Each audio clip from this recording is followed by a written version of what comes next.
Hello, everyone. It is I, your most beloved Mayor and Margrave Matilda Portier. Or you can just call me Maddie. Alright, I've got brainworms. Also, reverb is on for some reason, and I'm not turning it off. This is a reverb stream. So, I've been sick, as you can expect, the last few days. One of the reasons why I wasn't streaming. And so I've been watching Night of the Seven Kingdoms. And I've also been catching up in House of the Dragon. I never really got through season 2.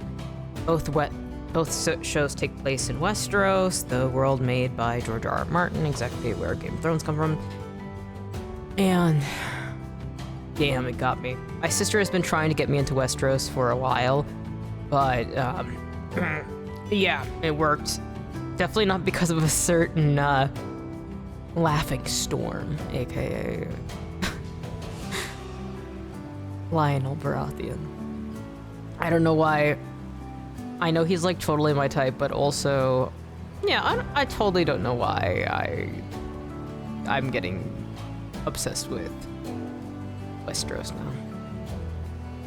Alright, I need to change some of my settings, my brush settings. Most of the time when I'm drawing, I'm on my laptop. So a lot of the brushes I have for Clip Studio on my PC I'm not used to, and it's really interesting. I use the same exact type of drawing tablets on either one. However, it feels so much more different. Lucy, welcome in! How are you? How are you? How are you? I hope you've been doing well. I hope you've been doing wonderful. I was just explaining that I've gotten Westeros obsession. Oh well, I'm still recovering from being sick. Oh no. Well, I hope you can feel better soon. It always sucks feeling sick. I were able to recuperate, take it easy, eat some yummy stuff, things that make you feel better. And I hope that you can feel better soon. It always sucks being sick. Alright, I gotta focus. I always do the same thing where I start drawing a head, but I'm like, no. I'm doing my like usual average head, but this is not at all what his is. His temples are kind of flat on the sides. And then it goes down, kind of broad jaw, and then it goes into his beard. Yeah, I was wondering whether or not to stream today, but I was like, well, I'm gonna be drawing this motherfucker anyways, so. That or I'd just end up drawing Vhagar again. God, Vhagar is so cool. I was wondering when my next obsession was gonna come about, because it's normal for me to like have a series that I like become super obsessed with, and then I just draw a shit ton of it. And I really was not expecting it to be Westeros. Though I am like big time dark fantasy, so I guess that makes sense. That's something that when I was watching Night of the Seven Kingdoms, I was like, oh, historical accuracy! And that kind of like sold me, especially because a lot of times in fantasy settings, they don't get certain, especially regarding knights, right? And actually a lot of a knight's income was based on holding people ransom or stealing people's armor and then selling that. So like tournaments, usually you didn't get like a lord would like have like, oh, you get the certain reward. No, like based on who you defeated, you hold them ransom, and then they have to pay money to be given back to their families or to their lords. Like it matters what their connections were. And then on top of that, you can also choose to just take everything they have, including their horse, and then just sell that for your own profit. And so actually, this is things that even beyond tournaments that used to happen, where I don't want to drum with this crown. Where, like, knights, when they would pillage different towns and go to different keeps and stuff, they would often keep people hostage and then just ransom them, so. It's something that, like, it made me really happy when Knights of the Seven Kingdoms was like, yeah!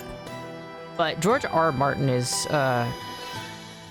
very much a history nerd, and you see that with how he writes his fantasy settings. Of course, it is, you know, fantasy, but it is cool seeing what he is inspired by. Like, there's definite hermetic alchemy inspired things. And so it's like one of the reasons why it's not surprising seeing his writing when it really takes foot in Elden Ring. It's like, okay. Yeah.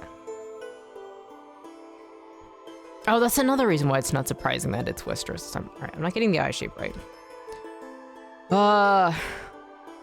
Learning how to draw characters is difficult. Alright. I know he has a Widow's Peak, because I was thinking about him so much last night that I ended up having a dream about him, but it was more like the area he's from. I was reading a shit ton about him and his family, because as you'd expect of his last name, he is a Baratheon. And so they are the holders of Storm's End, a stormy region in the west region of the land of Westeros.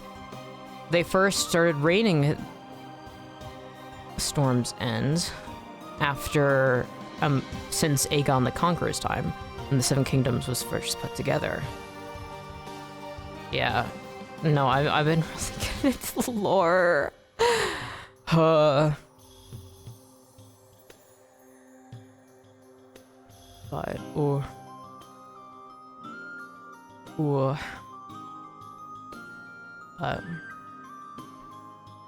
I really wasn't expecting somebody to catch my eye like this, because I'm not used to, I don't know, series having anybody I'm interested in. I always find it funny when I play games where people are like, oh my god, this romance interest, this romance interest. I'm like, oh, I wonder. And then it's like, nobody. Sometimes I'll, like, in games where there's romance options, I'll just do one just for fun. But most of the time, there really isn't anybody. Like Stardew, I just like becoming roommates with Krobus. Baldur's Gate, that's just friendship with everybody. Fields of Mystery, I don't have anybody either. Dragon Age Origins, nobody. Dragon Age 2, I don't know if there is romance in that game. If there is, I was not a part of it. Zay! Flickman, Kingdom J! What's up, dude? I hope you are doing wonderful. I hope you are doing great. I am drawing today. Also, I gotta say, Lyonel Baratheon has one of my favorite, like, night names, because the Laughing Storm is just, that's so awesome. I'm doing okay. I got home from working overnight and still haven't slept. Oh my gosh. I hope you can sleep soon, dude. Getting good sleep in is very, very important. I want to pop my head and see how you're doing. I'm doing pretty good, despite everything. Physically, I am in the worst state of my life I've ever been, but mentally, I've gotten a new obsession, like a series obsession for me to just spend all my time drawing, so... Sometimes that's all you need in life, is you need to just get obsessed about a fictional thing of, like, a piece of media, and then you're like, alright, I can do this.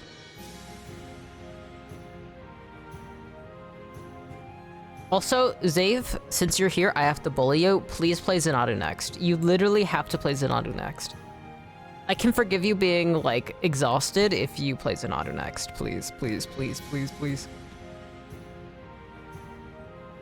Something is that, like, Zenatu Next is one of my all-time favorite games, but it's not for everybody. But, like, it's like an old, it's such a classic sort of fantasy JRPG style, and it's just so good.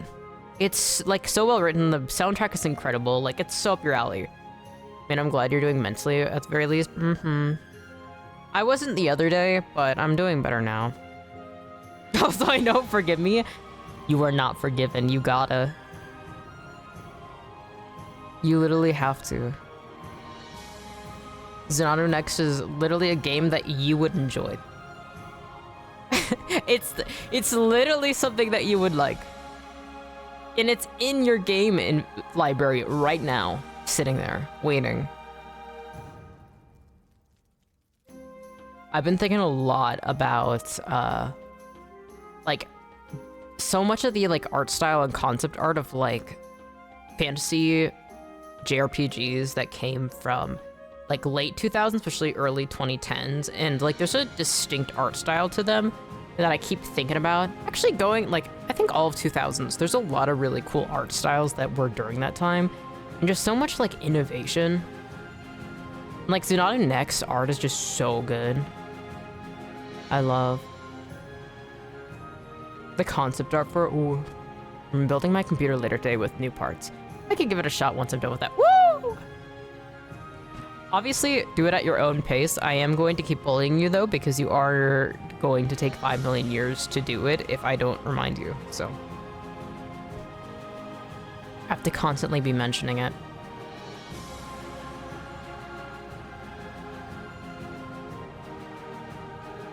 I hate that you know this about me.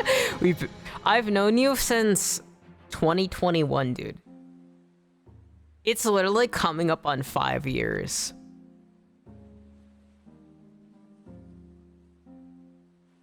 I am a veteran in dealing with you. Oh my god. Isn't that crazy? It doesn't even feel like that long ago. I keep being like, what do you mean? It genuinely feels like no time has passed.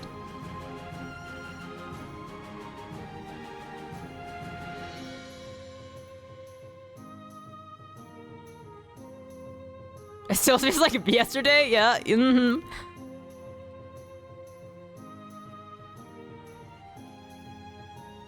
That's the thing is, like, I got a message from... I messaged a friend that I hadn't talked to in, like, properly in, like, 8 years ago. Oh no! I got a message, and it was like, oh my god, last time we called was, like, a year ago, and, like, before that, it had been, like, 6 years since I last called with them, and I'm like, oh! It's been that long? Time passes so fast. I've been noticing that's a problem with me, is I don't really think anything of not talking to people or, like, not, like, contacting them. Because for me, it's like, I blink and then it's, like, 4 years later. So it's... I feel bad, though, because I keep, like, being like, what do you mean? What do you mean you missed me? We literally, like, talked, like, 5 minutes ago. And it's like, it's been months. It's been years. Please.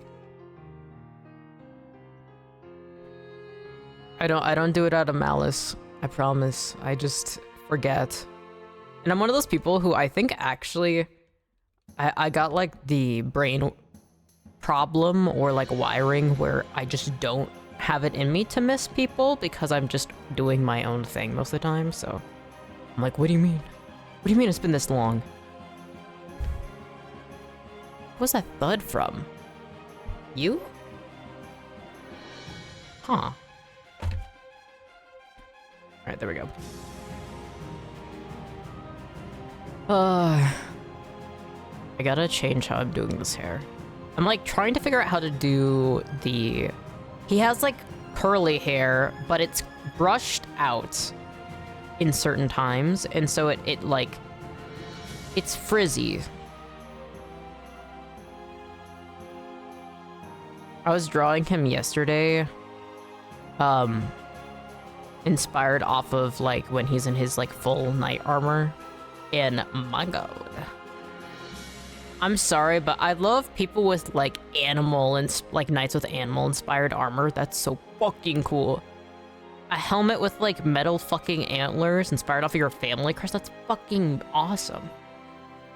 Honestly, what helps me is that my sword directly reminds me of you, so I like having it be a reminder regardless of how much time passes. That makes sense. Mm-hmm. I'm so glad I got you that sword. I still think it's funny as fuck that you... I like that you already had like accidents with it not too long after having it. When you get excited about getting a sword and then you be breaking things. As it should be. I'm glad that I got you that sword. Literally mental health? Your mental health? Literally 5 minutes into owning it? If your mental health is bad, there's two options: get a cat or get a sword, and do sword training. Those are the two Medi recommended ways.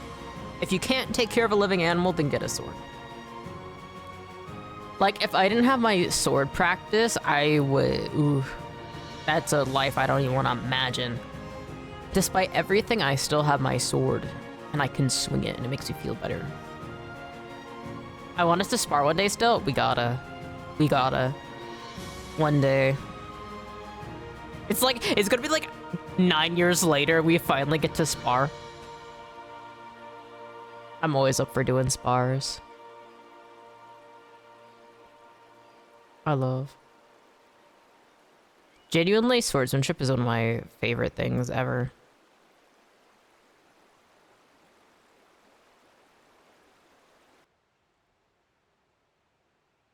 I'm missing an eye and have a replacement arm, but I still want to spar.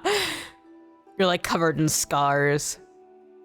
Most of your hair is starting to turn gray because of all the stress you've been under.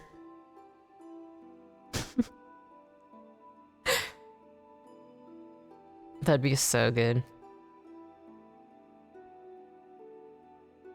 It'll be a legendary fight. It's gonna be so epic.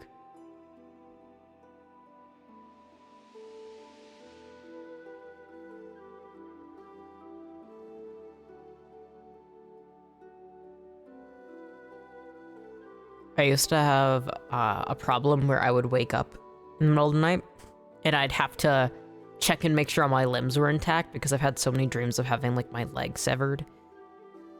And then I have to like just live without it. So I'm very lucky that I am very mentally more ready than most for losing a limb. I've had similar dreams with my arm. It's just like fate. By the time we have the spar, you're gonna be missing an arm, I'm gonna be missing a leg. I'm not really against losing a body part, but I'm like, technically I'm already disabled because of my F&D, because I can't like work a proper job. I'm already have elements and functions. You know, I've also known quite a few people who have like lost limbs or have other problems. So it's like, especially as time goes on, like you're just going to be more and more likely to be disabled in so many different ways. So it's, you know, not allowing yourself to get hung up on losing these things, but being able to find ways to move forward. I've always been pretty casual about this sort of thing. Loss of any kind is just a part of life. And so it's like, it's nice to be able to be mentally prepared and be like, you know, I'm okay with losing this. And it's something too, especially like losing your ability to function or do things is always very heartbreaking. But, you know, there is absolutely no reason why your life should be luckier than, you know, somebody who loses these things. So life can take it from you at any point. Just be grateful for the time that you have these abilities. Make the most of it.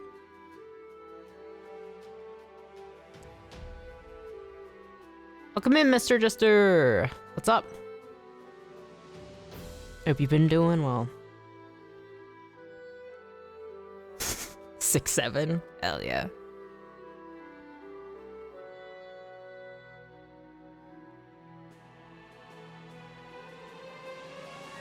Yeah, but I think it's nice being able to, you know, mentally prepare yourself for loss. Because it makes you just grateful for every single moment you have. You get to appreciate every little thing that you have when you have it. It helps you prevent memories from becoming bitter.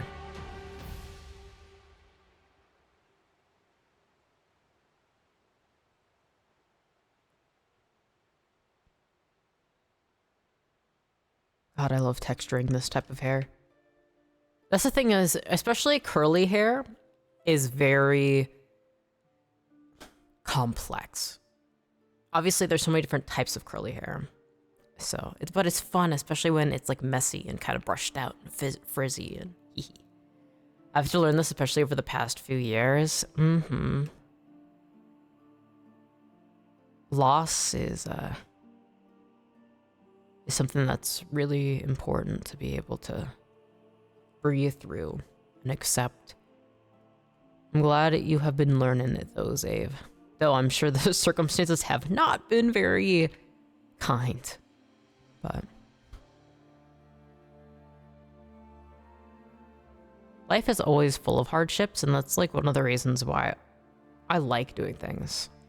I love messing up. I love having failures. I love all of a sudden realizing, oh shit, I can't do that anymore. Because learning to adapt, to overcome, to figure it out. How can you get through this? How can you make this all of a sudden work? And how do you deal with losing all these things, whether it be people or abilities or, you know? It's kind of a fun part of life, is the challenge of it. The difficulties you have to overcome, the troubleshooting.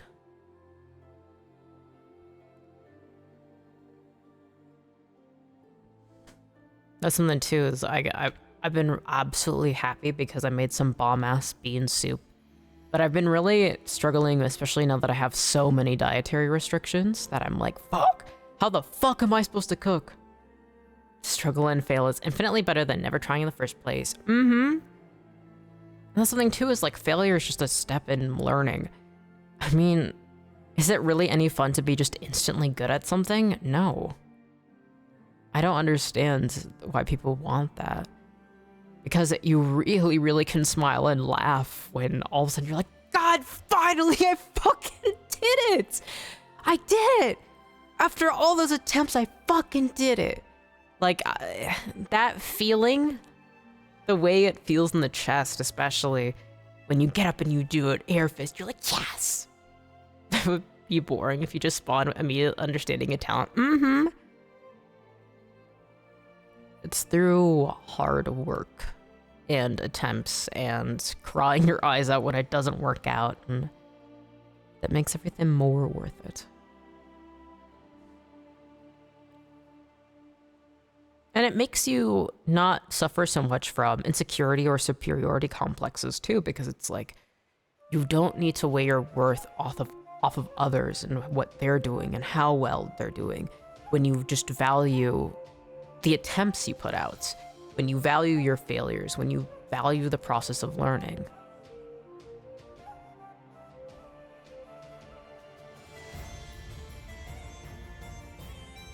I'm not a very competitive person. I just want to figure things out.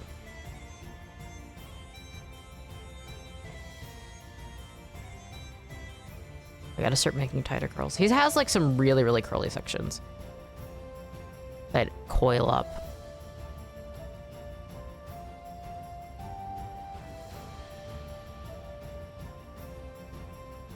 That's the thing, is I'm gonna get to the face and I'm gonna be like, no, I can't. That's like the wrong fucking format. I'm waiting for it. That's one of the problems I have with drawing, is I absolutely just love to focus on specific details and then focus on them way too much, and I'm like, oh no, the rest of the art piece I didn't consider it.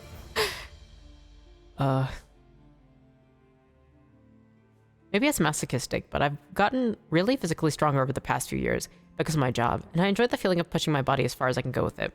I think that that's good. I think it's easy to want to label people as masochists.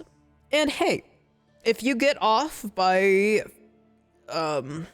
suffering, cool. That's awesome.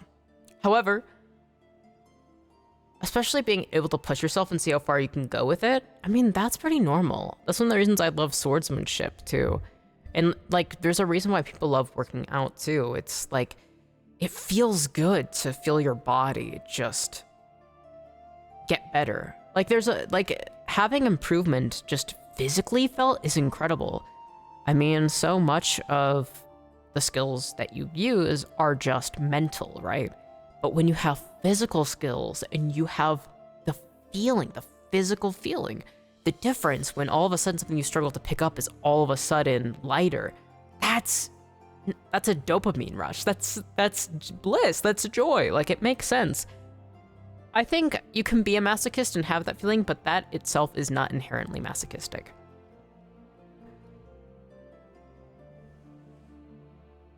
Of course, I love and adore masochists, though, but that's literally my other half.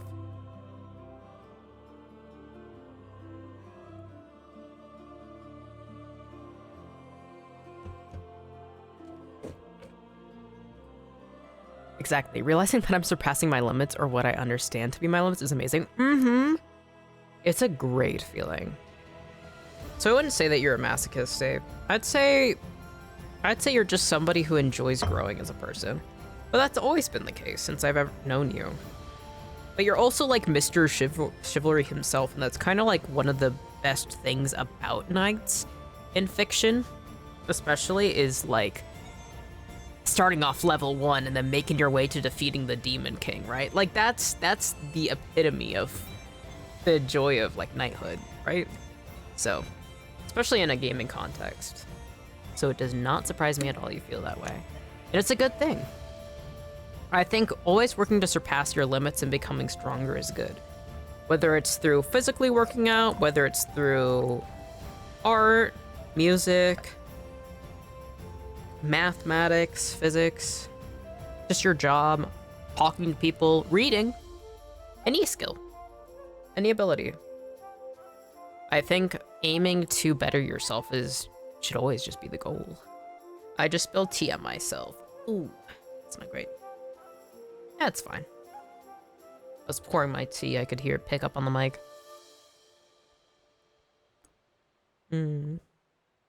Oh, that's good stuff. I'm drinking blueberry green tea right now. I try. I hope to become a better knight every day. Hell yeah. That's exactly what you should aim for.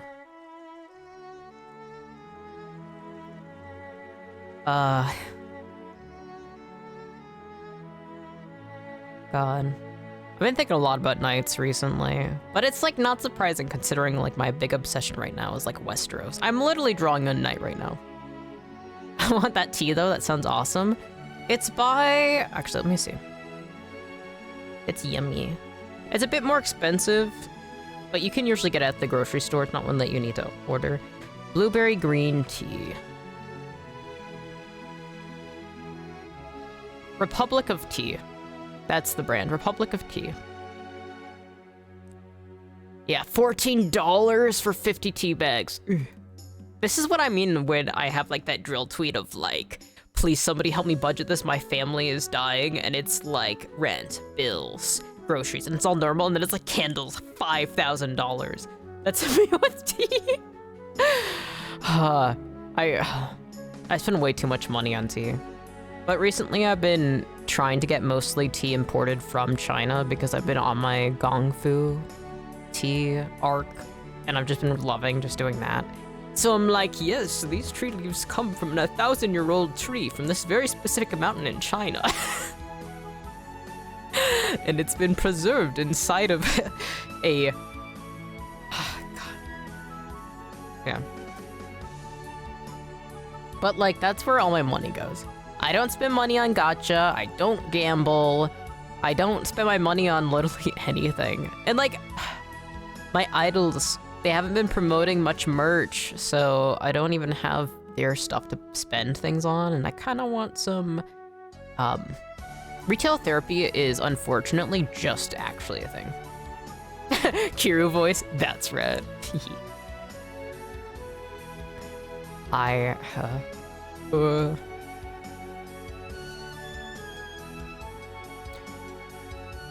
Zave, did you ever properly play the Yakuza games? I know I was like, you have to play them from the beginning, but I am just curious if you played any of them. I know that you were playing Zero, but I never heard if you finished it.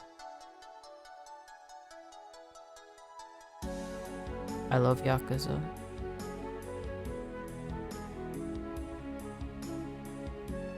I love sad old men who continuously just get older as time goes on. I think that's one of my problems I have with a lot of media is when they don't allow characters to get old. Like, I like when the passage of time is a thing. I got a decent bit into Zero, never beat it, but I got to Majimo's section and was playing as him for the first time. Hell yeah. Well, I say decent, but that's like the beginning. I mean, for you, that's decent. It's very difficult for you to actually pick up a game and play it. Unless it's like something that like you and your friends are doing as a group, I do believe. I may be wrong on that, but I do believe that's like the main time that people can get you to play games. Actually, that is true, because the only game I've gotten you to play is 100% Orange Juice. I do believe. Did I ever play 100% Orange Juice with you? Did you play 100% Orange Juice with me?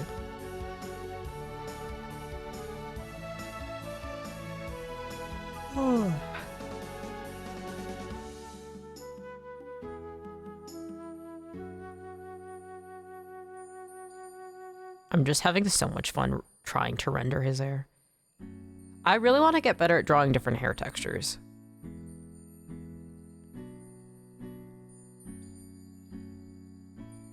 I love hair. I love all the textures. I do play a lot of games in my own time, but I have to be like locked in on the series. Right now I'm actually playing like 7 or 8 games at once. Nice. What's your current lineup? I'm curious. I have several games that I need to finish, but I keep getting stressed out and then just playing Crusader Kings. Off stream, I'm like, all right, I'm feeling stressed out. Time to conquer and have a fucked up family tree.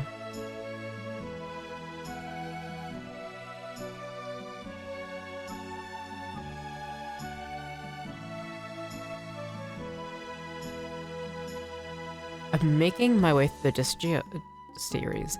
I just beat 6 and I'm on 7. That's the main one at the moment. Hell yeah. I've never played them, but I have been interested. I always like hearing about what games people are playing. I think that's one of the reasons why I really got into watching streamers, because for the longest time I didn't really watch any like Let's Players or streamers, and then once I started actually watching them, I'm like, wait. Especially the people who play games different from me, it's like, wait. I would never play this game, so this is really interesting. I got so many games I gotta finish, though. Also, Super Metroid Redux, Shin Megami Tensei 2, Lunacid. Ooh. Lunacid? Actually, let me see. Wait, I can't open it right now. I forgot that I'm screen sharing my my monitor rather than just Clip Studio. I don't know why OBS doesn't just want me to share Clip Studio. Cotton! Welcome in! It is good to see you. I hope you are doing well. Hi, Medi. Hi, Cotton. I hope you are doing great and wonderful and incredible. And amazing. Oh, I gotta put myself more tea. Man. Hehe, Medi said hi to me. I wonder what the current track is of how many times I've said hi to you. My #1 chatter, Cotton Kisses, back in chat again? I love it. My mouth has a mouth infection, so that makes me less happy. Oh, God. Oh, a mouth infection? Oh, that sucks, Cotton. I'm so sorry. That's so... I don't envy you. That sucks. Expedition 33 also. And trying to finally beat Chrono Trigger. Also, Final Fantasy XIV and Moon Remix RPG Adventure on the Switch, which will then lead to another game called Stray Children. Ooh!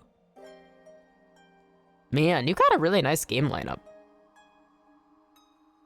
I'm excited. Are you still doing those like mini video game essays on Twitter where you like review them, but it's just like kind of for yourself? Because I gotta catch up on those. I brush every day for what? Just to get an infection? Nah. You gotta take care of your mouth more. How did you get a mouth infection? I know of people who've gotten mouth infections, but if you brush every day, damn. Cotton, you have to stop eating the dirt outside. You're gonna get an infection, dude. Ooh. The key smash, but it starts with a lamp. Because I had to get a wisdom tooth removed long ago. It's clean dirt? I don't know.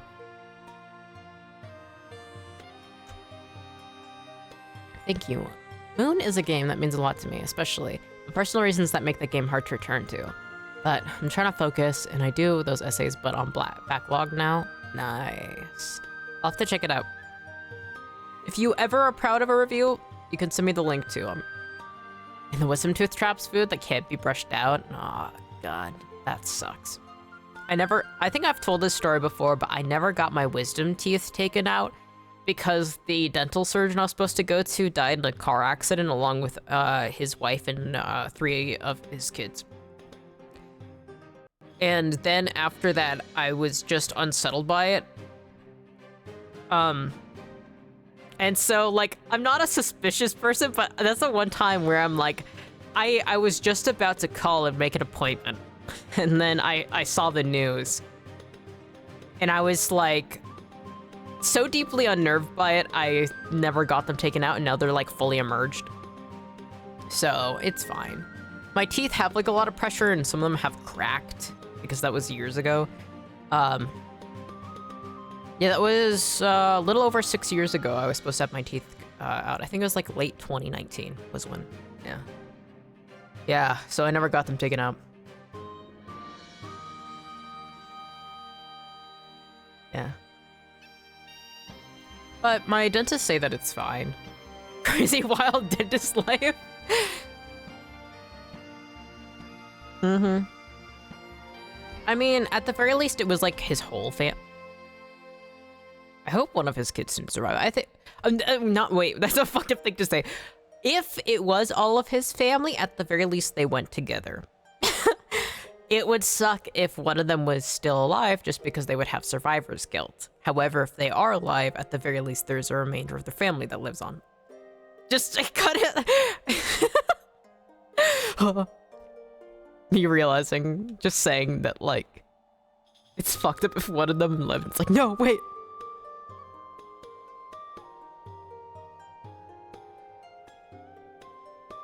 Yeah, I hope y'all are okay all together.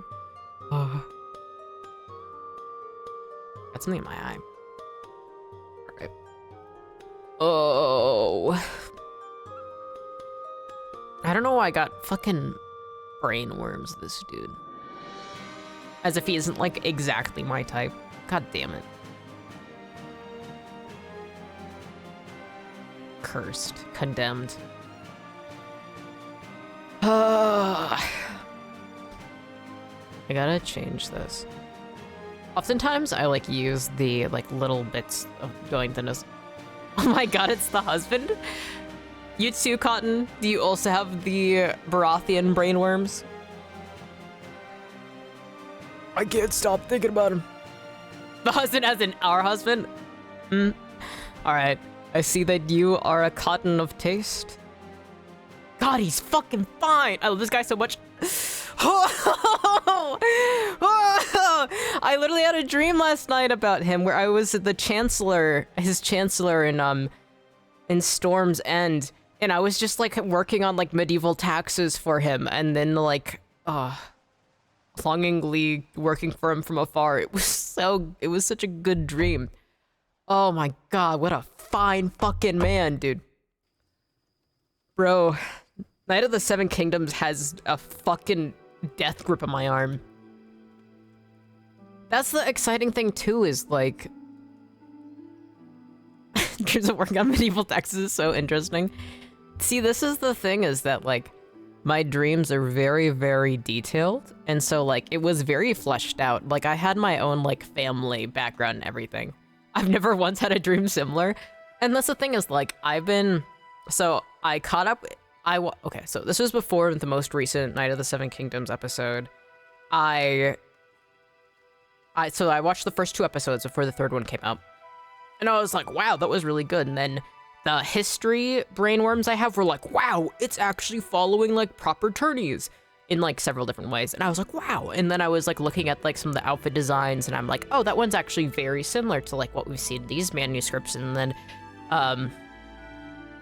I was like, well, I finished the 2 episodes. I'm like, well, I want more. And then I was like, oh, I should finish House of the Dragon because my sister is super, super into House of the Dragon. So she got me watching it, I think like last year. And so I only watched the first season and then I stopped, I think like maybe second episode of the second season.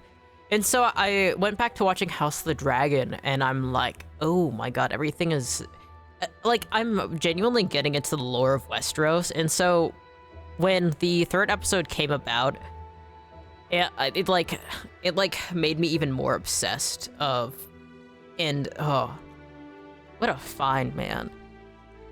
Oh, Lyonel Baratheon. Ooh. So I've been, my brain is full of the lore. What a fine man, isn't he? Oh. That's the thing is, like, I rarely ever have dreams where I'm, like, with a fictional character I like. Not to interrupt, but I'm starting to yawn and feel a little dizzy, so perhaps it's time for me to hit the hay. Let's chat later today, yeah? Have a good rest of your stream. Can't wait to see the final art product, too. Thank you! Alright, please rest, Save. You are sleepy, you are tired. Please rest, please sleep, and also, when you wake up, don't forget to hydrate, eat, maybe even hydrate before you go to sleep. Make sure that you are eating properly, too. But, sleep well. All the purple hearts. Oh, Lyonel Baratheon, what a fine man. I feel sick. He's such an important character for the story, too, that it's like, oh. I've been waiting. I was like, huh, I wonder when the next fictional character I'm gonna become obsessed with is gonna come along. It's like, he's so my type, it's sickening. Oh, God. Oh, God. Oh, fuck, oh, shit. It starts, like, freaking out. Oh, it's over for me. It's so over for me. It's like him and then Vhagar. There's only 2 things that are on my brain right now. I haven't watched past the first episode yet because I'm waiting for my siblings to be ready to watch with me. Oh. I am glad I do not have to watch. Oh, ounce. AT&T or T-Mobile bill to a Verizon store today. Silence.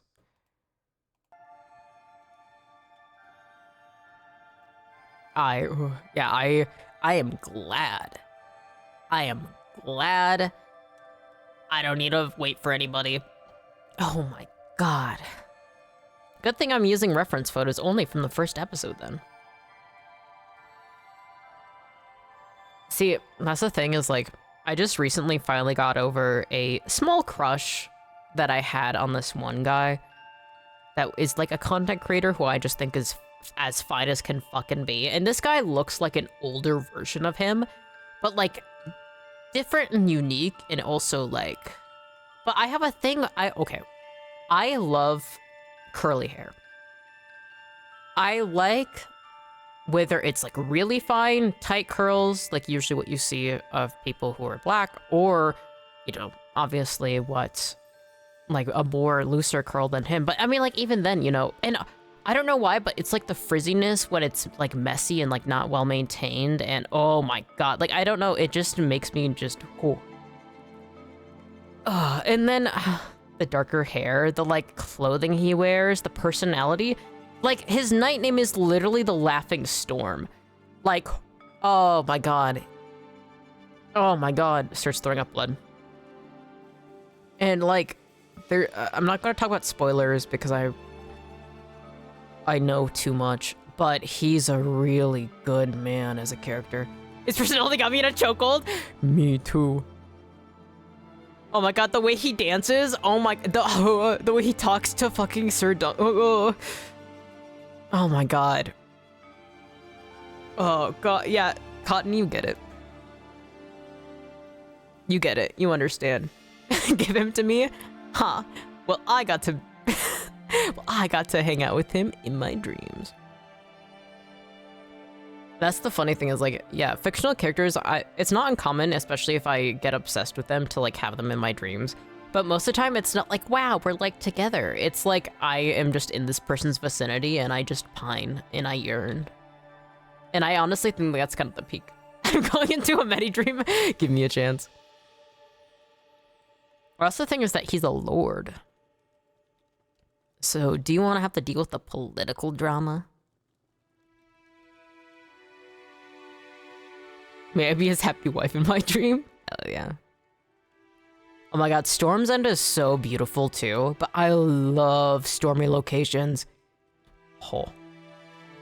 I love dark, stormy locations so fucking much. Starts crying.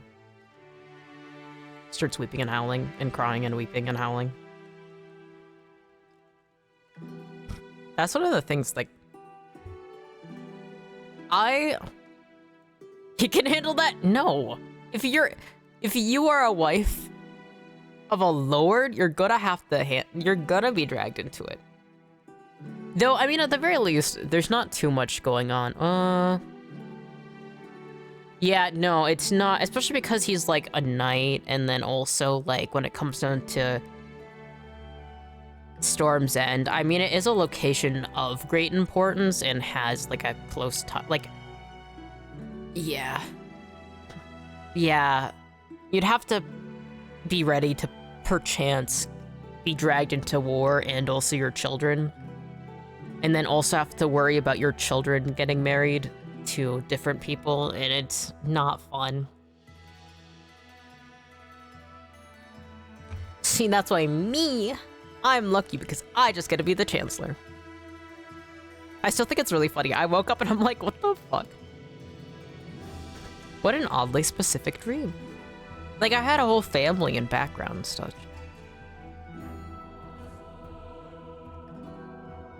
But it was really good, though, because I got to hear him laugh next to me when I was bringing him a report, and I'm like, oh my god. See, that's the thing, is I think that's one of the reasons why I'm like, yeah, I'll probably never get married, is I'm very much somebody where if I like somebody, I do not need to be in their life. Let me just be a Mary Sue and solve all problems with a decent speech. That'd be really funny. That's something I really like about Westeros lore, is it's got such good considerations for what actually gets taken into account. All right, is that just like a vest? Ooh, so this is part of the same vest. All right, so it doesn't, so then it goes down. So he has an undershirt. Oh, I see.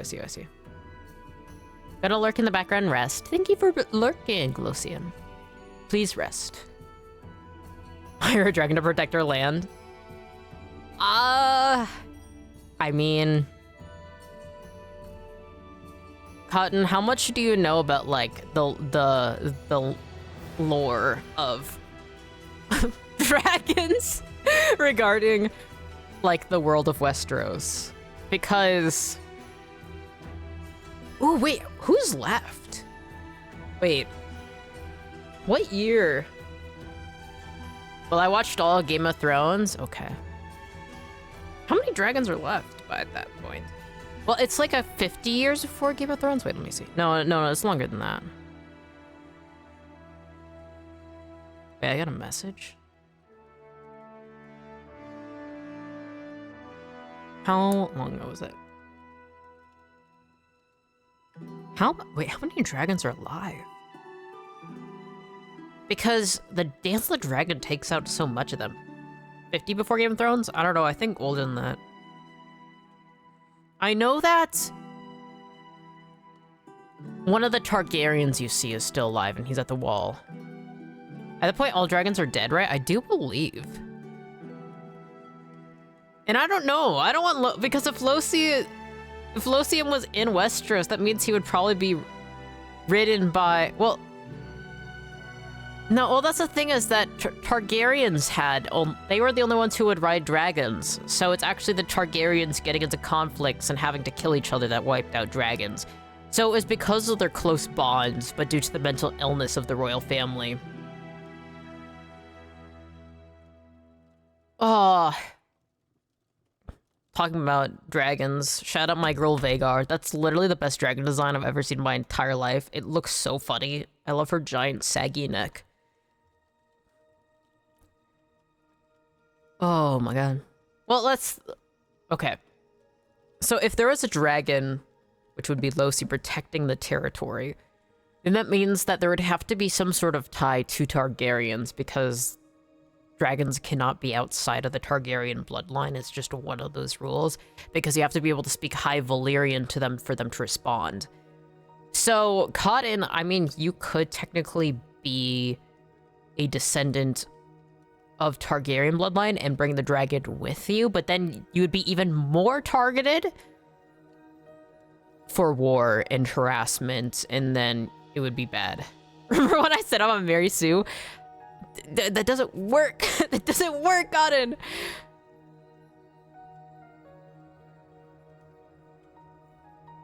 I gotta see. That's the reason. It's like even my dream was like super fleshed out because I'm like the logistics, the lore. Actually, I never searched up. I think that's longer than 50 years. When does Night of the 17 Kingdoms take place? 90 years before the events of Game of Thrones. And 80 years after the end of House of the Dragon. Okay.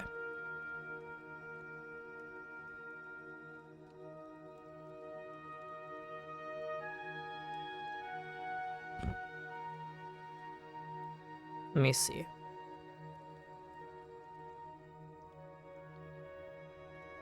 (153 AC). Okay. Okay, so all the dragons are dead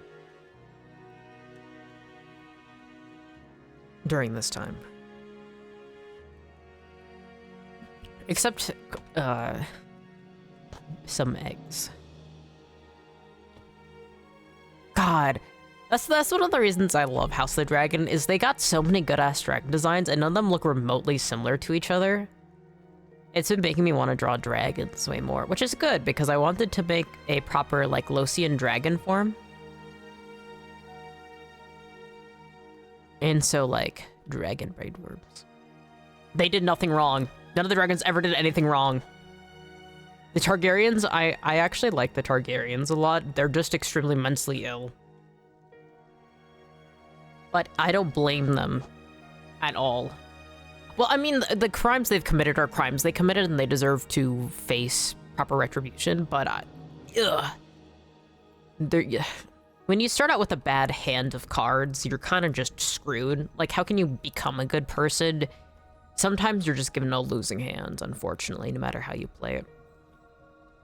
I need a picture of Vhagar for emotional support. I love its saggy neck. I never realized how much I want a dragon with a saggy neck until I saw Vhagar, which is the largest dragon, who's 600 years old. Look at her. She's huge. She's huge.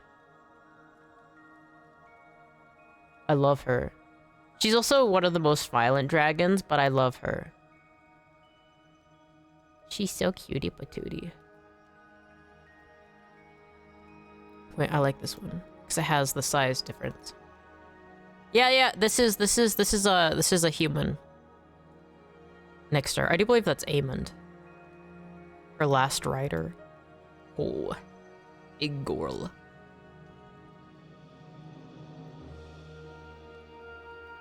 Vhagar, they could never make me hate you. Violent? Nuh-uh, just a little shy. No, she's not a little shy. She likes to play games and have fun, and she just takes it too far sometimes. But girl, I get it.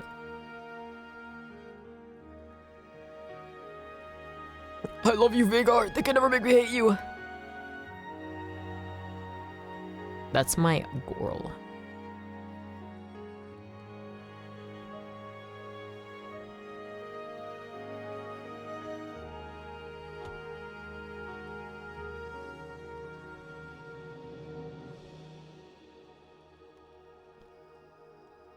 Oh. Alright, just gonna... Got weirdly congested all of a sudden.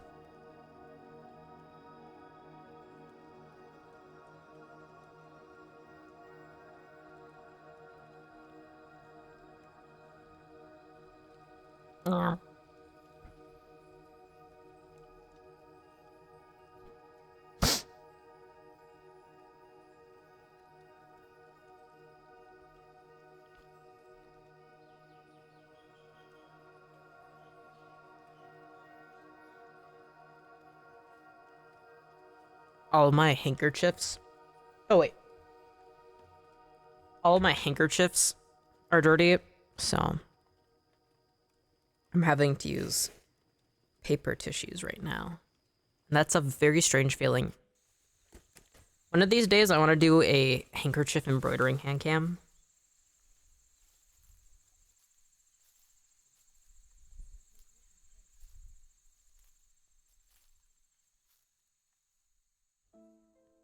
I don't know why. Sometimes I just get randomly congested.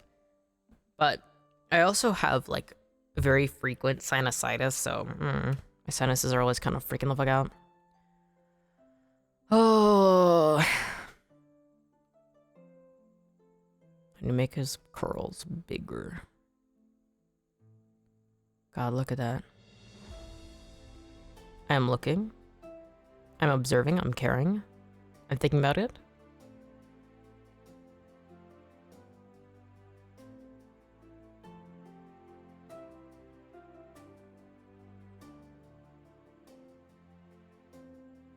One of the reasons I love dragons, and I need to get better at it.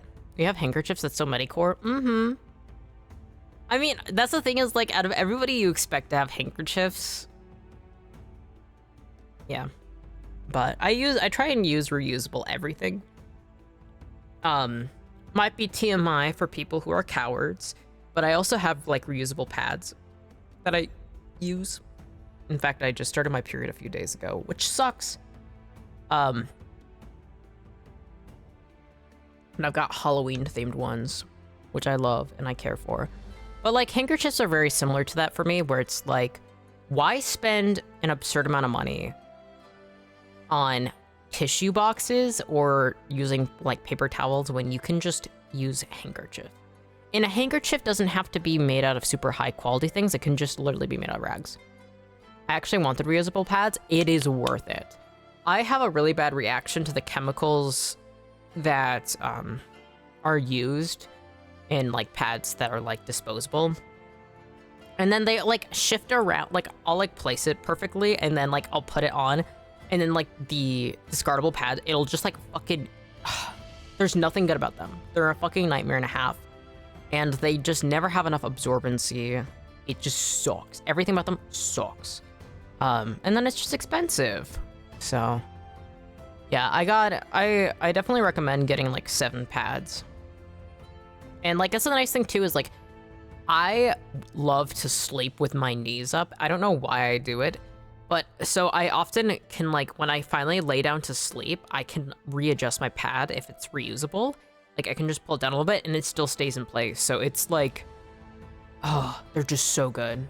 It was kind of expensive to get my first batch of pads, but then you don't really need any. On my knees up, yep. I'm literally sleeping on my back with my knees up. But funny enough, my grandmother, when she saw me one of the times when I was sleeping on her couch, she's like, oh my God, you're just like my brother and my uncle, one of my uncles. And it's like, huh, so it's a genetic thing. She's like, I've never seen anybody else do it. Like fetal position, but upwards? Kind of. Yeah, it's literally just imagine laying on your back and then your knees are up. But it actually helps take pressure off of your hips. So it's not, like, it makes sense of why people sleep in that position, but it's like, I don't know. I've always done it, and I've always, like, been over at sleepovers and when I was growing up, and they're like, Medi, why the fuck do you sleep like that? But, I don't know. For some reason, people in my family, especially men in the family, just do that. I was gonna make him have, like, a kind of more thoughtful expression, but I kind of want to see him smile. One of the reasons why I think beards and facial hair are extremely attractive is I love when people smile with them and, like, the hair, like, turns to the side, like, rotates by the corners of the mouth. I don't know why, but it makes me just... It's cute. It is so fucking cute. I'm gonna throw up blood.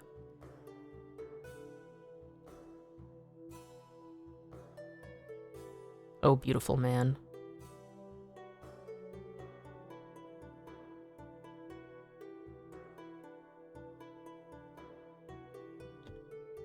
See, that's the thing is I don't ever want to actually deal with the pains of being in a relationship with a royal, but I would happily have him as my lord.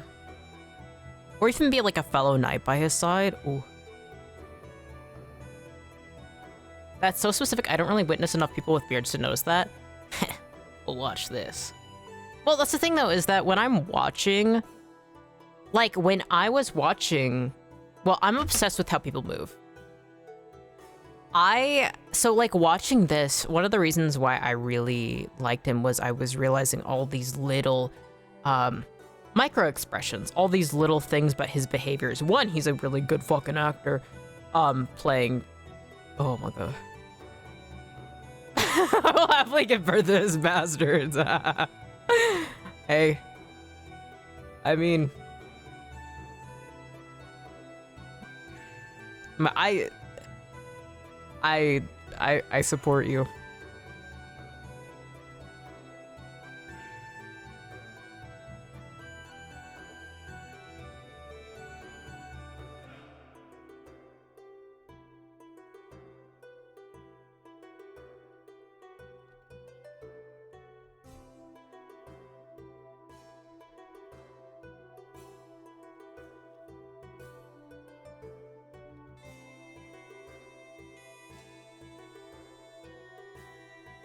Sorry, I went quiet. I just started thinking about him.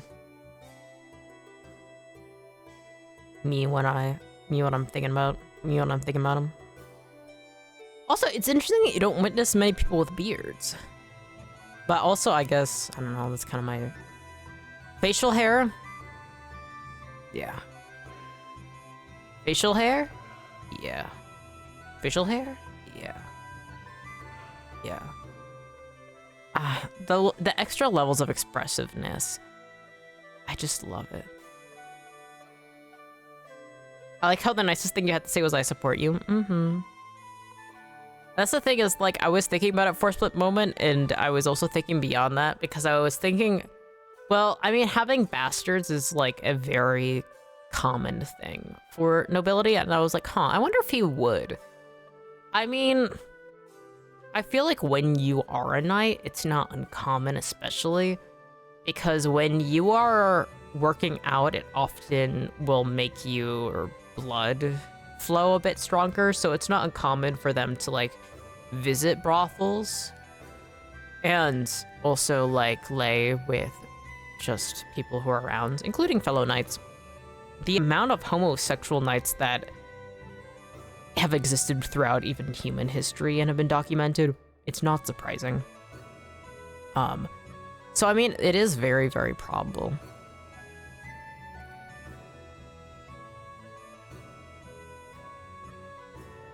Jon Snow in Game of Thrones. Mm-hmm.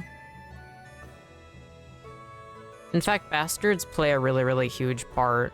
Actually, bastards and brothels play a huge part in House of the Dragon too. I love House of the Dragon. It's fucked up, but I do love so many of the characters, and it makes sense. They treat him well enough. He'll be okay. See, that's the thing is like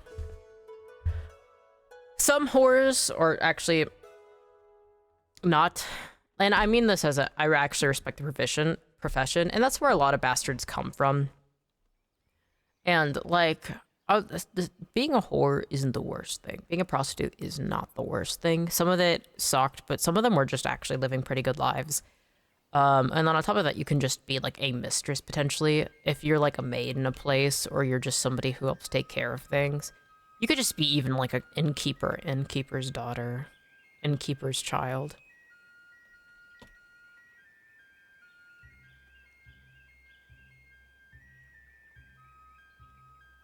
I think, genuinely, wish for a bastard's life away from the palace than anything in the palace.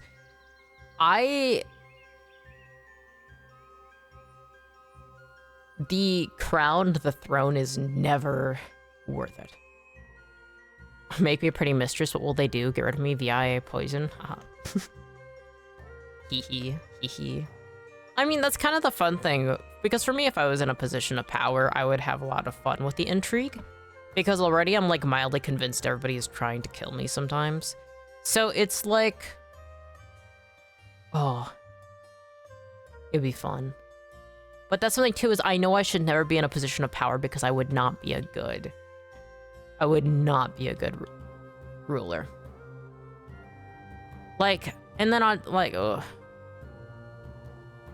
I think the main problem for me is heirs. Because there's no way I would want to live it as a woman. So then I'd probably hide being intersex and then marry a woman. And then I would encourage her I would need to marry somebody that I did not love. And she already has somebody that she's seeing. So then she can have a kid that will be my heir that I don't need to have kids.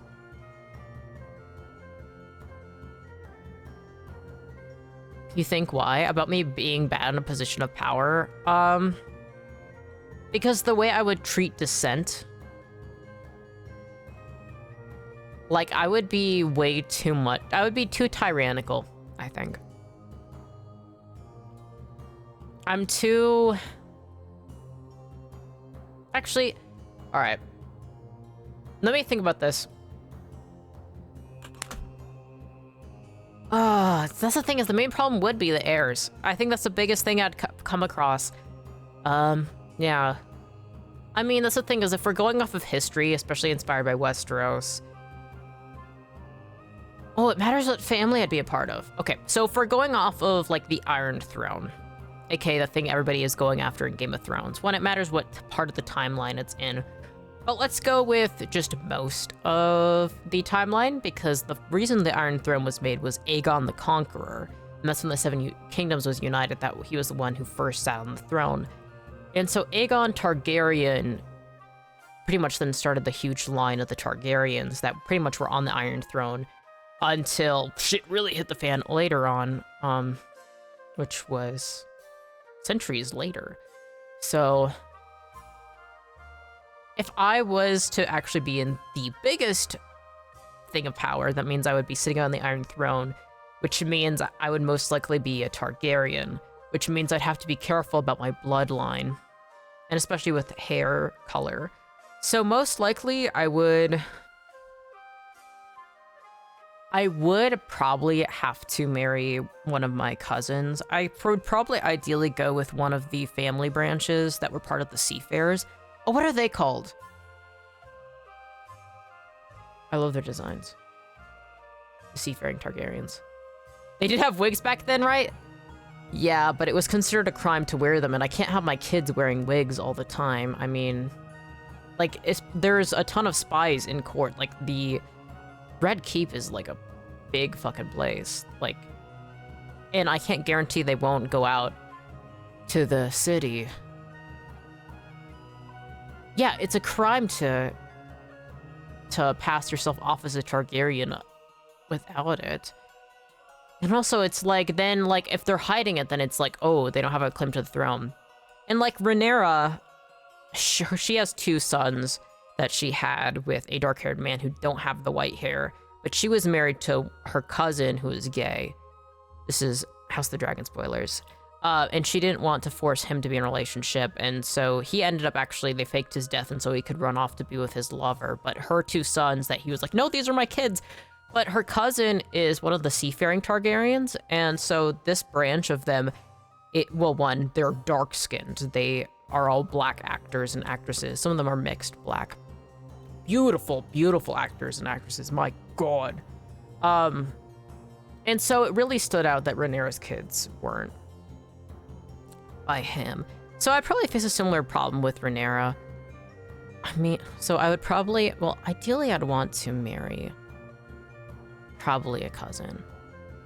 And then they could have their own. But maybe I would go with somebody who just doesn't have white hair in the first place. So if they have a kid, I'd have to think about that quite a bit. Honestly, maybe it would be better to marry. It also matters who's in power at the time, because, for instance, during House of the Dragon time, Harrenhal ends up going into decline. So if it's before House of the Dragon, well, I'd have to think also about political strategy, like who do I want to strengthen bonds with? Having dark skin and white hair needs to be more common outside of anime comics. I need to see that. Have you seen that family? It's so gorgeous. Seafaring Targaryens. They're so fucking beautiful, dude. There's a lot of really gorgeous actors and actresses, too. I like that they don't whitewash the cast, too. Like, so much of, like, the cast of, like, even just people walking around, including bastard Targaryens, like, they're all just... There's so many different actual, like, races and people behind it, which makes sense because this area is a huge trading part. Strengthen bonds with me. Marriage of convenience. So it's like, I don't know. It matters because everything's about politics. Now I want to play Crusader Kings. What are they called? No, it's just a branch.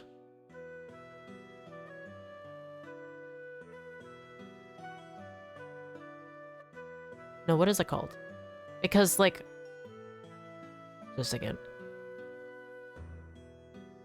Lord of the Tides, Master of Driftmark, Castle Driftmark, High Tide.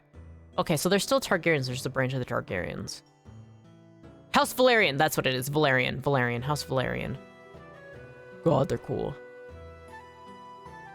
Everything always comes back to Crusader Kings. Well, it's just Crusader Kings has the most realistic portrayal of being a leader, being a ruler in medieval times. I love Crusader Kings. I like Valyrian steel, kind of, but with a Y. Velaryon. That.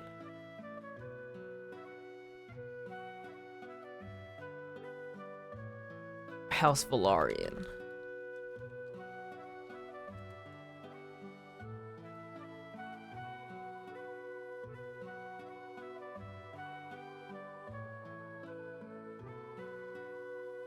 Yeah, they're interesting. Well, the mainland, like, Targaryens ride dragons. The Velaryons are mostly seafarers. No. Sometimes the wigs are not pulled off well, but then sometimes it's like, wow. Oh.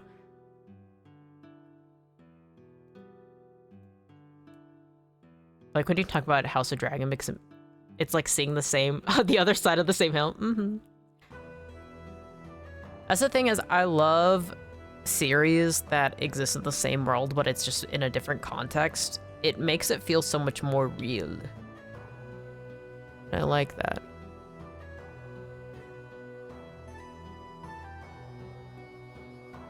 I like when it feels like there's breath. There's reality, there's a realness to it.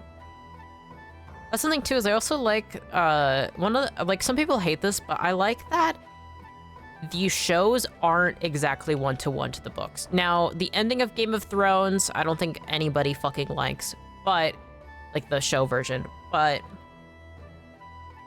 like, a lot of times I like seeing the slight differences because it reminds me of all the different ways that, like, folktales and stories are told. Literally so bad I cried. It was so bad, dude. That's the thing is, like... bleh. But I like seeing the differences.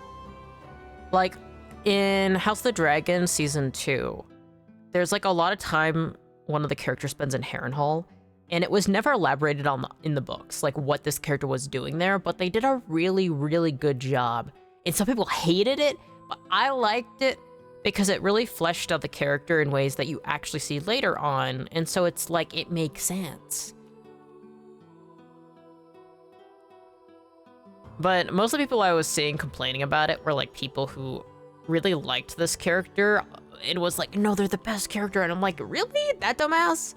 No, I like this. It makes sense. But also, Harrenhal's fucking cool, dude. The visuals on it is so fucking gorgeous. That dumbass? If you knew who I was talking about, you'd be like, ah, yes, that dumbass. He's literally the stupidest character.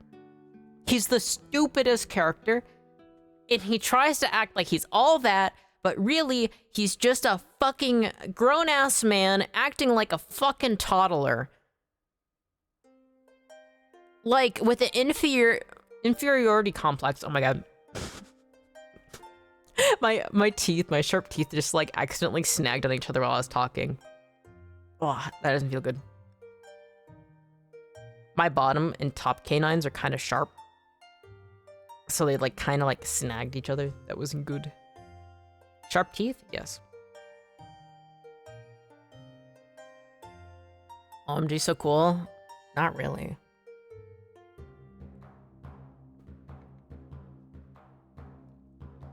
My uncle has really, really long canines.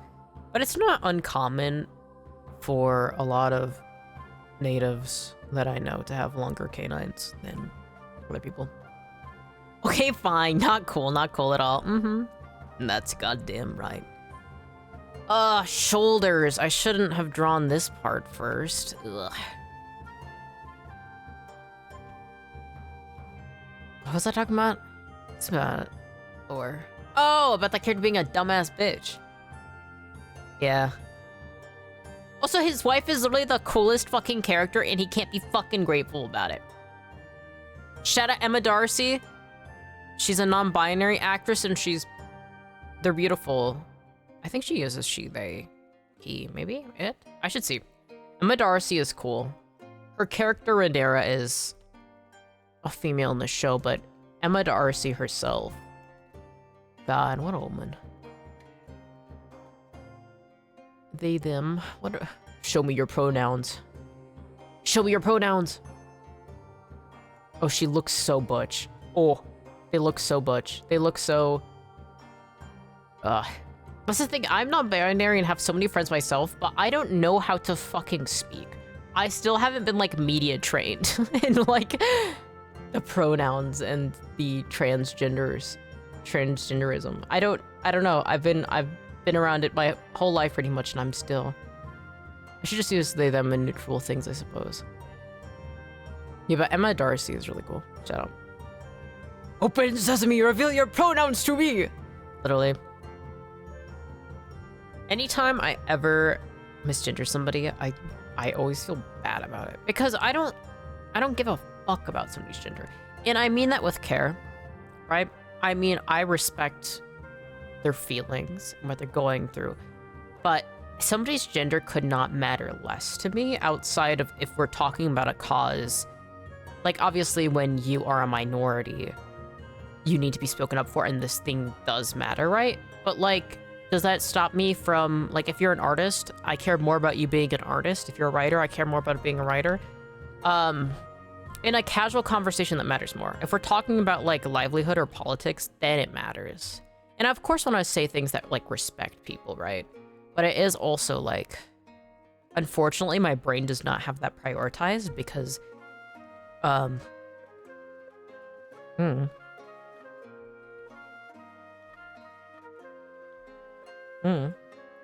Literally, I'm so bad with pronouns, too. It's really shitty. It hurts using the wrong pronouns. Like, so the thing is, I feel bad whenever I'm, like, when I use the wrong pronouns, because I don't want to ever make somebody feel uncomfortable. And it's not like, oh, they see me as a guy, so they're using that. Like, that's not it at all. I even use wrong pronouns for my mother sometimes. It's not about gender, it's just I'm bad at this. She literally gave birth to me, and I don't get it right. But I'm also somebody who calls her bro. I call everybody bro. And people are like, what the fuck? Why do you talk like that? I don't know. I got chronic bro speech. Oh, I don't like how this is going. I'm realizing the cut of the vest is slightly different.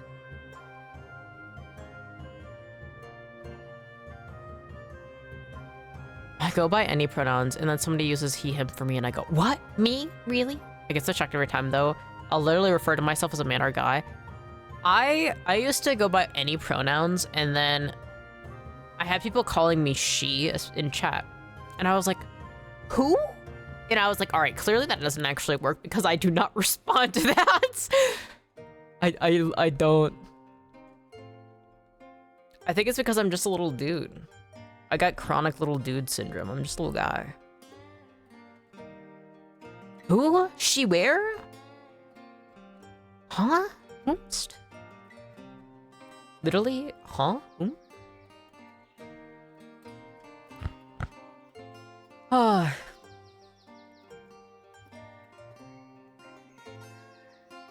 Like, I don't know. I guess it's because I don't think there's anything about me that's like, obviously pronouns don't actually equal whether somebody's feminine or masculine or male or female or whatever. But I don't know. There's nothing about me. Like, if somebody says girl, I'm more likely to respond than like she. Like, who? Like, I'm not a woman, but I don't know. I'm just a little guy. I got chronic little guy syndrome.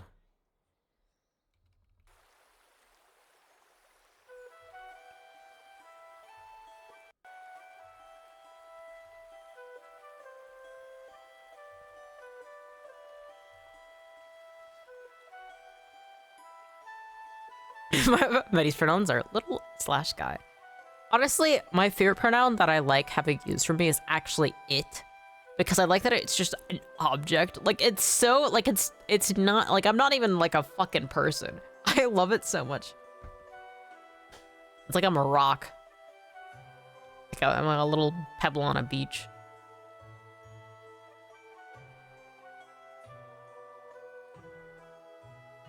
Some people hate it, and I'm like, no. That's the pinnacle. I think they, them is funny, especially when people are like, that means plural, where's the other guy? And it's like, watch this. Proceeds to have, like, several different variations of myself. Watch this, they're switching VTuber models? Huh. You look really foolish now. I had a fun time. One day, I just started referring to myself as we, and I really liked that. It's just fun.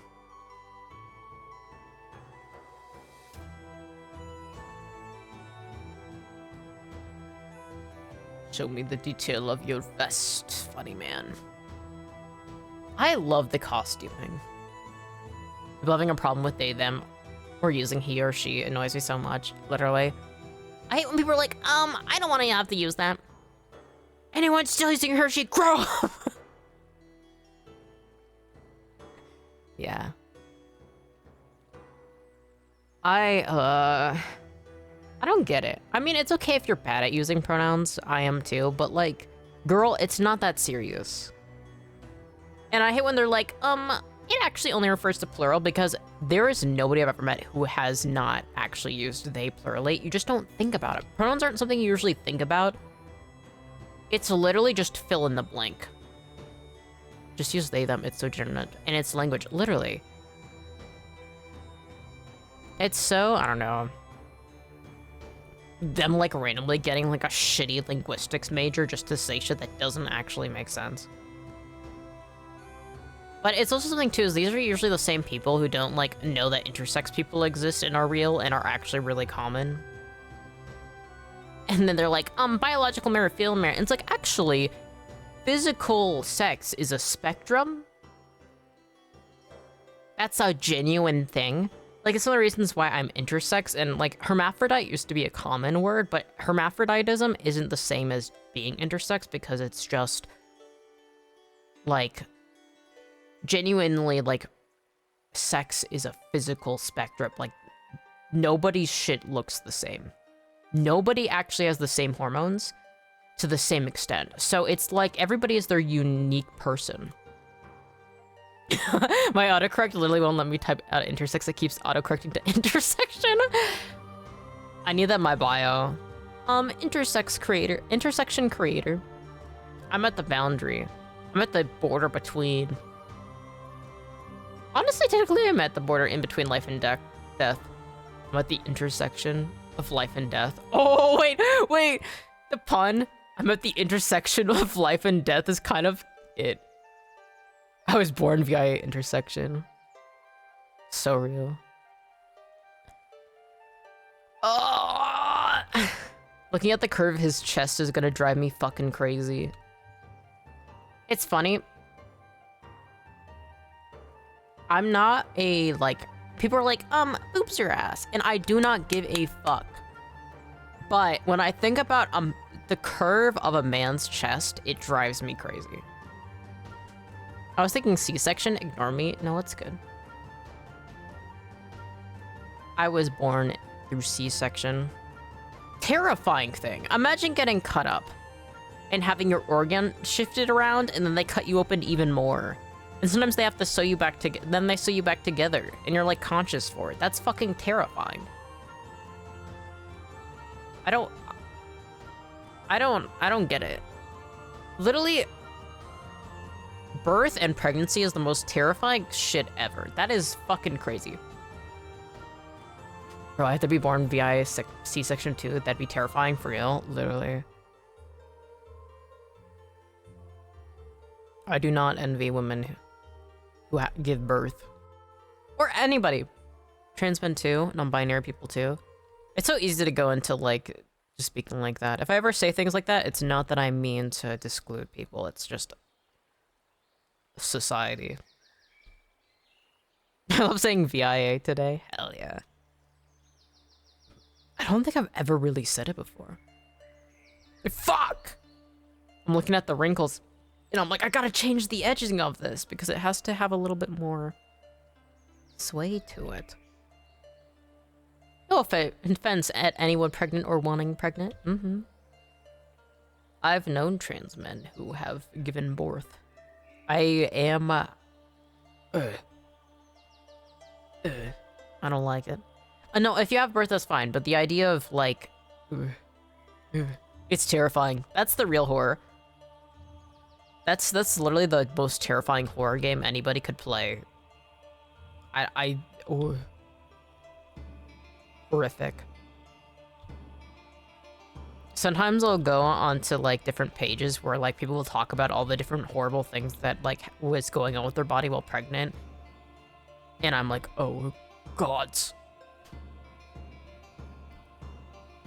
Like, that should...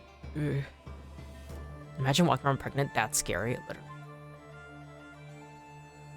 Oh, God, look at that. See, that's the thing is, like, what I find attractive on people is, like, I like how their fucking neck flesh moves and how, like, all these different sections start appearing.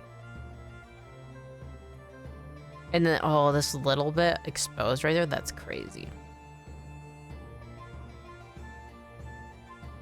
Neck flesh is so interesting, it drives me crazy, dude.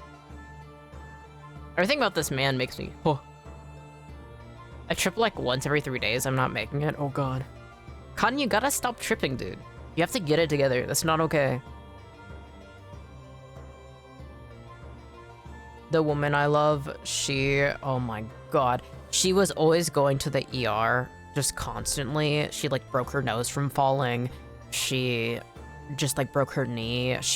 Every time I fucking saw her, it was like a new injury, and she was always tripping. And so I had to do grounding exercises with her where I would teach her to meditate and to physically be more in her body. And it's really common to trip a lot if you are traumatized and are constantly disassociating. So being able to anchor yourself to the ground and be a lot more present and focused in your body helps prevent tripping. And so, like, whenever I saw that she was disassociating a lot, I actually used to hold her hand and we'd, like, walk to the park to, like, remind her real, and then thinking about, you know, energy flowing through your body. So if you close your eyes and you imagine a ball of light, especially in your chest, and you just imagine, it can be any color you want, it can be dim, it can be like a candlelight, it can be any sort of light, and you just imagine that in your chest. You take in deep breaths and you imagine it flowing up into your head and circling down and soothing the area and then coming back down to your chest and then go all the way up through your collarbones, passing by the throat it had just gone through, all the way to your shoulders and then down through your forearms on both sides and through to your hands, to your very fingertips. And that flows out a bit. And then the energy still at your core, you know, goes down through your stomach, your core, your hips, then down to your thighs, your calves, then to your feet, and then out through your feet. And I would just walk her through that visualization technique and having her go through that to help ground herself more.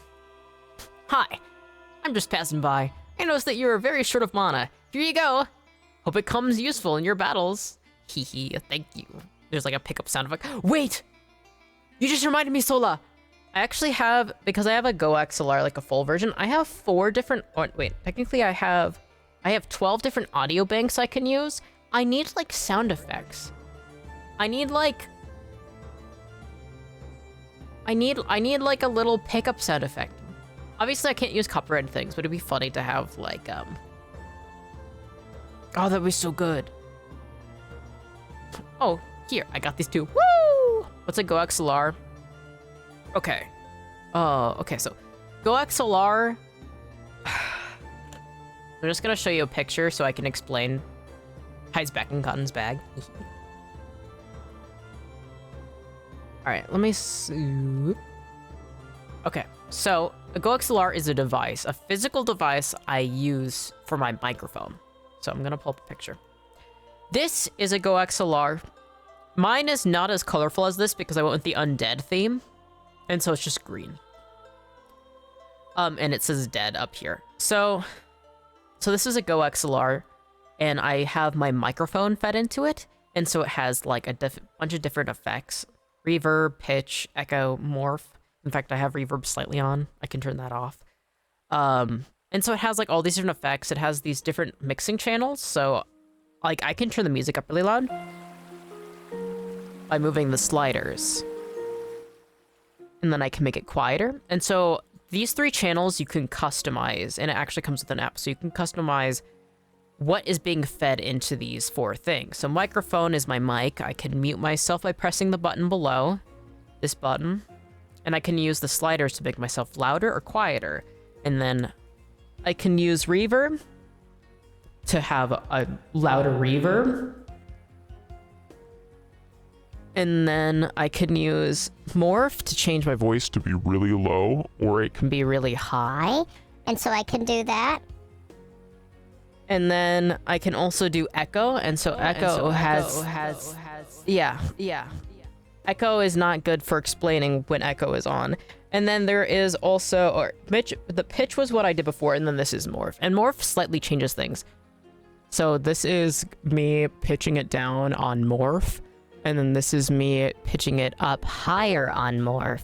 And so that does that effect. And then on the far right side, there's megaphone.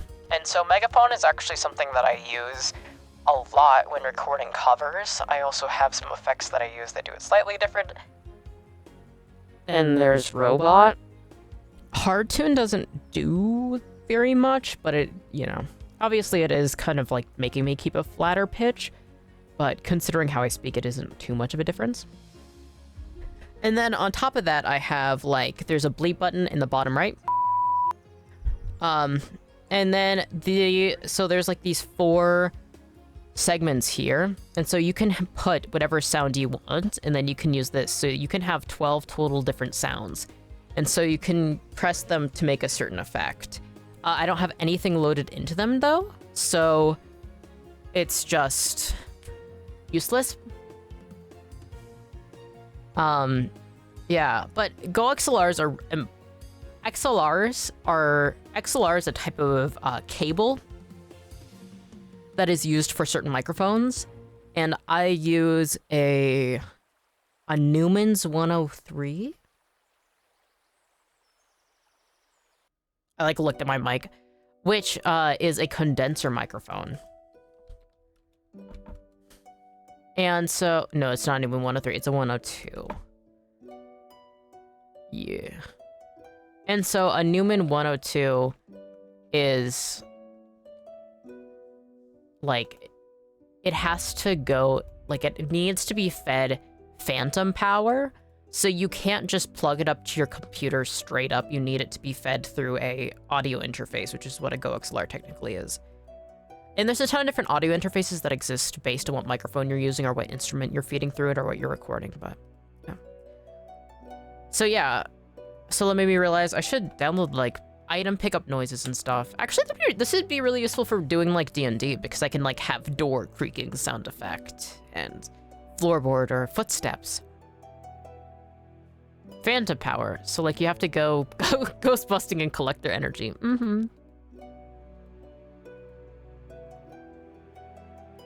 Honestly, if I just need ghost power, I'd probably just be able to feed it my own blood. Ah! Oh, I don't like this drawing anymore. I gotta, because that's the thing is it's too flat. I'm practicing drawing this guy, so it's fine. Almost all of my first drawings of characters are like boring like this. But it's not dynamic, it's not interesting. I didn't think about his vest shape properly, so it's like, ooh. Imagine how useful the beeping center would be if I stubbed my toe. God! What are you doing to stub your toe on stream? It's gonna be me. I'm gonna use it when I do my embroidery hand cams, and then I break one of my needles for the 5 millionth time. I keep buying really cheap embroidery needles for some reason, and then I embroider with aggression. It's like I'm not even as aggressive as like sword fighting as I am with embroidering. I don't know why, that's the way. If you're like struggling, you just embroider and then you break like 5 million needles. Don't underestimate Sola. I believe he can find a way. But I am intrigued. All right, I can fix this. I can fix this. I can fix this. I'll find a way. No, this is just practice. This is just practice. This is just practice. This is just practice. There is not a single character that I have drawn perfectly the first time. I think one of the problems too is that I've been thinking about him way too much, so I'm like, no! Betty with the sword versus Betty with an embroidery needle, who wins? Definitely me with the embroidery needle. That is so much more threatening because usually I'm just... Because the most dangerous thing about a person is the mentality of what they're willing to do. Needles are far quite and quite deadly if you hit the right spot. You couldn't even see it coming. And especially because I'm usually like in a much more aggressive mood when I'm embroidering, it's like, oh, so Medi is gonna hurt somebody. That's not good. Like, that's something too, is like the main thing that determines the winner of any battle is what lengths are you willing to go to. Swords are parryable. Because like, there's this phrase of, to sever bone, you must be prepared to have your flesh cut. And that's the thing that a lot of people I've come to find is a lot of people are afraid of getting hurt physically or don't have the resolve. Like when I am, like if I were to attack somebody, I am expecting the worst and most extreme thing. And so I just get really, really intense. And that's the thing is like, I'm not afraid of getting hurt if it means I can get the result I want. No ads! My fantasy music. Fucked up. Can't believe they did that. My 3 hours of fantasy music. Best of 2024. No AI by Blue Turtle. It's being interrupted. I think I made the music too quiet. It's me. I'm afraid of getting hurt physically. That could never be me. But I'm also constantly in pain, so it's like, what's a little bit more? Like, I love doing wood carving, but I don't have much strength in my arms, and the handsaws I use are old and not the sharpest. So it isn't uncommon for me to start sawing into my own finger sometimes because, you know, you're putting a lot of force in, you're holding the wood, and then you forget to slightly move your hand, and then, you know. So I've sawn into my finger as a total of 8 times. And I often... No, it's not that bad. I've never had to go to the hospital for it. And it usually just, like, you know, it just goes through, like, the skin layer. And sometimes a little bit into the muscle, but usually just through the skin. And it's fine. And it doesn't hit any of the major nerves or vessels.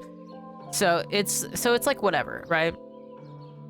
And so when I was getting my giant tattoo, you know, the one that goes from shoulder to shoulder across my chest, across my collarbones, up the neck.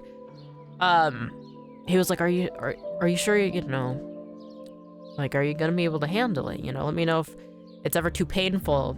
But it literally just felt like nonstop somebody taking a handsaw over my body. And it was, you know, it gets relaxing. It's still pain. It still hurts like a son of a bitch, but it wasn't a negative feeling. It wasn't like masochism, like I wasn't getting off on it, but it was just like, oh yeah, this is just what I'm going through right now. Like it wasn't anything like, oh God, no, But it was like, oh yeah, this feels like when I, you know, sawed into my finger. He was like, very interesting. It was really funny though, when I was getting tattooed, obviously it's a tattoo parlor. There's more than just him who will be in it. So they have like a playlist that they play, and there's like a lot of metal, a lot of like hard rock and stuff, like music I in general like. But there was a fucking, this is the worst part of the tattoo apartment, because he was like going over my chest, like right by my collarbones, and it was like fine detailing too, and fucking a metal cover of Blue Dabba Dee Dabba Da started playing, and I was struggling so hard not to laugh. I had no idea it existed, and he could see that, and he's like, God, I don't know who the fuck put that on the playlist. And I literally, as soon as we went on break so that we could both hydrate, because it was a almost 7-hour appointment, so like 3 hours in, you know, we took a break. I was on my phone, and I like started texting one of my friends. I was like, oh my fucking God, you would not believe what started playing in the tattoo parlor. Oh my God.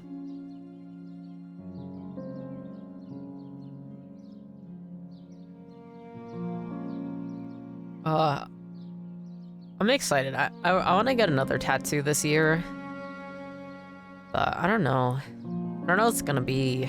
Well, actually, I have a good idea of what it's gonna be, but I'm also like, well, who do I want to get by? I could go back to the guy who did my chest tattoo, but I don't know. I want a tattoo. You should get a tattoo. You should get another one. You should get many. It's actually so silly. If I ever get a tattoo, I want that song to play. Hell yeah. That's the thing, is like, I have been with my friends while getting tattoos, and like a lot of times, like when I was hanging out with my sister and she was getting her most recent tattoo, like they were playing like Tame Impala and like Mac DeMarco, and it's like awesome. And I was like, all right, cool, you know, a lot more mainstream, but it's still like cool and interesting, and I liked it. It was cool, it was a vibe. But then just like Blue Dabba Dee Da metal cover is funny. I want to have more manga panels on my right arm. Hell yeah. I love that Cotton's asking my questions for me. Yes, yes, go!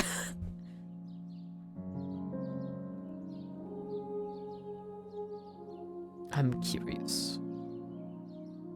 You're welcome, Eddie. Have you Hakusho panel already? I want a free run, One Piece, and Full Metal Alchemist. Hell yeah. Hell fucking yeah. Good taste, good taste, good taste. You focus on drawing. This is Ghost Town Cotton now. My co-host who just takes over.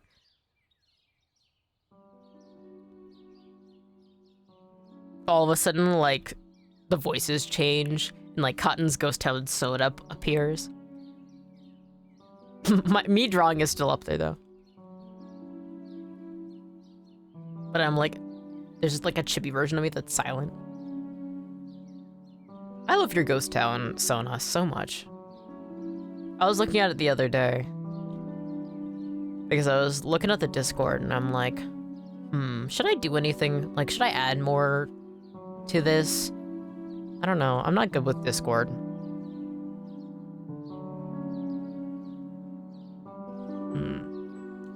There's 2 segments to this vest, but how the fuck? Are there big buttons? Because, like, oh, wait. It's technically loose, but then it's tightened here. Ah. Also, looks like there's a seam line going down this, and also on this edge. Interesting, interesting. That's actually so cool. Yu Hakusho manga panel is freaking iconic. It's actually really funny, because, like, such an amazing anime. I'm rewatching it now. Hell yeah. Hohoemi no Bakudan, my favorite opening ever. One that I never skipped ever. I actually have a cloth Yu Yu Hakusho poster right behind my computer. That and Miku.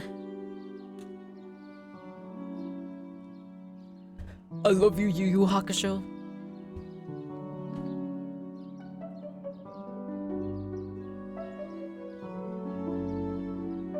I still want to cosplay Kurama from Yu Yu Hakusho.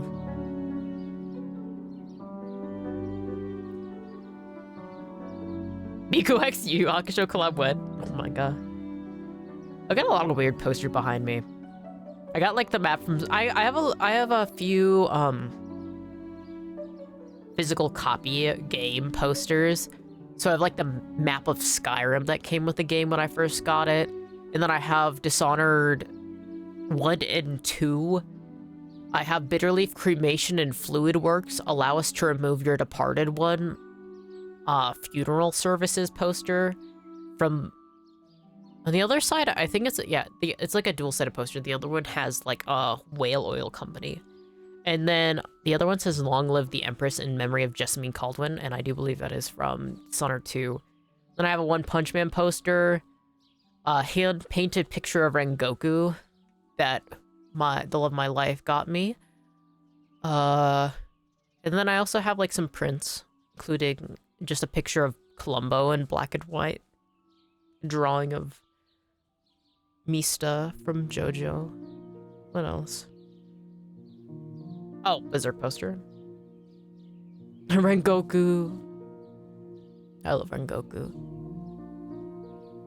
I used to read Shonen Jump weekly and monthly. Like, I just kept it up to date with almost all of the series. And so I read the entirety of Demon Slayer every week since it first came out. And it's been a long time since it's been finished. I haven't really kept up with the anime. I think I watched the first season and then I was like, all right. But such a good series. So it's coming out, you're so cool. Being a Shonen Jump fan is a very common thing. I love reading series monthly and weekly. I mean, I've been reading so many series every week and monthly. But that's just like part of it, you know?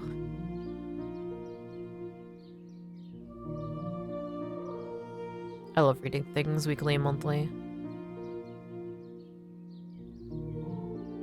I've never seen anyone who reads every week except for like my sister. Your sister gets it. You should start doing that. But I read almost every single day different things. Like, wait, let me see. I have several ongoing series open right now. I try to read like at least 10 series a day. I mean, there's a lot of like manga. Fullmetal Alchemist is probably the best manga I've read ever. I have it all. I have the hard copy edition for almost all of it. Not all of it. I love Fullmetal Alchemist. It is such a good manga. Oh my god. I used to have an Edward Elric cosplay. I don't have it anymore. But the leather pants I had weren't real leather, and if you know anything about wearing faux leather, that shit does not last. I love Fullmetal Alchemist. God, what a good series. For the longest time, my phone case was the sigil for flame alchemy that Ritsu Hawkeye has on her back. I had it as a phone case. God, what a good series. Demon Slayer is such a good series, too. Some of the greatest. I think genuinely, hands down, at the very least, for the shonen demographic, those two are just hands down some of the greatest. BRB, alright. I've read a lot of shonen, but I used to... Well, I actually own Shonen Champion. I used to buy... Okay, so Shonen Champion isn't as successful of a magazine, a shonen magazine, as Shonen Jump is. Like, Shonen Jump is like Naruto, One Piece, My Hero, Demon Slayer. Did they do Fullmetal Alchemist? No, I don't think so. But then Shonen Champion has some other like really interesting ones, and I actually used to get their monthly series. I used to buy it, and they have like a lot of like experimental series that they try out during that time. It's very interesting. I find it I don't know. But I feel like Shonen is usually the first like thing that people read when it comes down to manga or like anime that they get introduced to. So I love it. Oh yeah, One Punch Man is also in Shonen. Well, the redraw of it, not the webcomic, is in Shonen Jump. The comic store. Ooh, just a second.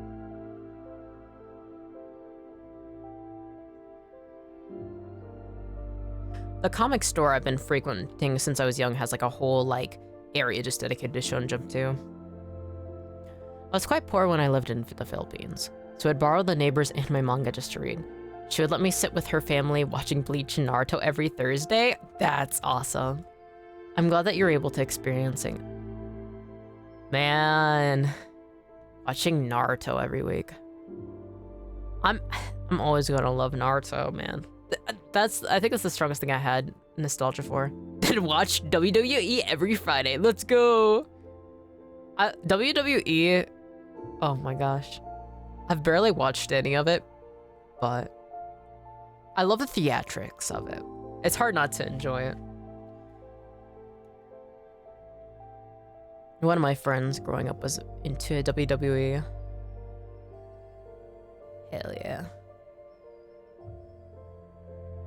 Alright, I'm fucking up the jawline. It goes down more.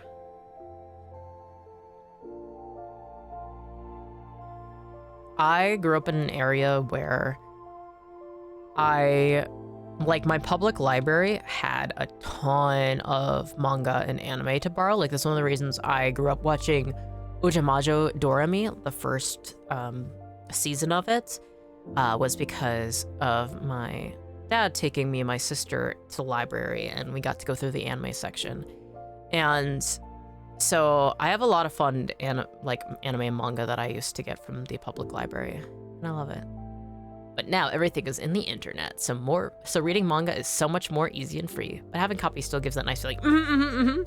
Almost always I read manga online, but I also try, if I really like a series, I at least try to own at least one copy of it, like the first volume, or maybe just my favorite volume. But oh my god, I wanna... If I ever get to monetize like streaming or YouTube, I would probably just spend my money on getting more manga and comics. I've been really wanting to get all of Sekaiichi Hatsukoi. I only have the first like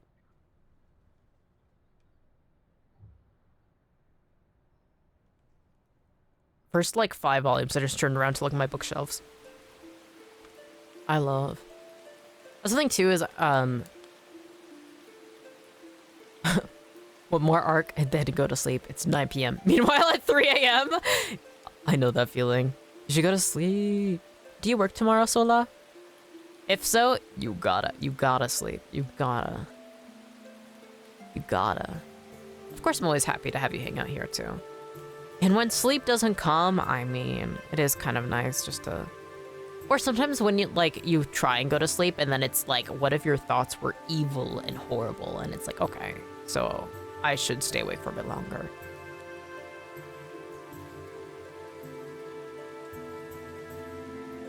Of course, just ordered some pizza. Gonna do some drawing. Hell yeah. More drawing from Sola? Oh my god, I loved the art piece that you sent earlier. The gateway? That was so fucking cool. I love it. Whenever I see Sola art, I cheer.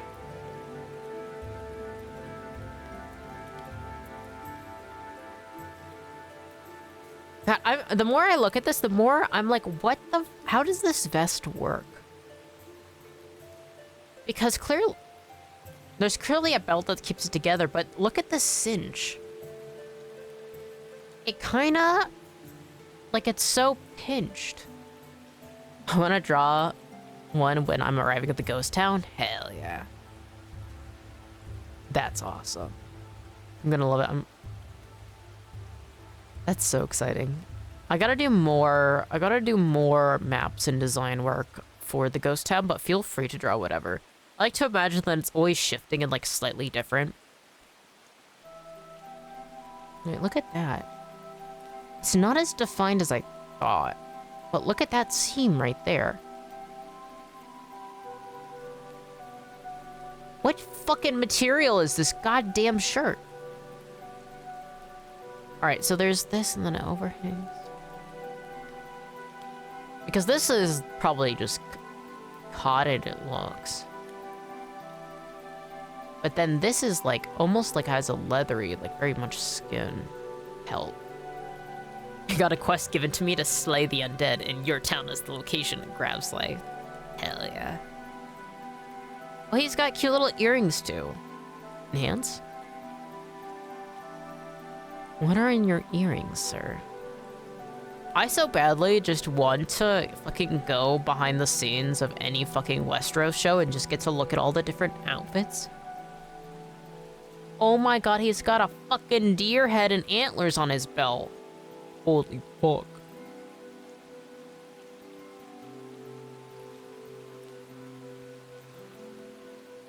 What is this pattern on his cloak? This looks like skin? Scales? Like snake skin and scales? What are on his goddamn earrings? I want his earrings. I love dingly earrings. Dingly earrings are my favorite. That's one of the things that my current ears aren't the greatest for wearing earrings. So one of the reasons why my glasses have little danglies is because I like earrings. Kind of looks like he has other piercings up there, but it might just be hair. No, it's hair. And then he's got like a loop, and then there's some sort of design, some metal design right there.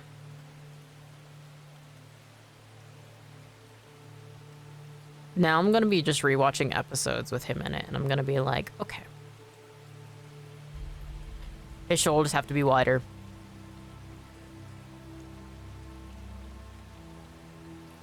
Oh, body proportions. Oh. I'm always afraid of like having like too exaggerated of like body proportions, and then I like underdo it. Like it's too small. It's like, no, fuck. I can't believe I've done this. He's got a curl to his facial hair too. Whoa, whoa, whoa. Wow.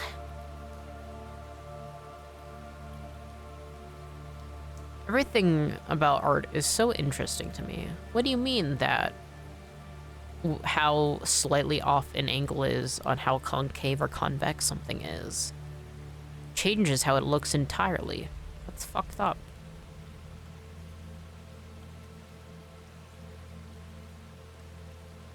Lyonel Baratheon, man that you are. God, what a fine man. Starts hacking up blood.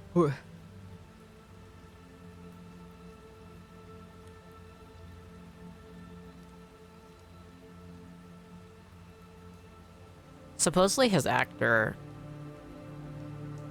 got so excited about playing him. He was looking at like, you know, the script for it when he was auditioning and like all these details about the character, and he's like, holy fuck, I want to play this character. But like, he's called the Laughing Storm. That's sick as fuck.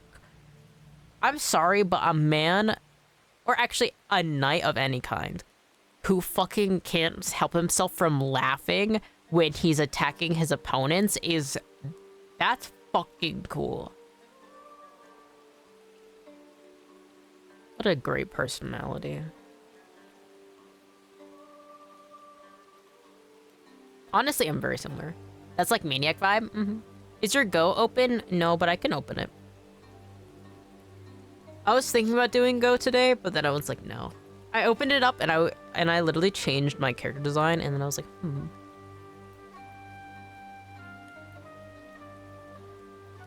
In fact, I also laugh when I'm sparring against people.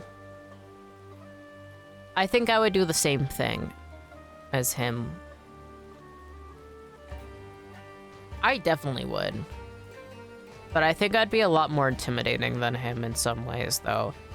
Because he isn't an extremist. See, that's the thing is, the way I act, if I was in that world, probably a Targaryen. Mentally fucking insane. When I went out the other day, the quiet poets are usually the scariest. Yeah.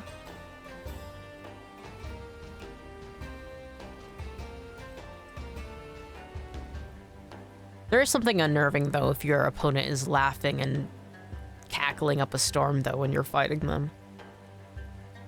And one of the most important things when you're fighting is shaking resolve.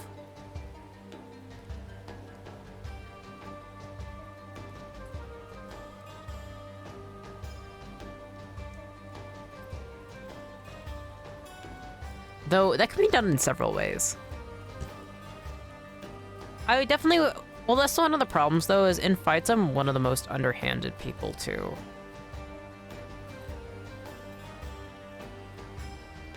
Lyonel is a glory hound, so he's a lot more straightforward. But with me... Well, I have no qualms against killing animals or severing limbs or... Well, I'm also an extreme sadist, so... There's very few things I would not do to an opponent. And that includes dissecting them alive if I got my hands on them.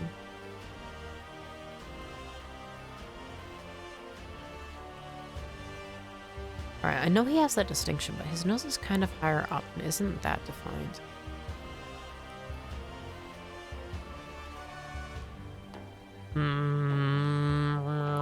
I don't like that nose.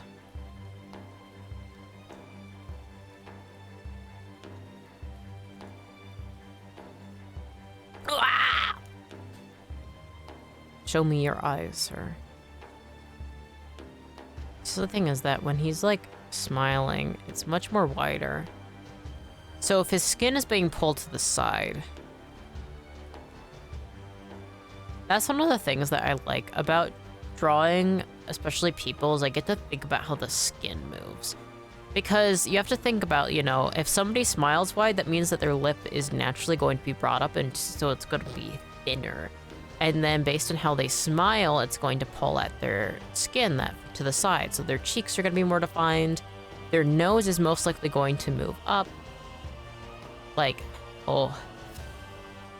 You can see right there how the skin is being pulled back, because what's happening is one of the lower muscles is moving that way. And so the upper face, which is like fat and skin, is going to be pulled along with it. And so muscles are mostly closer by the mouth, and so when it pulls to the side, and that means that it's going to pull the skin up, the cheeks are going to go up, and then little wrinkles are going to form. But trying to get the mouth right is difficult. He's a big-time grinner, though. I think that's one of the reasons why I'm struggling with this character, is that he doesn't usually just smile with his mouth closed. In fact, actually, let me erase his top lip entirely. And then based on how he's smiling, his mustache is going to be pointed more outwards than simply downturned, as you see in other ones. Adding details so that it goes up. Then I should also be thinking about how exactly the skin is being pulled. How far down his mouth is. Where his lower jaw begins. BRB, pizza arrived. My health is low, so I need healing. Hell yeah. Yeah, I think I need to have him grinning. I need those teeth. Show me those teeth. Hands down, #1 forbidden snack. Teeth. Sometimes if I get too conscious of my teeth, I just get really frustrated because I just want to eat them. I don't know why, like, especially when they're nicely cleaned and polished, it's like, wow. Meme of, like, is this a butterfly? You know, what is it? Is this a... Oh, it's been too long.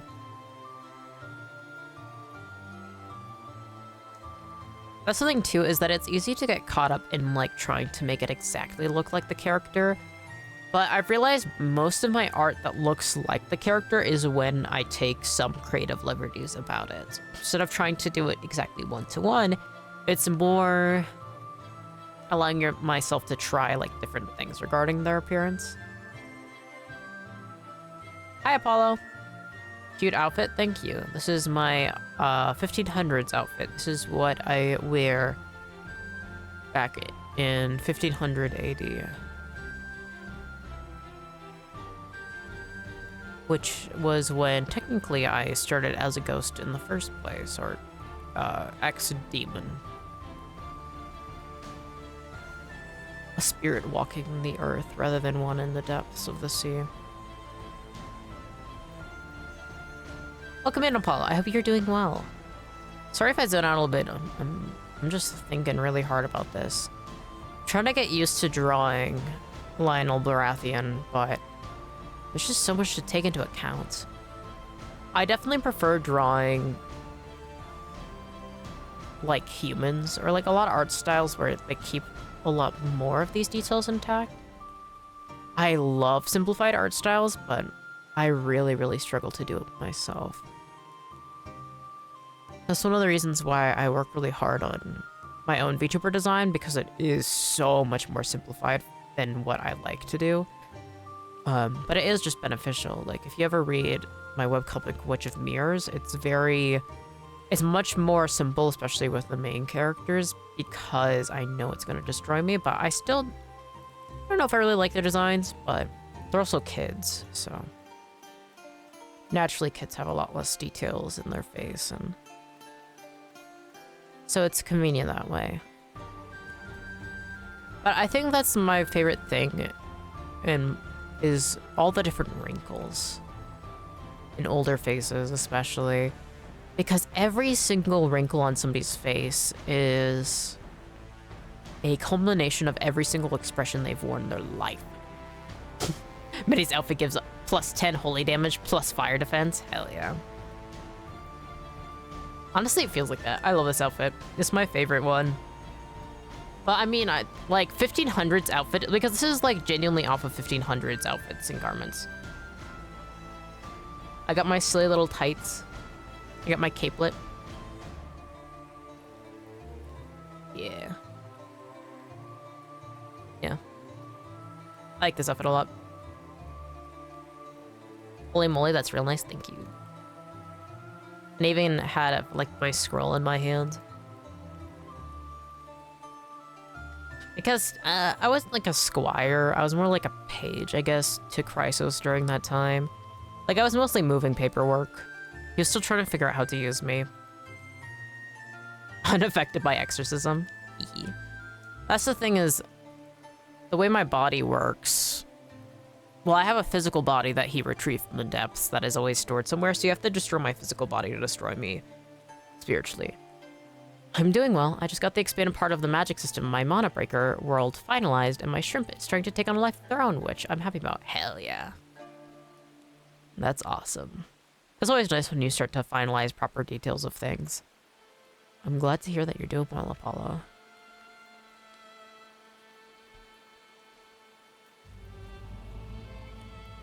Alright, I need to... This should be more downturned. He's got pretty defined eye bags, but I don't want to over-define it. I'm handing out mana pots like candies today? Hell yeah. What is this, Halloween?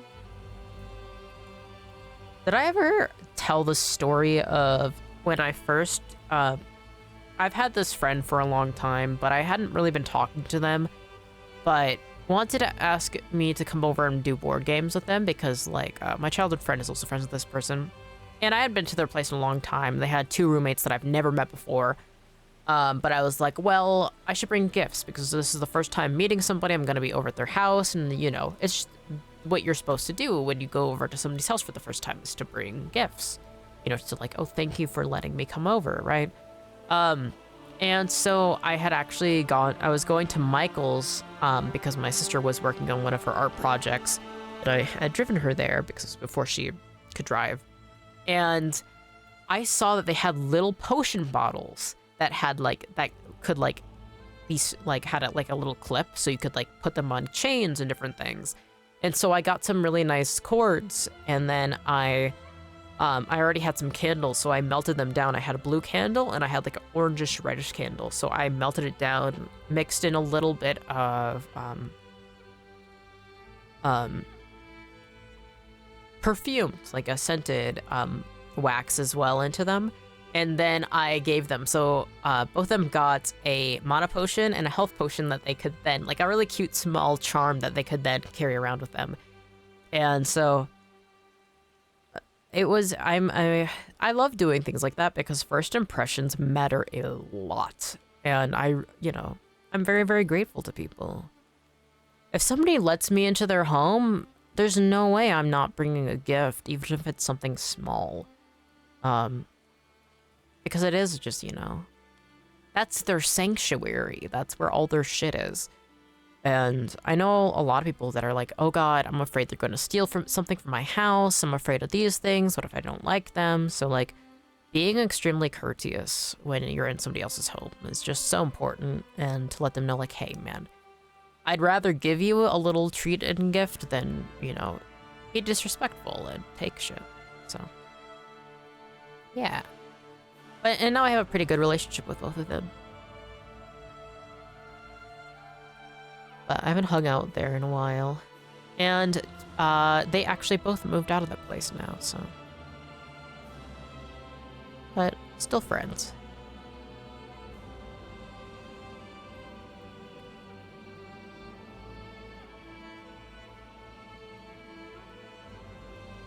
Maybe if I go back to Michael's and they still have the potion bottles, I can definitely make you some Sola. If we ever meet up in person, I can do that. Or I'd embroider you something. I've been needing to get back into my embroidery.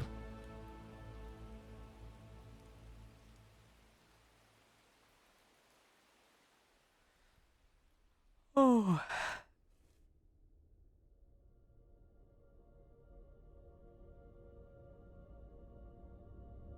I keep finding myself congested, so I keep having to mute.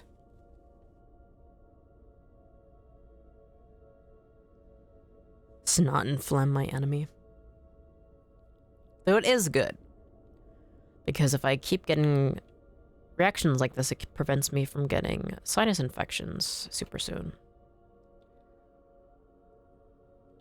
And boy, do sinus infections never leave me alone, usually.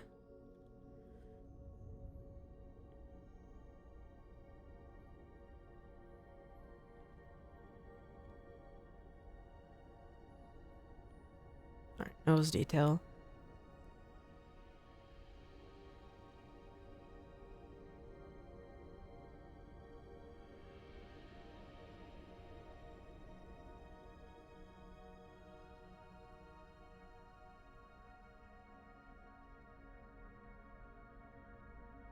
Oh. I have the condition mana burn worked out more. There's now 3 versions broken into lethal mana burn, corrupting mana burn, and animating mana burn. But the last one can also lead into LMB or CMB because AMB brings things into life, things to life. QND, the other 2 change or M1's life. Interesting. It's a pretty cool function. Interconnected systems. I see. Pretty dang cool.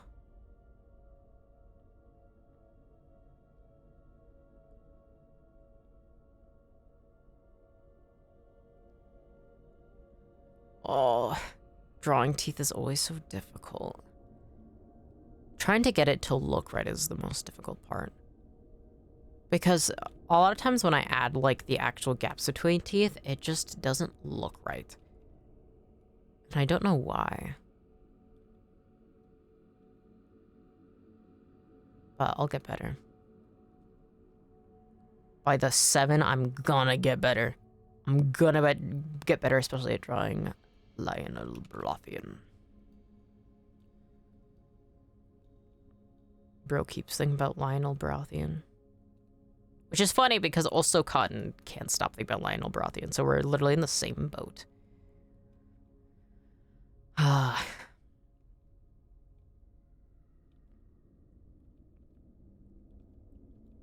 think maybe instead of focusing on the corners of the nose, focusing on the edge of the mouth, and focusing on that skin creasing first. Of course, this drawing is going to be one of the worst drawings I'll ever do because it's only get better from here on. I need to add some definition for the hair burn, the sideburns.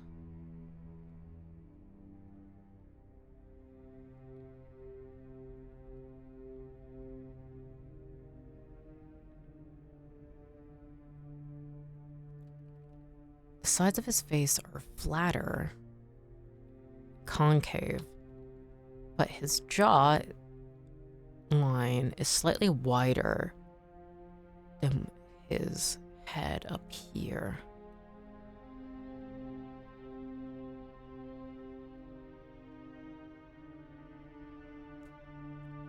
Then he does have some definitions to his cheekbones, but they're a bit lower. His eyes are sunken in. So, a further depth. But he doesn't have a defined brow. Like a defined fleshy brow to the same extent that I see with some other people. So let's define the eyelid more. His eyelids are indeed defined, and then add a little bit extra shading around the eye to make the sunken in aspect of his eyes a bit more prominent. Then I want to bring the fold lines down to his cheeks. Erase a little bit to make it go out a little bit. Ooh.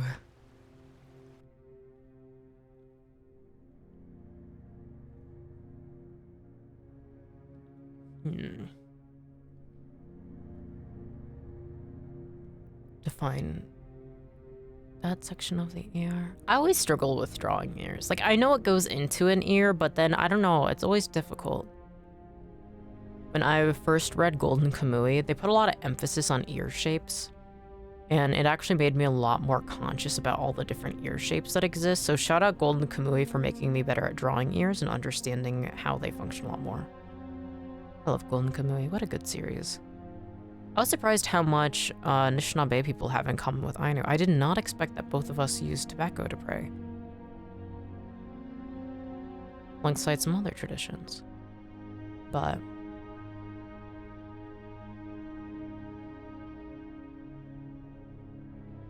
the Ainu are relatives of the Inuit and some of the other northern tribes who swing by.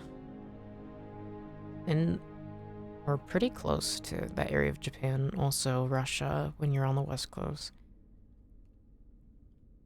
We have a lot in common, the Anishinaabe to the northern tribes of the west.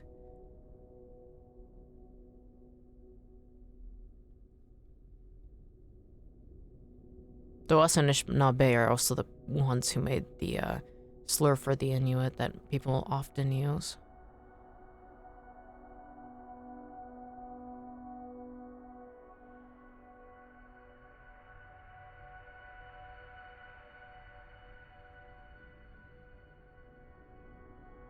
Though one of my first cousins is, his mother is Inuit. It's always cool seeing him. He usually posts pictures of him up in Alaska with her family.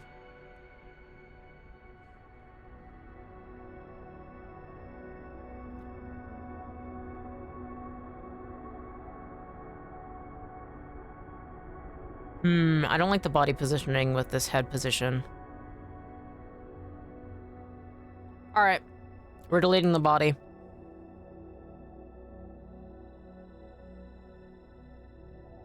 Ooh, the music just got really dramatic. Makes you feel like I'm in a cave. But it's very pretty and serene. There's water flowing. Clear water. You can see slight fishes inside of it. Pale. Listening.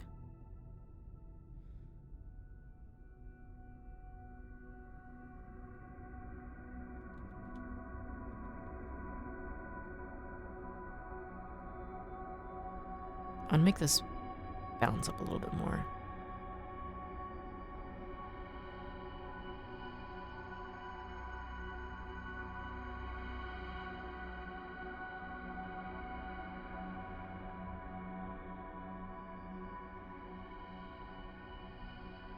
Ugh.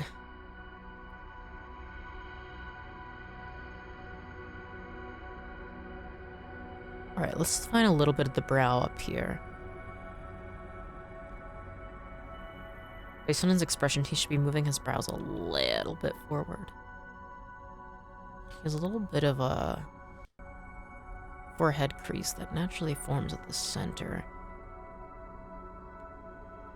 When his crown is on, he does have defined brow forms, but it isn't always there.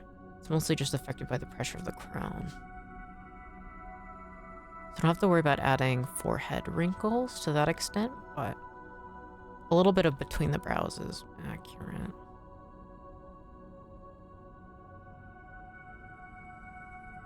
I go to this cafe every day at work. They've been selling pistachio croissants every day. The same gentleman been serving me it. He held one on the side for me today. It made my day. Oh my gosh! Wait, that's so awesome! Aww, he knew that you would want... Oh my god, that is so sweet. I love that feeling. Aww. God, pistachio croissants sound good. There's this one bakery that I used to go to a ton whenever I would visit my sister's apartment. And it was really cool when I started being remembered as a regular in my order. And they'd still be up for me changing it, but it's a nice feeling of like being seen, felt. Now I feel bad because one day I'm like, no thank you. Oh my god, yeah. It always feels bad though. Like when they're like, oh, same order, and then they already have it reserved. Because then you're like, you have to get it. Now you gotta.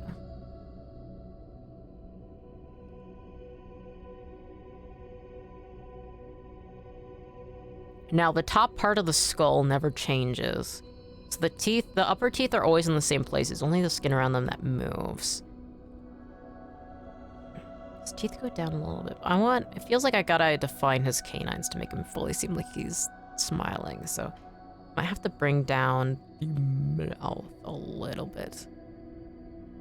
And then I can have his canines defined, and then usually putting emphasis on the gum lines and like can help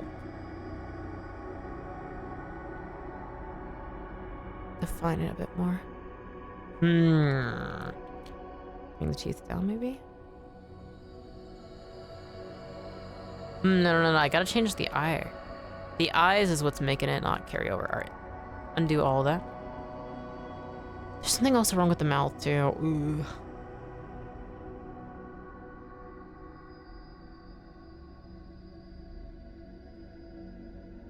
Maybe define it going up like that. Croissant. Croissant. On croissants.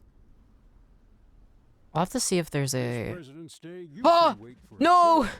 It's... I think that was a short ad. I could skip.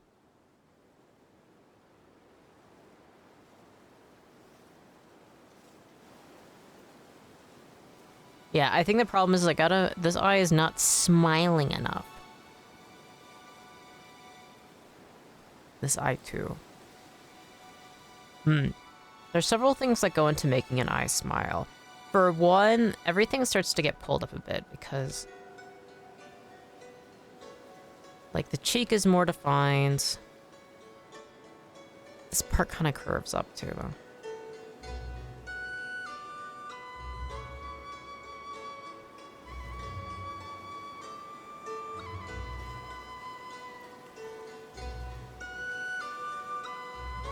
No eyes actually fully look straight ahead. It's always like, they're never completely accurate, but it is something that like trying to make eyes look in the same direction can be very difficult. Size and angle, and then the very slight differences in where you put the pupil. Ugh. Eyes are such an important part of human features, but I definitely hate drawing them.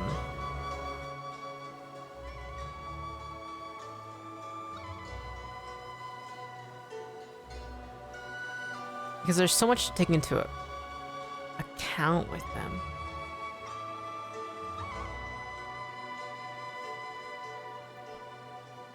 Humans almost always have like this little bit of the like brow that doesn't follow the nose, like almost always defined like that.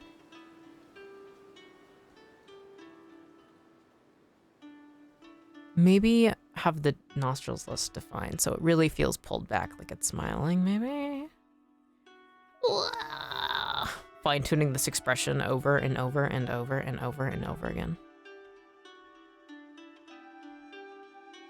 Alright, I think that I also need the eye... I could fix the eyebrow. Starts crying, freaking out. I think I do need to make them a little bit more squintier. Eyes naturally close a little bit when they're smiling. And then I think I should angle the brows slightly differently. Show me your face. Show me your face. See, this one, it moves in really far. Just a fucking moment. Just a fucking moment.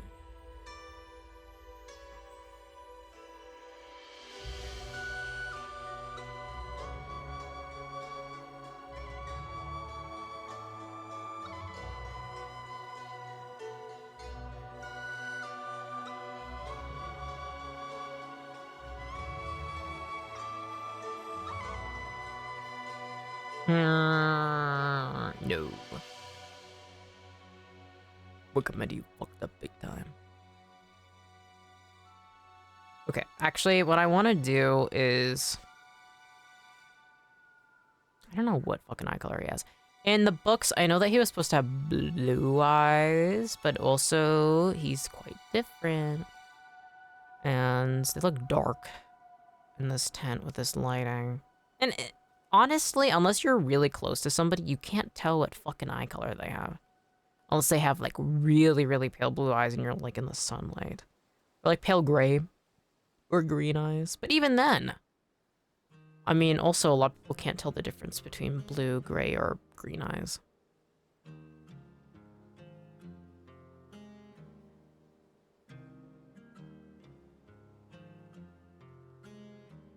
How does an individual just create the most fire portrait? What the heck? I don't know.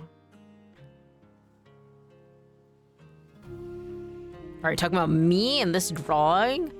No, this is so far from it. I'm still not capturing his likeness properly. Starts crying and weeping and howling. Yeah? Oh, God. I'm not capturing it right. Please. I need to collect that brain. Well. Pushes up glasses. I literally did. You just have to... And then I proceed to ramble. You just have to... Okay, so my big... The most important thing about drawing faces is you have to remember that it's skin and muscle moving on bone. Like, I need to think about actually how it feels, like all the different muscles that get pulled when these expressions are being made. Like, I feel like a lot of people don't think about the movement of a face and what it feels like. And, you know, when you think about that, you can contextualize the rest of it. Like, anatomy is very important.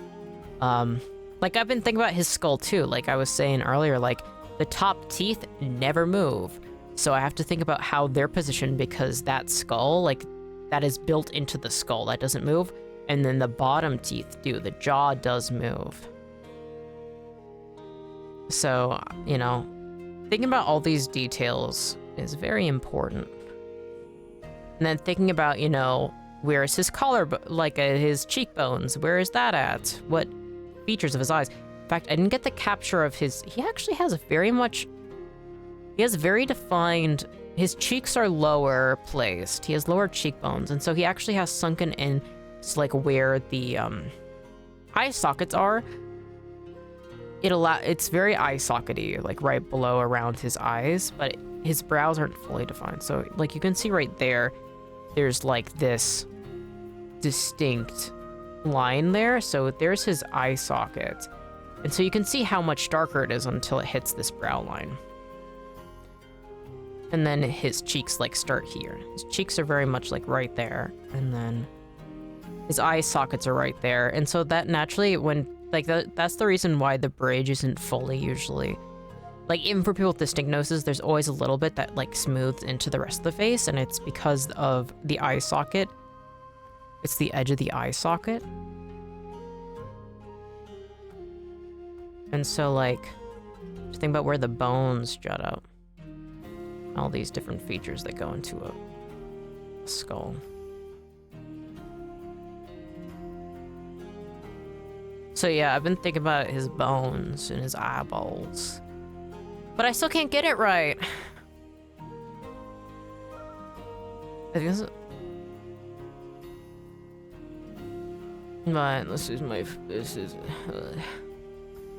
because the thing though is that his eyes, I'm like trying to add more expressiveness to them, but they're looking less and less like his eyes.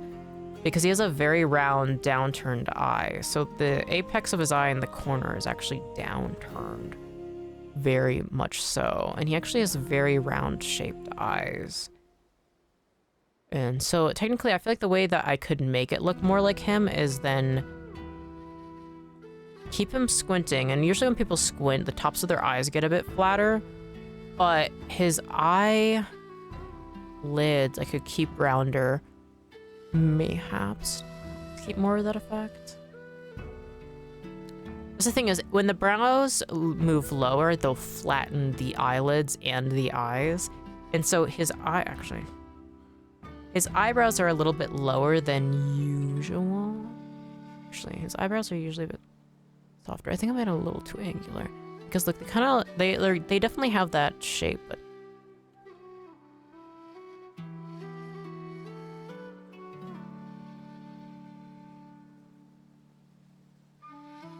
no! See, that's the thing is, his expression isn't meeting his eyes. All right, wait. Maybe it needs a little bit of eye shine. All right, that definitely made it better.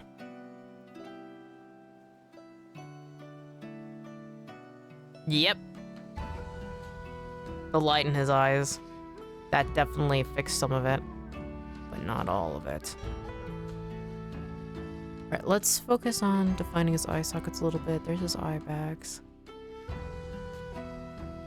And then, like I said, the ball of his cheeks. His cheeks are very defined. But not like, he's not gaunt. He's not a very gaunt person, but the little bit of the fat he has on his cheeks right there.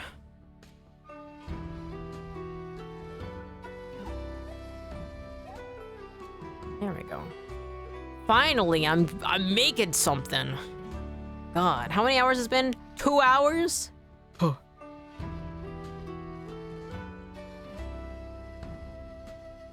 I want her to be like amused. I want her to be like sitting down, because that's the thing too, is one of the problems I have with my previous position and also this expression is it lacked a context, right?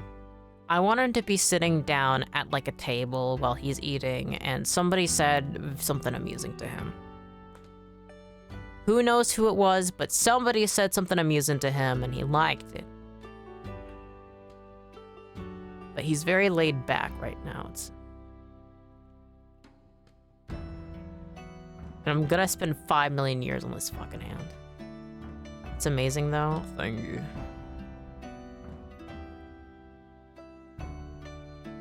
I love drawing. And that's something too, is my favorite thing is drawing, like, obviously, this portrait isn't full-on realism, but it is genuinely, like, what I consider my actual art style is this. I usually try and simplify it for most other things, especially when it comes down to, like, doing my VTuber art. But I love drawing all these details because that's what sums up a person, right? All these little wrinkles, all these little hairs. Even, like, the fucked upness of his curls. Like, his hair naturally, like, is, you know, springy. Like, very much coiled. And so, like, you can tell, especially with some of these, like, you can tell that he brushed them up. Pero! Welcome in. I hope you're doing awesome, dude. We gotta play Crusader Stronghold, but I still gotta play more of it. I played the tutorial, and then I played the first ever mission, but I got stuck on the second one because for some reason it's like, the granary is full. But it was stuck at 250 and I had to reach 300 bread. And I'm like, well, let me place another granary, but there wasn't one. And I'm like, all right, that has to be a glitch. And then I was like, I should text Pero and ask an answer, but then I got a call from a friend that their grandma died, and I'm like, all right, I gotta deal with this now. The second is ass. Ugh. Doing good, just headache. Aw. Hope your headache can get better soon. Oh, damn. Yeah, I think it had to be a glitch because there's no way to boost the granary numbers, I believe. So I'm just gonna have to do that all over again, but I was like, ugh. Yeah, but I didn't have the time. But soon I'll get back to it. Why does this hand only have 3 fingers? You have to put the granary next to the others? Yeah, but it didn't have an option to put down another granary. They have to touch. I'll have to look into the settings. Because, like, it wasn't even in with the options for some reason. Same with the storage. I know the storage. But for some reason, like, there wasn't any granary option to place. But there has to be, right? Because if the granary is capped at 250 food items and you need 300, like, it has to be there. But I kept going back and forth. Maybe it was hidden. Yeah, it's in the last build tab. All right. Maybe I probably just overlooked it. It's not common for me to go through, like, settings like, it has to be here, and then I just continuously overlook it. That hand is wrong. I hate that hand. That's not his hand. Show me your hands. He's got rings on. God damn. Brother has the jewels. Alright. Alright. Putting my hand on my chin.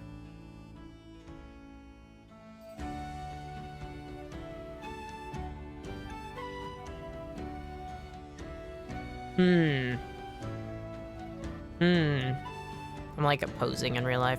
I'm not looking at myself, but I am like thinking about just how it feels. I don't know.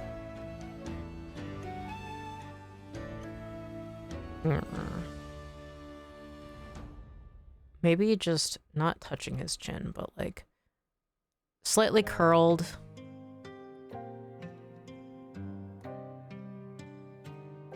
Man.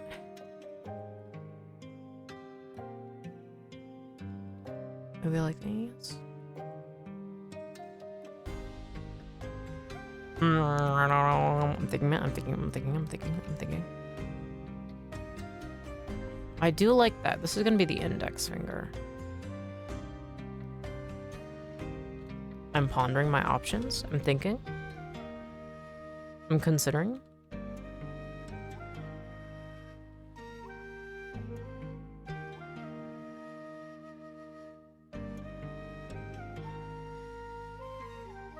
That's the most difficult thing about drawing hands is figuring out how the fuck you want to pose them.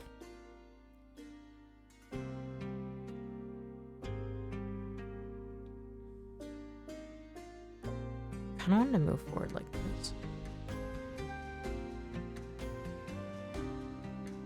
Like this, maybe.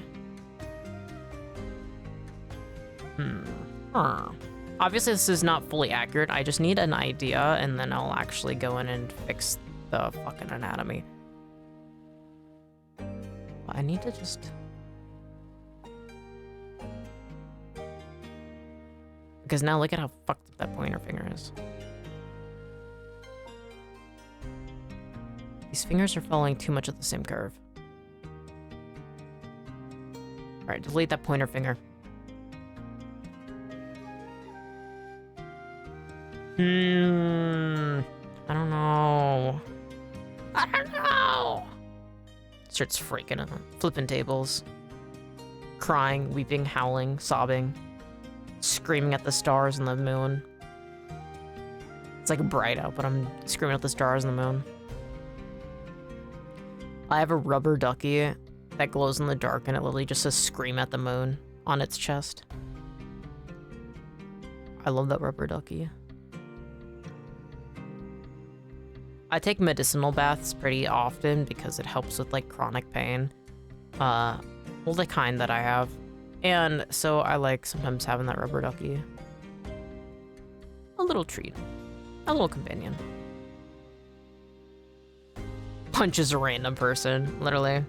I'm like running down the street and I give him a hard right hook.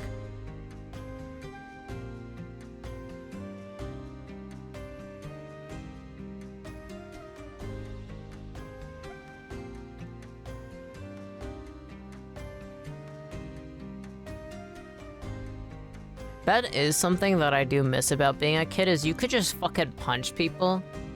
Like, especially when you're not like a teenager, like when you're younger than that. You could just punch people and nobody could stop you. What the fuck was the law? That didn't matter. I was very consciously aware of the fact that when I was younger, I could get away with more criminal activities. And so I was one of those kids that was just constantly trespassing and causing problems. But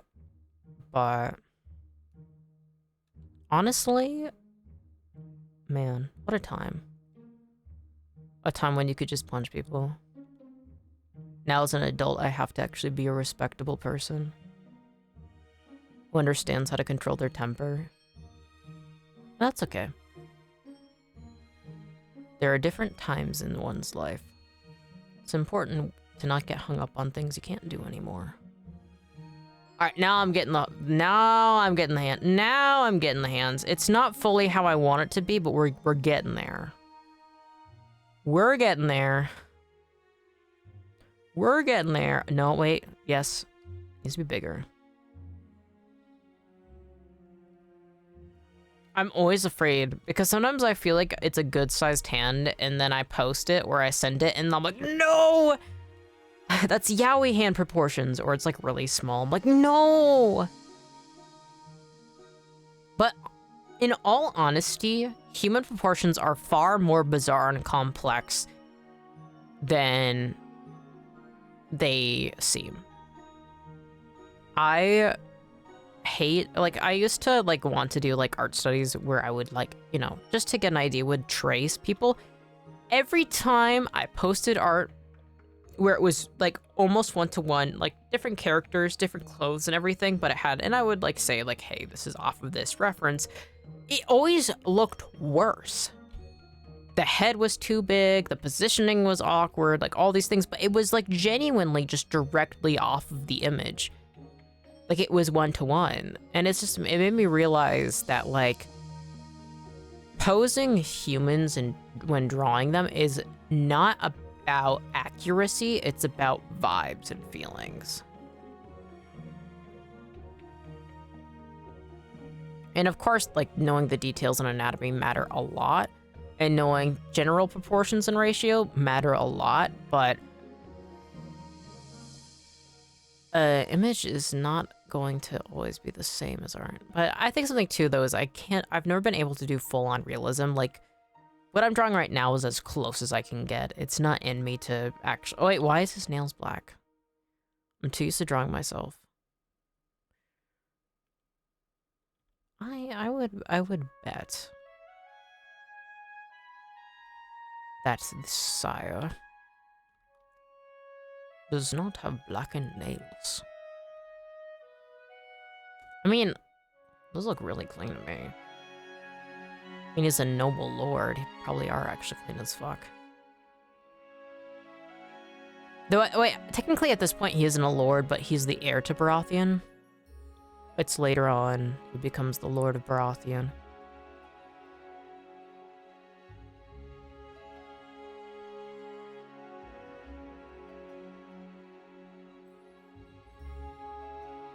Okay.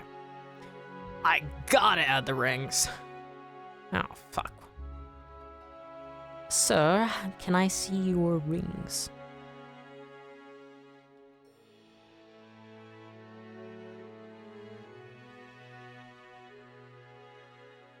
Fun fact, it was actually disrespectful to call somebody Sirrah. S-I-R-R-A-H. It was kind of like saying bitch. Like, it wasn't, like, it's like the lowest form you can call somebody. Like, there's sir, sire. Sire is somebody who is more advanced. Sir is usually somebody of the same rank. So, like, or, like, roughly the same status level. But sire was more advanced, like, higher caste. And then Sirrah is, like, being disrespectful.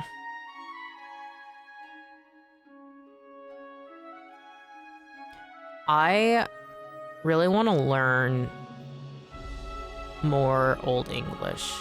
And what I just said is, like, just terms that you need to know when you're studying Shakespeare, right? But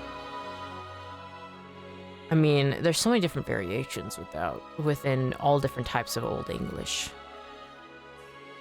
Oh, so many languages I want to learn, so little time. There's so much I want to do.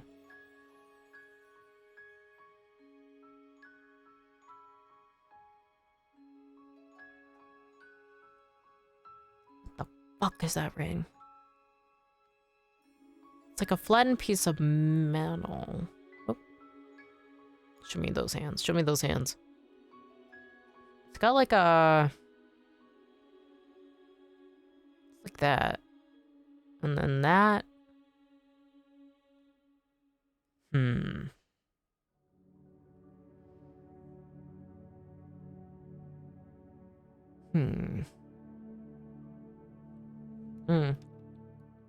I love rings. I don't wear rings often because I'm usually like, well, I cook several times a day usually, or, you know, not necessarily several times a day, but I cook often, or I have to clean often. So when you actually clean and do things, you can't wear rings or jewelry much at all. And in fact, actually, I've given away most of my jewelry as gifts. Outside of, I have a lot of dangly earrings, but most of my rings I don't have anymore. But I love something about men with like a shit ton of rings on their hands. I don't know, man. That does something to my neurons. Women? Yeah. I mean, it matters what the rings are. I love rings that look like they come out of Dark Souls. I've always wanted my own signet ring. I love that you can actually just buy Dark Souls rings. I want all of them, actually. I was gonna say one specific, and then I was like, no, actually, all of them.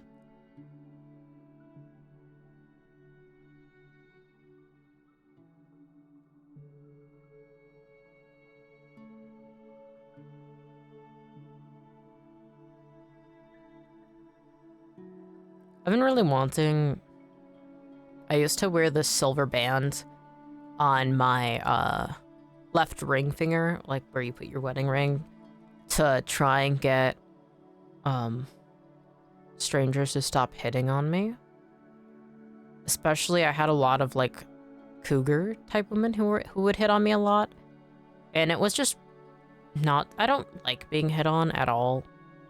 And so I used to wear, you know, a silver band on my ring finger to like be like, hey, I'm married. I'm not married, but just to like cast people away. I got hit on more.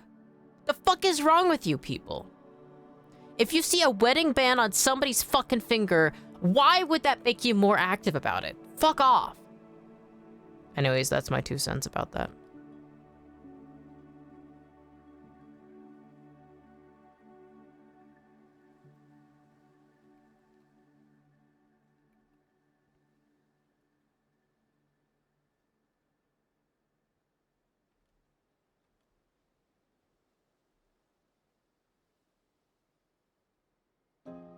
It's interesting. Like, I am somebody who's 0% cheat, right? But I find the idea of ending up with somebody who's like older and divorced is nice. But I also like sad, empathetic men, so makes sense.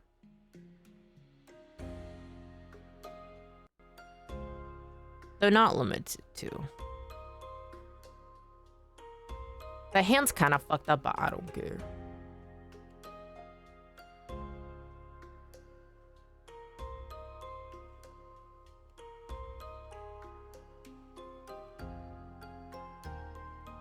God, this fucking picture in particular, that neck shot is driving me fucking crazy. About to lose my goddamn mind.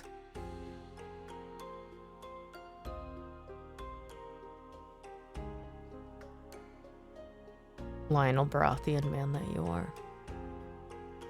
Lyonel Baratheon.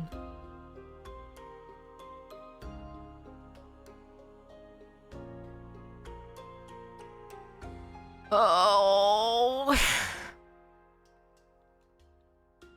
I'm tired. Oh, I have more tea, dumbass. All right, I gotta drink more tea. It's cold. I want to get one of those coasters that keep things warm that you plug in. How much are those? Just a second. We're going on hiatus because I'm starting to procrastinate a lot. Coaster that keeps things warm. The woman that I worked for had some. Keeps drinks warm. $34. Oh. $20. Oh. 22. Ow. Branded bamboo mug warmer with 8-ounce ceramic mug pinnacle promotions. That one is a cat. Oh, it's also a candle warmer. Oh. I think candle warmers are really funny to me. The woman I love, she has several candle warmers, and I just think it's really funny. Because, like, she wants the smell of her scented candles, but she doesn't want them to be too strong. Retro coaster coffee and tea. I like that purple one. $30? Ugh. What am I, made of money? 30 for clams? It's like one large pizza and a drink. Exactly. I'm not made of that fucking money. Oh. Oh. I mean, I know that the woman I love, she got hers at a thrift store. So I could just go to the thrift store and go to the electronics department and be like, do you have a candle warmer? I don't know why I said it like that.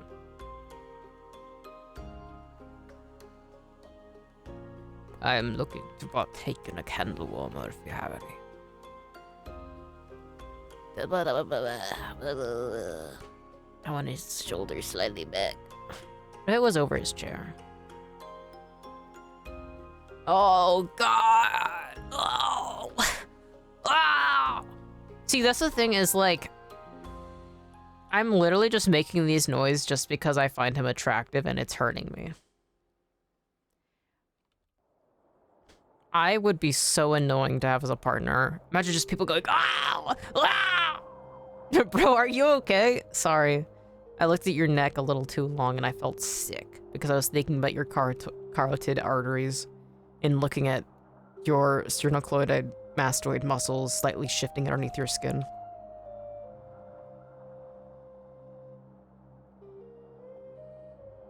See, that's the thing, is when I love somebody, it's not just them, it's also all of their muscles and veins. I think about it very consciously. Oh, wait. Does he tuck his shirt into his bracelets? Or is it just hemmed weird? Show me your sleeves. Can I see your sleeves? None of these have a sleeves.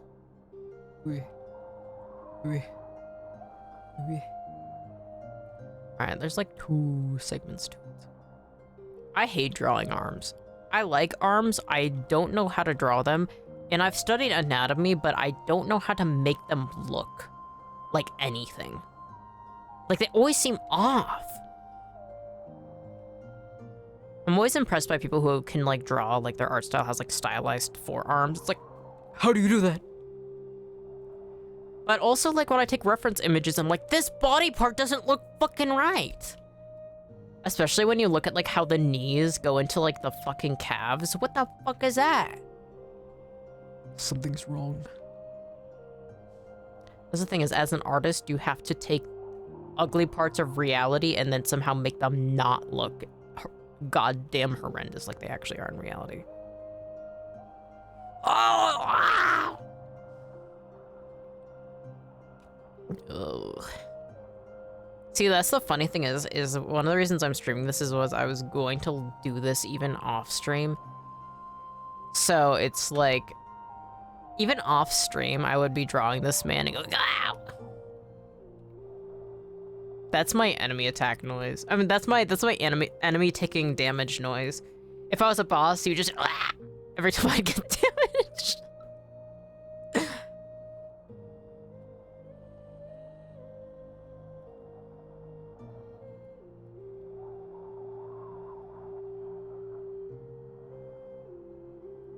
Why are you so...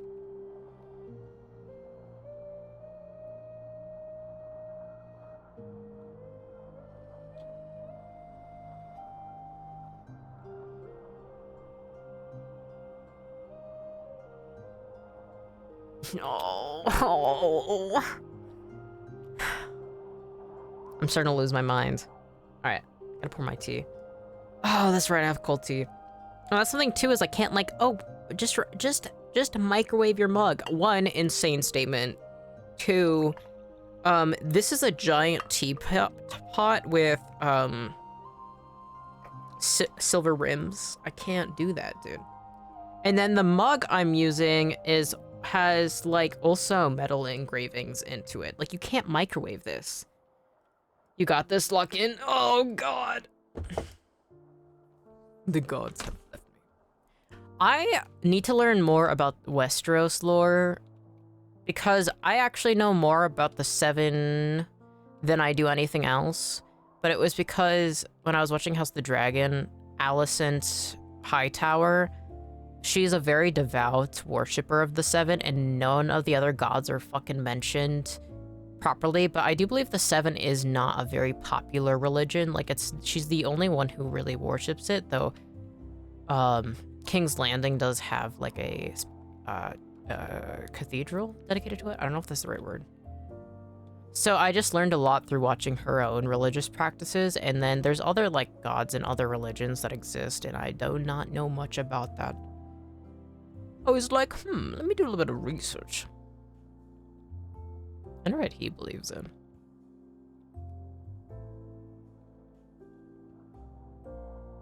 I'd be so annoying.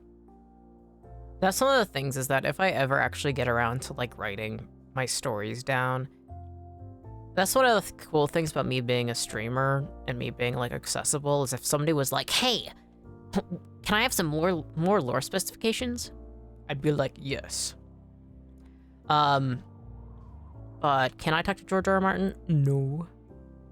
And I'm sure he'd be like, why the fuck does that matter? Excuse me, sire. But what is Lyonel Baratheon's religion? I'm curious. But maybe we'll get more.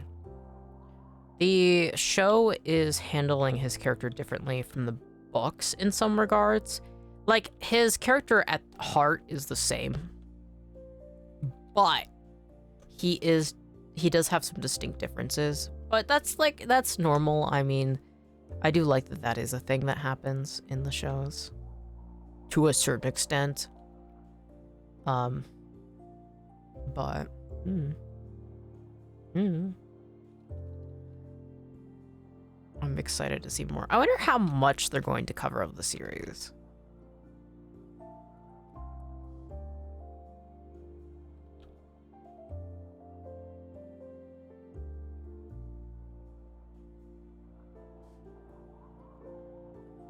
Oh. Oh, Lyonel. God, I'm so excited. I'm so fucking excited for more of his combat scenes. Starts hyperventilating. Starts crying and sobbing. I gotta figure out how to do this best. Before I start just randomly putting lines places, I need to actually think about this.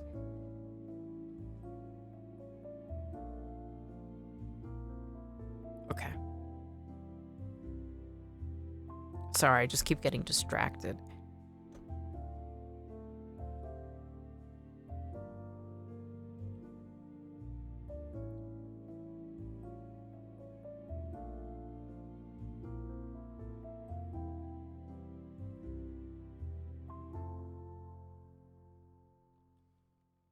I definitely want to go back into his hair and fix some things and adjust some things. How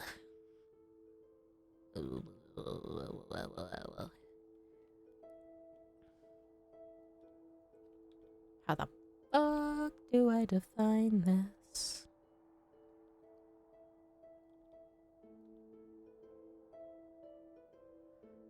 Okay.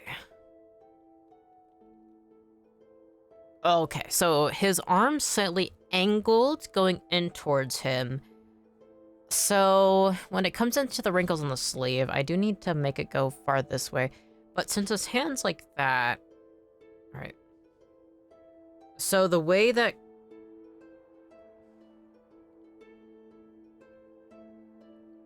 So... Sleeves hang flat without any real curves if you're shaking somebody's hand. So if it's straight out, there shouldn't really be any definition, like any wrinkles going either way. But if it's like this, I'm like looking at my sleeve. I'm wearing like a fuzzy robe right now though, with a hood. So this is not the right material. These types of shirt are very prone to wrinkles and it will shift around quite a bit just based on how you... All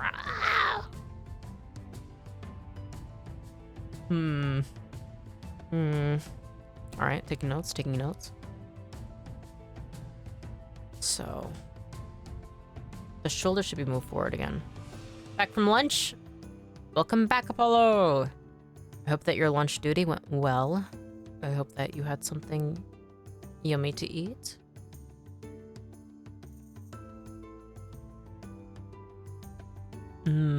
After I finish stream, I'm excited to have some of my bean soup I made. Completely made of leftover things. Homemade chicken stock that I had left over from when I was butchering the whole chicken. And then I used beans that we've had in the pantry for the last 6 years, maybe more.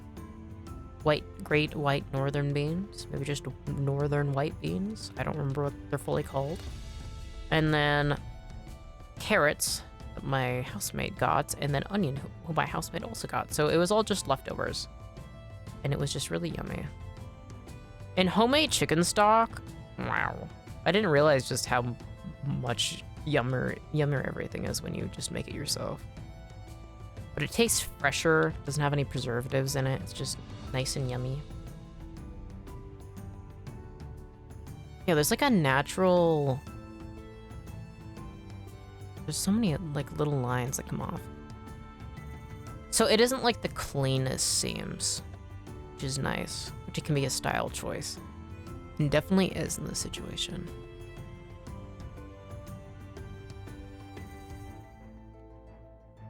I wonder how many outfits just the first 3 episodes of Night of the Seven Kingdoms has used.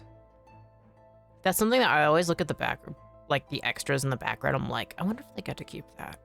I want to keep that. I want to keep all of these outfits. But the costumers they have for Westeros are almost always just really good about it. Like, they're much more historically based than a lot of other shows, even though it's a fantasy, which I love.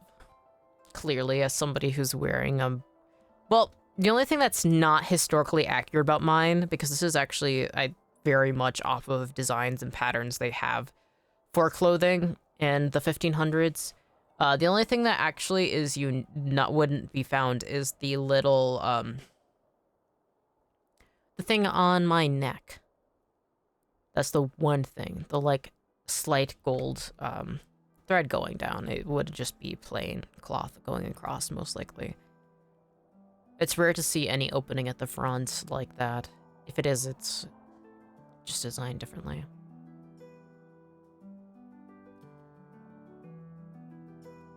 I love studying historical fashion, though. I just think it's neat. Also, it's an excuse to look at medieval manuscripts and go, yes, I see.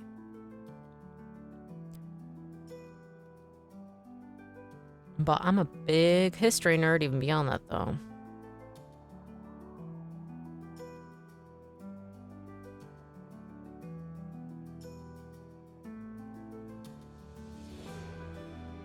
I love his story.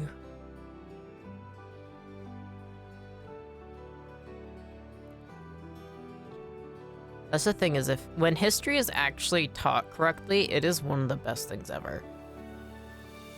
The drama, the idioticness of it all.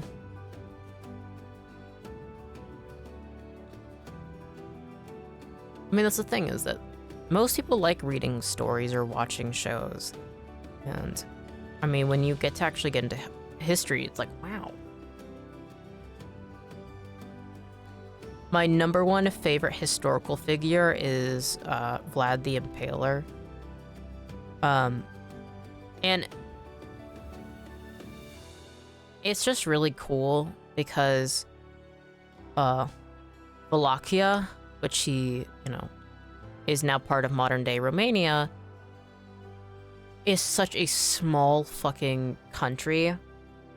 It was such a small country, especially back when Vlad the Impaler was, like, during his time.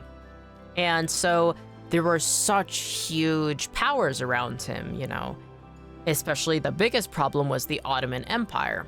So Wallachia had to be very careful about the Ottoman Empire. In fact, when Vlad the Impaler was young, he was actually given to the Ottoman Empire by his father as kind of a hostage to, like, keep good relations. And so Vlad the Impaler actually trained as an Ottoman knight. And so he actually learned Turkish and understood so much of it, and understood and was trained in combat and tactics and everything. And it's so good. And so he actually suffered a lot. He hated it there. He struggled to conform in comparison to his brother, who was also a hostage given to the Ottoman Empire. And then his father was killed. And so he ended up wanting to revenge that, and like a whole lot of things go on. And it was just really cool, this small country being able to stand up to huge powers. And one of the biggest things that helped a lot was he could actually go undercover and help. And so, like, Vlad the Impaler being a terrifying historical figure was propaganda that he himself pushed so that people wouldn't fuck with him. If you were worried that your townspeople were going to get absolutely decimated, the knights that would have to go against you would feel demoralized. They would not want to fight against somebody who they're afraid they're going to be impaled and treated like shit. And in fact, there's very few proper records of him actually doing it. So it was an effective war strategy to keep people at a distance, protect his own country. In fact, a lot of people still think of him as a hero from places of Wallachia. Get to look at the goofy-ass frogs and snails someone drawn because they got bored copying it. Hell yeah. I love goofy-ass frogs and snails. They are just neat.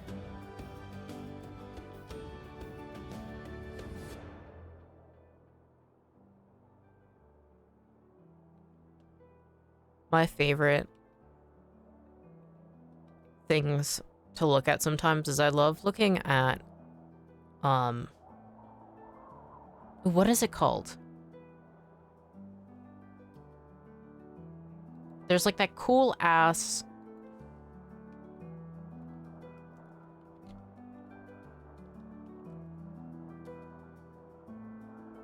giant African snail. That is the cutest thing on the goddamn planet. I love them. They're very expressive. I just think they're neat. I love frogs. When I first got into social media, one of the first accounts I ever followed was this frog account where they mostly had White's Australian tree frogs, which are so cute. And I like the pictures of their like hands over each other, and they just look so polite.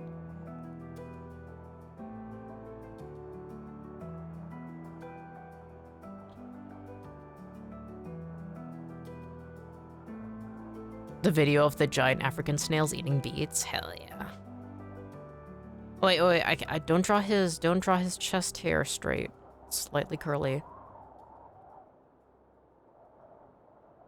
In the show, he takes off his shirt when he's dancing and drunk.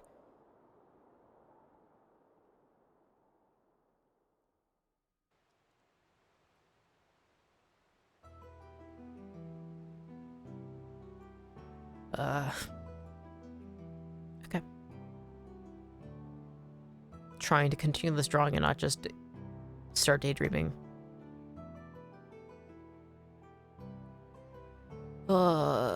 Okay. I need to refine these bracelets. Show me those bracelets. Enhance. Kind of looks like a scallop shape. I don't know what's at the top, though. Maybe another seashell? I mean, he's a Baratheon at Storm's End, which is on a bay and has some portraits, so... I mean, him having some nautical designs on him would make sense.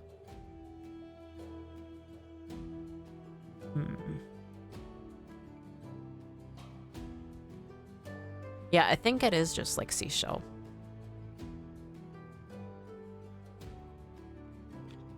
Alright. So... looks like... there's two metal cuffs. The top one actually slides into the other one. The other one below is slightly bigger. So let me erase a little bit of this edge.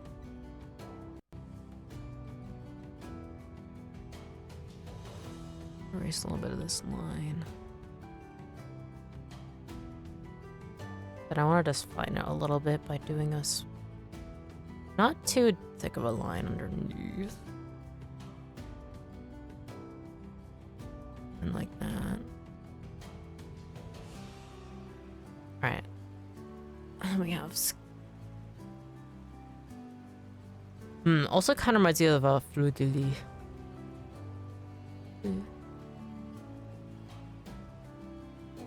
Okay.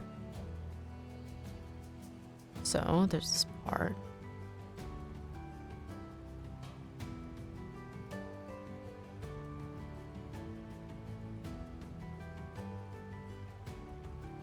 Usually it's a good idea when I'm drawing to do everything zoomed out and then add details by zooming in once everything looks okay, but not to alter it too much when zoomed in. But zooming in is often a harbinger of doom. If you do that, you end up fucked up. Drawing ends up fucked.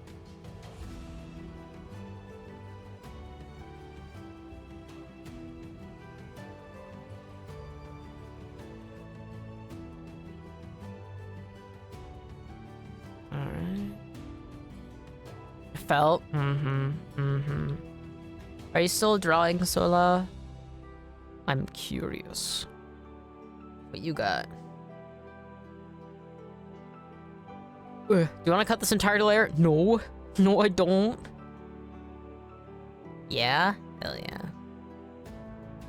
Want to see a teaser? Yes, yes, yes, yes, yes, yes, yes, yes, yes, yes. It's pretty creepy. Yes, yes, yes, yes, yes. Starts getting louder. I desire to see.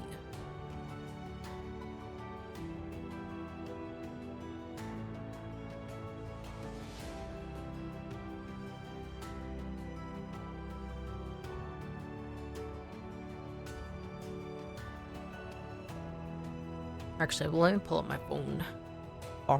My thorn. My farm.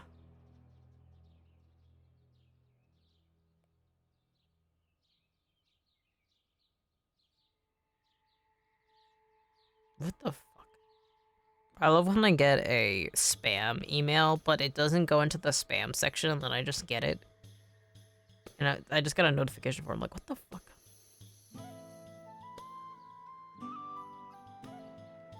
I got a text from my sister. She was saying that in her French textbook, her name, which is very French, hasn't been used once, but Medi has been used a lot, and I was like, heh. Shades emoji.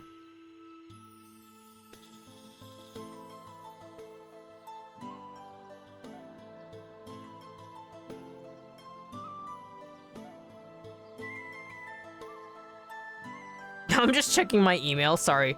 I should not be doing this on stream. I was like, oh, I want to see it. And then I get sidetracked. All these notifs. Oh, yeah. Oh, that's awesome, Sola. Oh, that's so cool. Sola, you could always send it into the Ghost Town server if you'd like.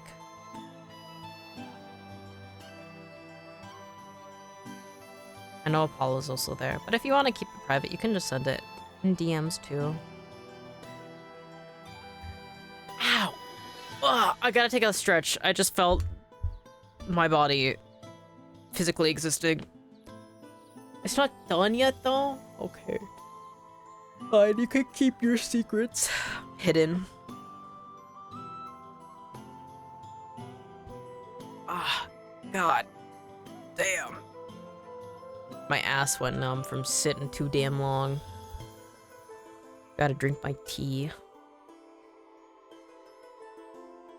Oh god, I gotta draw the fucking wrinkles on his chest. Oh. Alright. Do I actually need to draw that? I don't wanna. But practice is practice. What the fuck is on your... What is that pattern? So...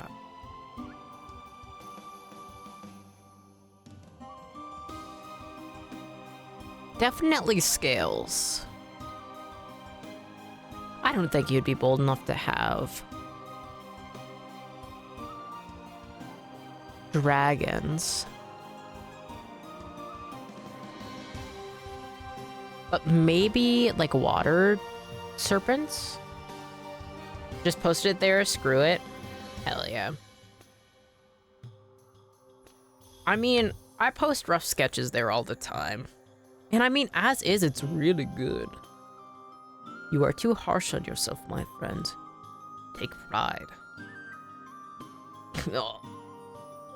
I just took a swig of tea, but it just... You know when it just doesn't go down right? Like it just... I don't know, it hit something that I wasn't supposed to in my throat and that didn't feel so good.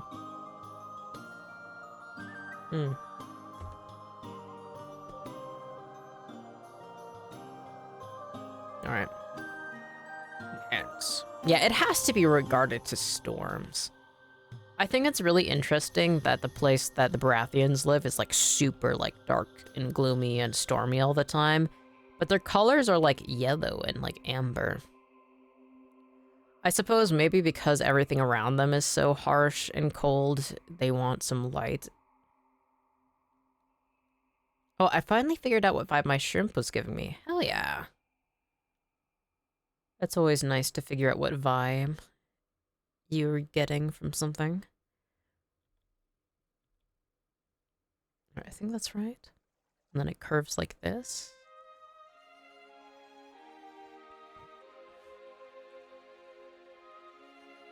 Have you read Blame? No, I have not.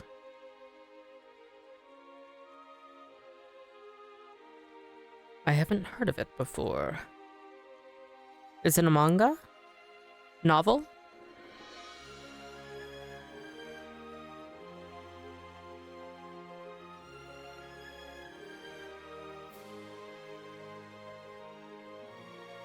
I'm making this a little too army. It's a manga? Oh.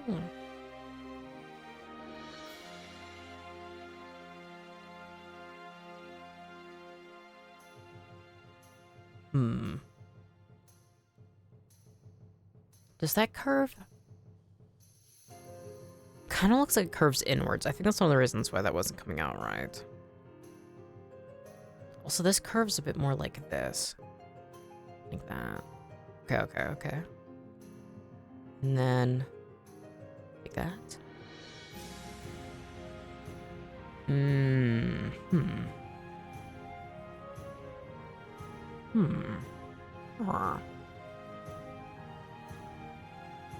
Me looking at like 5 pixels being like, all right, now what's that detailing like?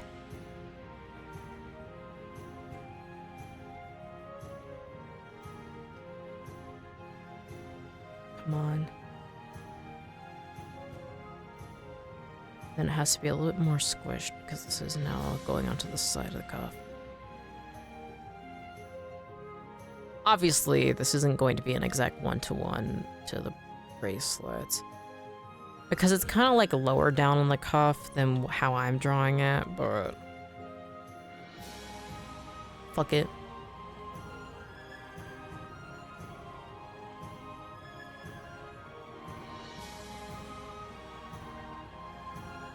All right, got that.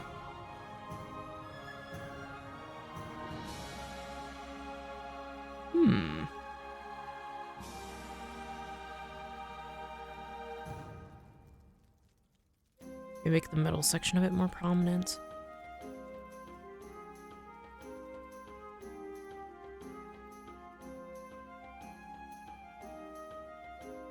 All right. Now it looks a little pointy, but I kind of like how that side one came out more than this, the first initial one I did.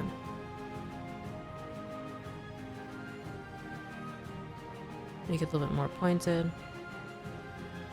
But if you want to see what it's roughly about, there's a movie on Netflix that kind of follows one arc of the manga, but it's not accurate to the arc of the art style, but it's just enough to give you the general vibe of the story. But when you get the chance, look up the Silicon Life Forms from Blame, because that's what I'm talking about, a lot of information from. Hell yeah. It is harder to get me to watch a movie or a show than it is for me to read. So I'm actually more likely to read Blame than to ever watch a movie or show. Westeros is just because I got bullied into it. But let me search it up. Blame Silicon.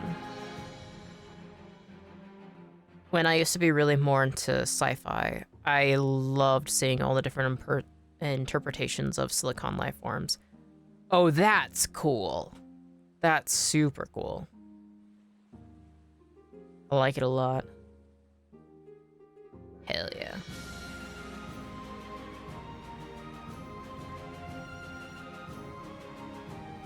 That's really cool. I'm surprised I haven't heard of this before.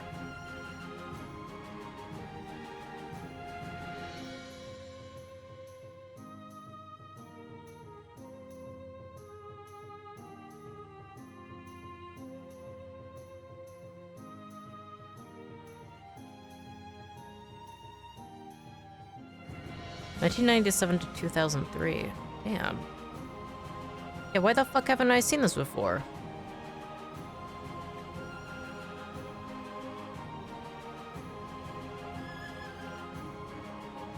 Because, like, Q Hayashida is one of my all-time favorite mangakas, right? And Blame is straight up very similar with the fantasy industrialism.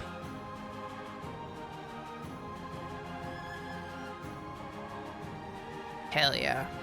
The environments are fucking stunning. That's what I'm mostly looking at right now. Damn. God damn. I'm going to be honest, blame isn't something that's easy to understand because it's its own thing. Okay, no worries. Doesn't have a focus on dialogue? Yeah, no worries. I mean, there's a lot of really good series that don't. Like, don't worry about trying to explain it. Definitely is something I'm definitely gonna read. I mean... God, so these backgrounds are fucking crazy.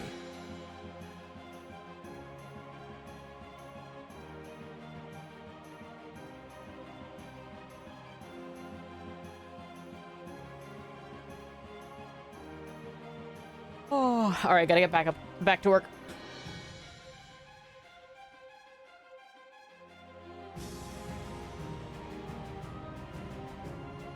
That's something that is never something I would ever write myself, but I really like fantasy industrialism, and like I was saying, like Q Hayashida's works, one of the greatest. And like one of my all-time favorite mangakas, and so like her stories are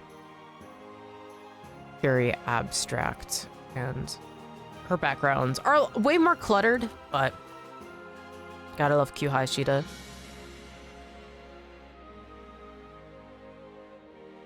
But I'll definitely check it out. Where the fuck did that line come from? I'll just delete it. I don't know how far back that line came from.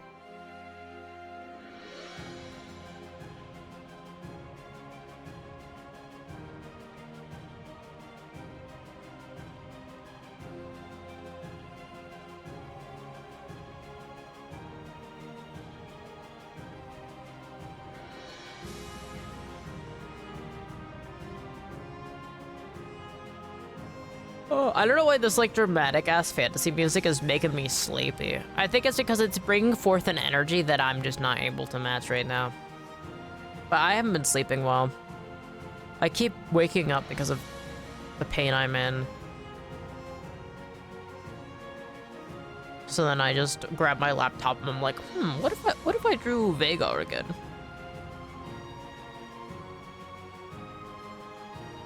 It makes me want to go on a quest, not gonna lie. Hell yeah.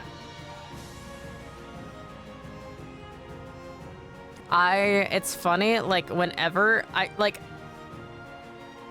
don't know if you're around for when I was talking about the Sola, but I actually had a dream last night about me being in, like, Westeros, like, the fantasy world, as the guy I'm drawing's chancellor. So I was literally just doing fucking taxes. And, like, just dealing with the court system, but it was really fun. It's just really funny, just, like, being like, oh yeah, I'm, like, a chancellor at Storm's End that's just handling finances. That's all my dream was. If you do look into Blame, I also recommend looking into the rest of Tsutomu Nihei's works, because he has a very particular way of storytelling. Hell yeah. That's the thing is, I'm very much, if I like an author, I have to read all of their, I was gonna say discography. That's not what yeah, I have to read all of their discography. I forget what it's called. Yeah, you get it. Like, when I got into, well, anybody. See, that's the thing is, I love getting to know an author and to understand why they work this way. One of my favorite things in life is studying other people.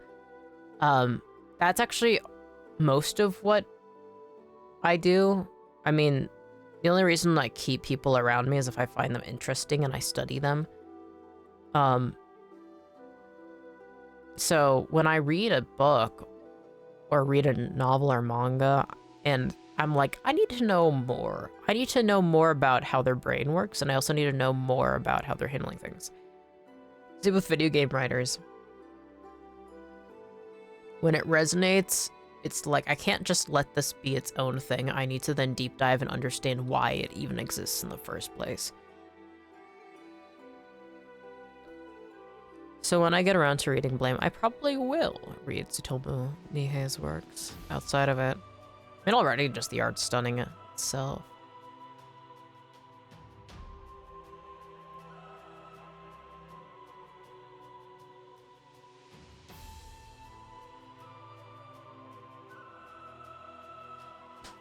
That's the thing is, like, I I very much dislike treating things as singular entities because everything is so interconnected. Like, I'm also somebody too where, like, when I listen to a band, I rarely just listen to a band. I, like, have to understand who they are, where they came from, the people interacting with them, and the greater context in which they exist. Like, how I got really into the specials was because I originally was into The Clash, and then I had to learn about, you know, the politics and, like, how, you know, the birth of punk, especially in Britain during the time. And then, you know, seeing other music genres on the rise, goth music, you know, of course, the birth of metal at the same time as well, but then, you know, the specials of ska. So it makes me very interested. Like, I'm not somebody who is content not seeing more of the picture, not seeing more of the tapestry. Yeah, you can trail your finger along a single red thread, weaving it in and out of a tapestry, but I want to see more of the picture. I want to see the whole thing. Even if life is such a huge, ever-expanding tapestry that you can never fully see it in its entirety.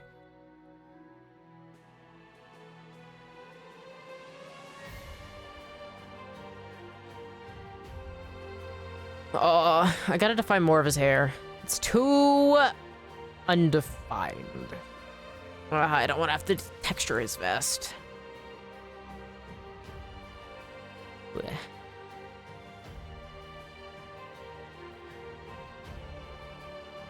If I zoom out that far, I don't like it.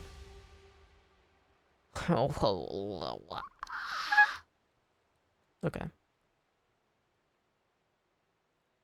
I'm gonna go in and I'm gonna detail his hair more.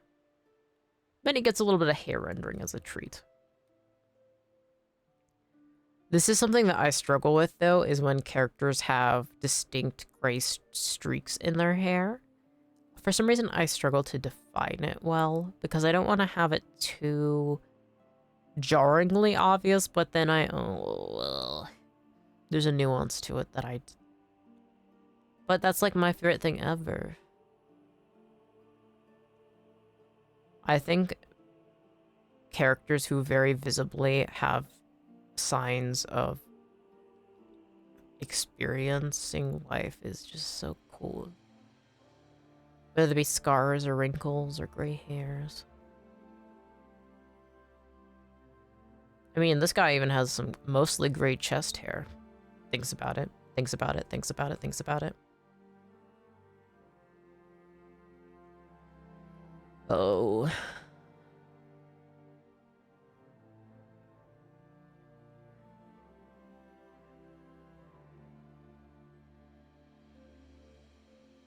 I definitely wanted to find some of these aren't curly enough.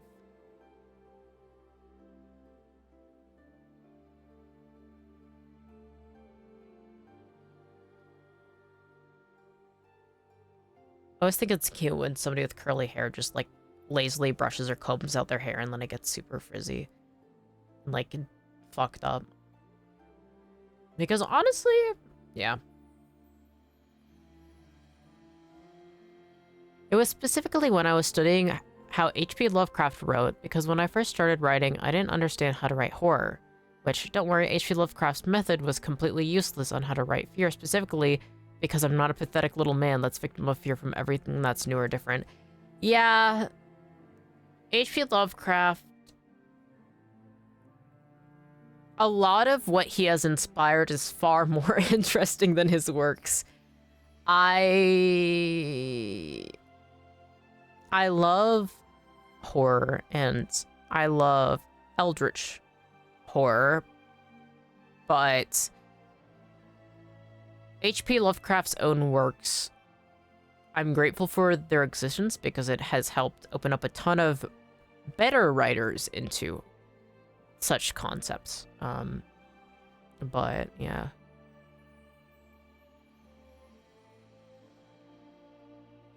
It's only a fun thing to study.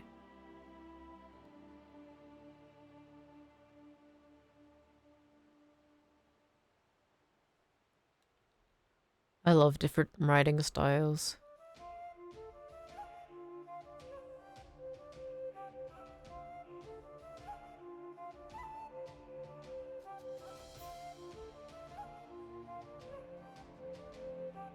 It's always fun trying to learn how to write something.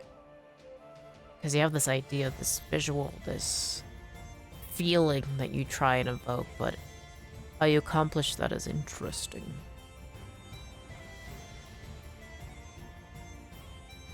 For me, I think a lot of my own personal writing has unexpectedly, well, hugely influenced just by all the fucking murder mysteries I wrote. Like, no joke, H.P. Lovecraft wrote from a genuine place of fear, but that fear had no reference point for how scary it should be. Like, everything was equally scary to him, but to you, what's more scary? A dog that lives in a 90-degree corners or a giant squid man? I don't think either of them are scary. I don't know. I feel like... I think horror is not frightening to me. I think horror games can be frightening to me because you're stuck in a position where you have to interact it, but I think horror writing, it's very difficult to actually be afraid when reading it. One of my favorite mangakas is Junji Ito, you know, who is prevailed as a great horror writer, but never has one of his series frightened me. And I've read quite a bit of horror manga, but I don't know, it doesn't do anything. I think in written format, horror doesn't do anything because I have to actually be facing it. But then even then, it's like, wow, that's so cool. Like, I don't know, I'm too much of a curious person. I think the main horrors is personal trauma than anything. Oh, ads. I see. Oh, I always forget I have ads.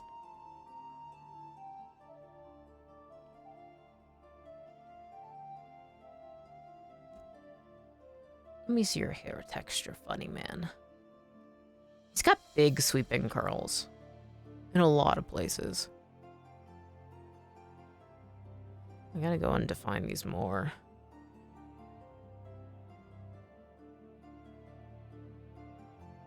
I think that's my favorite thing about rendering hair is just being able to go back and forth and back and forth and back and forth. Okay, ads are over? Hell yeah. I was saying, like, in a written format, horror doesn't affect me because you don't have to face it personally. Like, horror games are more effective at actually making me afraid, and there's a lot more horror in real life than in written text. Like, I feel bad for characters who are experiencing these things. But, I think in general, though, I'm such a creature of curiosity and inquisitiveness that I would rather study and understand these things, even if it broke me entirely, than to, you know. I mean, having an undead ghost or having these abstract concepts, I'm more fascinated in their existence than anything else. So, it's interesting. Like, that's the thing, is like, H.P. Lovecraft wasn't afraid of these things. And so that's the thing, is like, the only thing a writer can do is write for themselves, ultimately. Oh, Sola! Thank you! Oh my gosh, you've just been gifting people. Thank you. I am very, very grateful for it.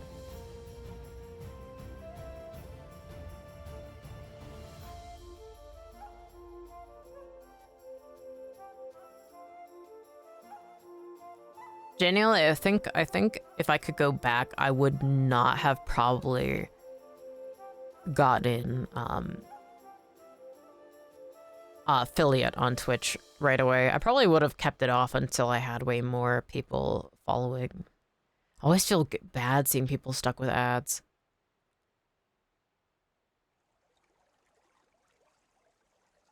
But I'm incredibly grateful though to you, Sola.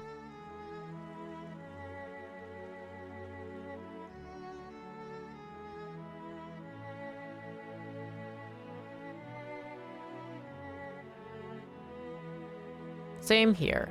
Fear has barely affected me other than catching my attention. Like, That's the thing is, I feel like, because, like, fear is something that I experience a lot. I suffer from PTSD nightmares.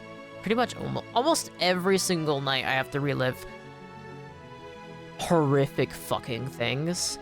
So, like, being alive is far fucking worse than anything that I've faced in a book, and of course I feel bad.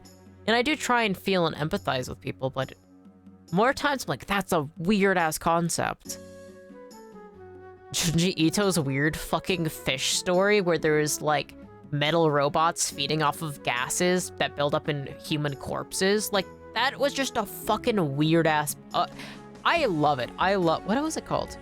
I love that story. Disturbing. It's very disturbing and I like it. I like horror. I like disturbing things, but I also like dark fantasy as well. I think it's cool in general, any, like, genre, though. I like seeing what's in people's heads. Stories that's in their hearts.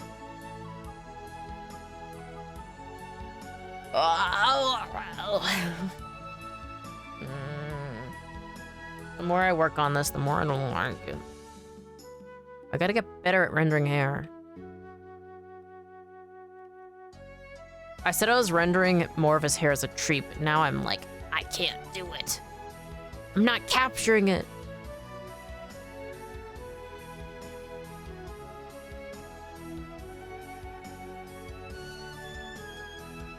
Like how loose this curl is.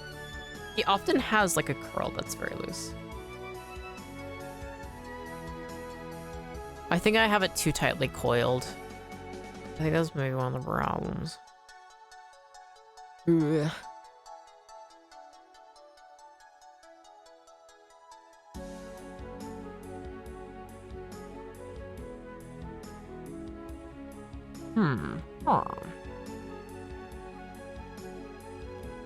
Dude, I love how Junji Ito writes like he doesn't come from a place of fear. He does the Twilight Zone thing where it's just, damn, would that be scary? And he just does it. He's like, what about this unsettling ass concept? And then he just does it. I love it. Also, I love the Twilight Zone. Good stuff, good stuff.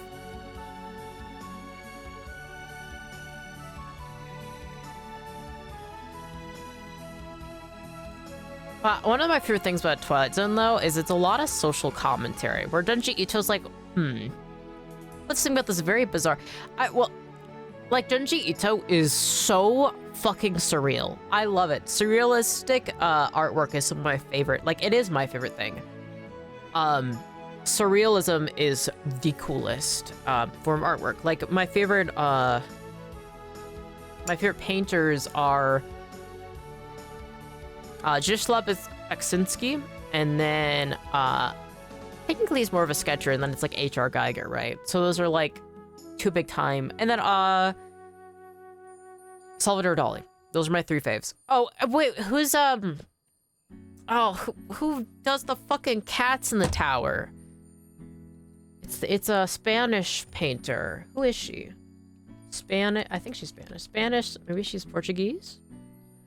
Spanish surrealist painter. And that's the thing is, like, I love the surrealist aspects of how Junji Ito handles horror. Like, you know how dreams don't have to fully make sense.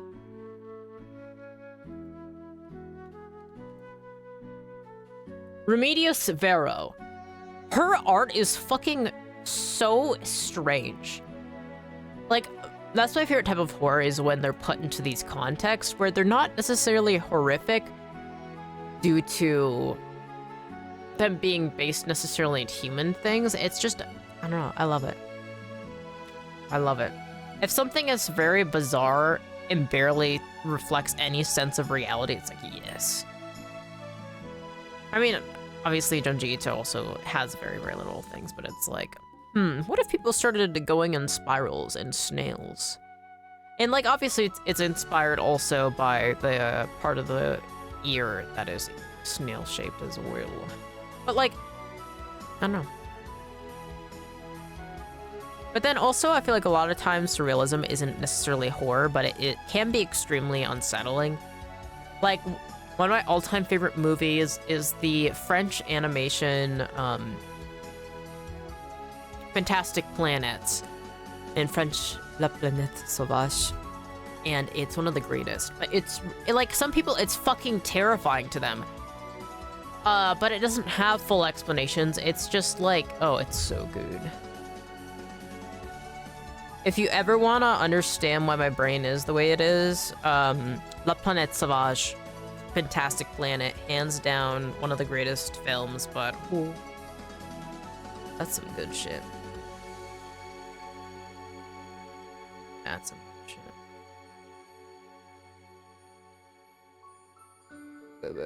shit. Actually, GIF. I'm sending it to recommendations.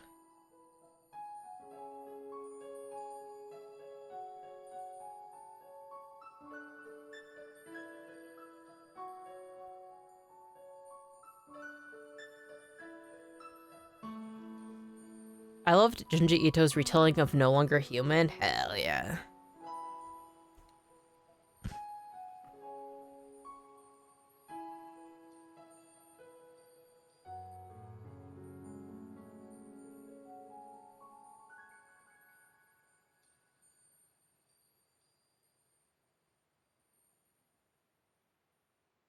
Randomly got hit with like a massive congestion. That was crazy. I'm not necessarily even like suffering from allergies. I don't know why. I think that's the thing is I gotta clean this room. I'm excited for when it starts getting slightly warm so I can open up the windows and clean. There might be just too high of a dust content in this room, but I've got like 5 million old books and antiques in here, so it's like, okay, yeah, of course there's gonna be a shit ton of dust. That's you literally have the dust things.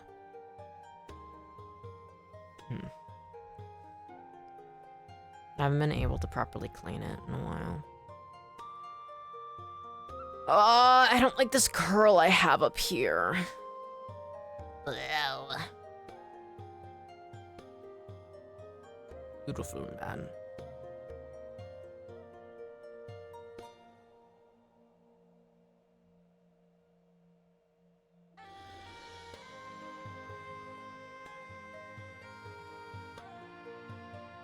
What day is it? Is it Thursday? Yes, it's Thursday.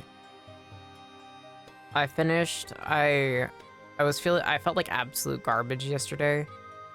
So I didn't properly work on releasing my cover song or anything. Actually, I should say the last several days.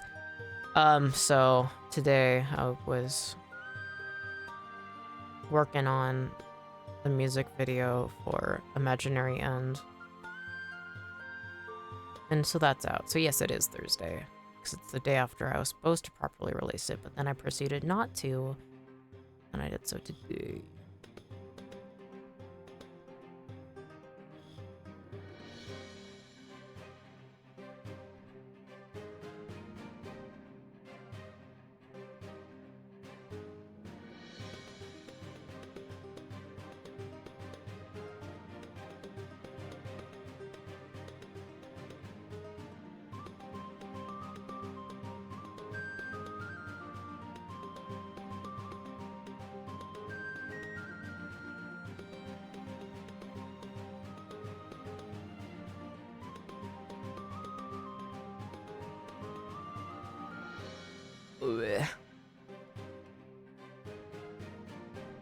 Trying to define this mess, but also not super define it, because it does need some stray hairs and frays and well.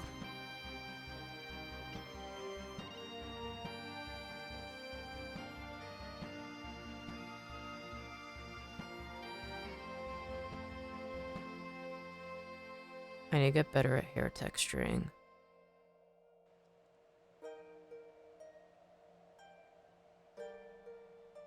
It's definitely probably my favorite part of drawing.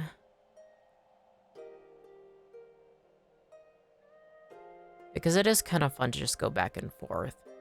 Because first you just have to define the most important parts and like the hair flow. And then you just go and fill in the rest.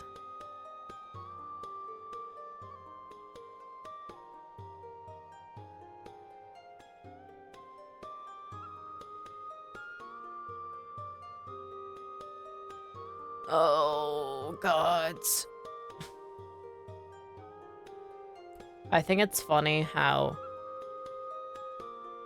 in Westeros they not only have like the 7, but they also have like the 7 hells, right? And I think that's interesting. But I often want to say to the 9 or like, which is like Elder Scrolls, but I also love saying 9 hells, which is D&D. So me just going back and forth between like the 9 and the 7. 9 hells, 7 hells.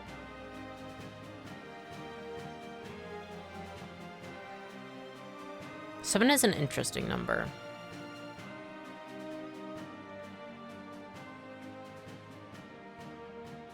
The 7th stage of the Kabbalah is Netzach, which is my favorite one.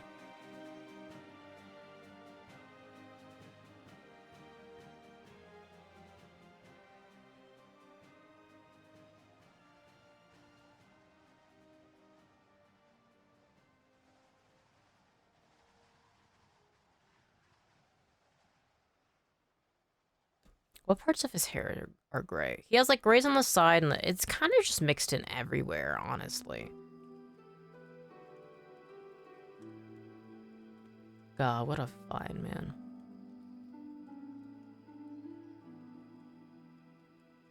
Treated with a dream of being his chancellor. Yeah, I'm definitely made for just being like, that's the thing is like, if I was in any fucking context, I just want to be either like somebody's fucking chancellor or like a small villain. Maybe both. No, Chrysos never hands me the finances ever.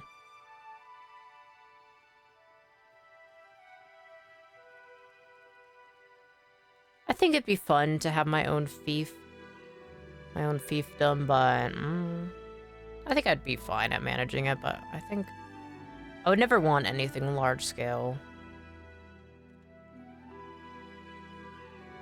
I don't want a title bigger than a baron.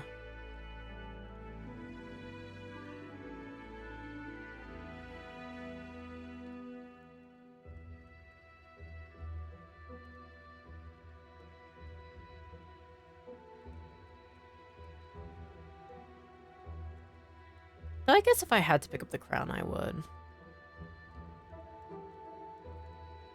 But I'd rather be an advisor than anything else.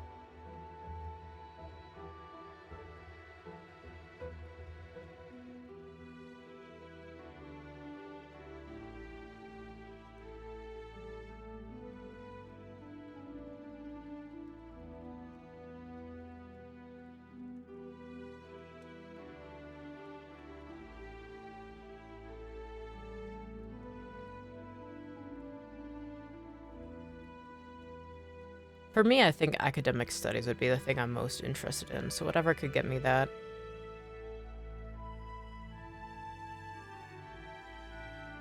So if I was like born a peasant, I would probably want to join a clergy of some kind, because then you get access to books, most likely. Or work as a merchant's helper and learn writing secondhand through that, probably. Could also be a way forward.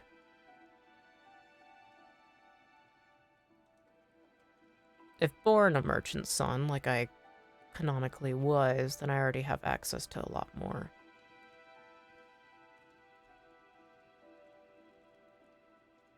I've always been good at handling finances. Especially as time goes on, I'm getting better at it, even more and more and more and more. But especially when you live off of other people's sympathies, it's really important to know how to handle your money and also know how financial systems work and investments work. And then also, like, studying history, I mean, that's a huge part of anything. Understanding the finances and economy of these different kingdoms and regions and countries. It's also useful if you have friends overseas too, because then you know what's going on with them.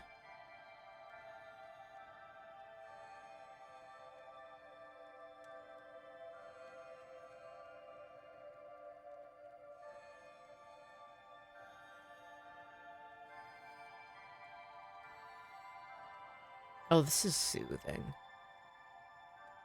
Drawing him. I'm glad I drew him smiling. I mean, he's called the fucking Laughing Storm. So no big surprise. Oh. I definitely want to do... I might do some Yume, proper Yume with him. I'm missing working on Yume. The Yume Danshi and me. It was only a matter of time before it came back.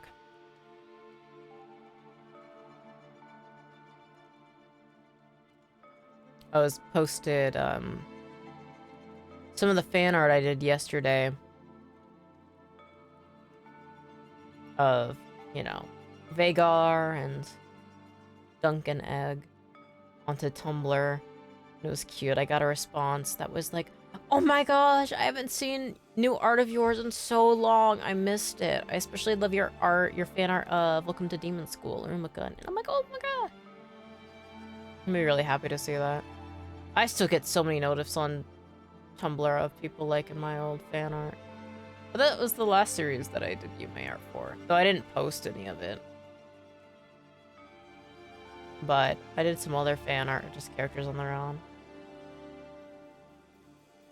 And Westeros finally got a grip on me. Took a while. But Night of the Seven Kingdoms, man. Doesn't help that they literally threw me in.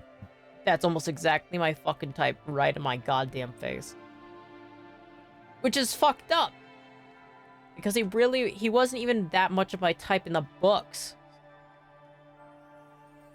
The show's writer has just a vendetta against me personally, I guess. Also, apologies if I'm muffled. Actually, let me adjust this because I'm like leaning away from the mic with like my hand rested on my hand. Like, okay.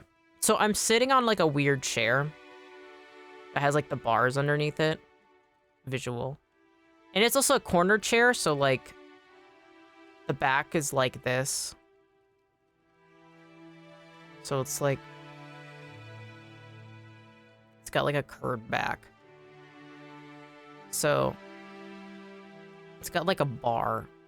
Actually, it has like 2 bars. But I'm like sitting with my knee up. My knee's up like this. But then I have my like head tilted to the side, and then I have my like hand resting like that.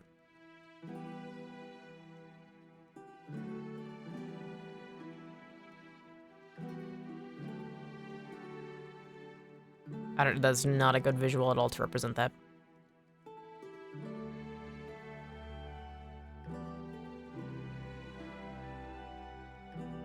Oh my god.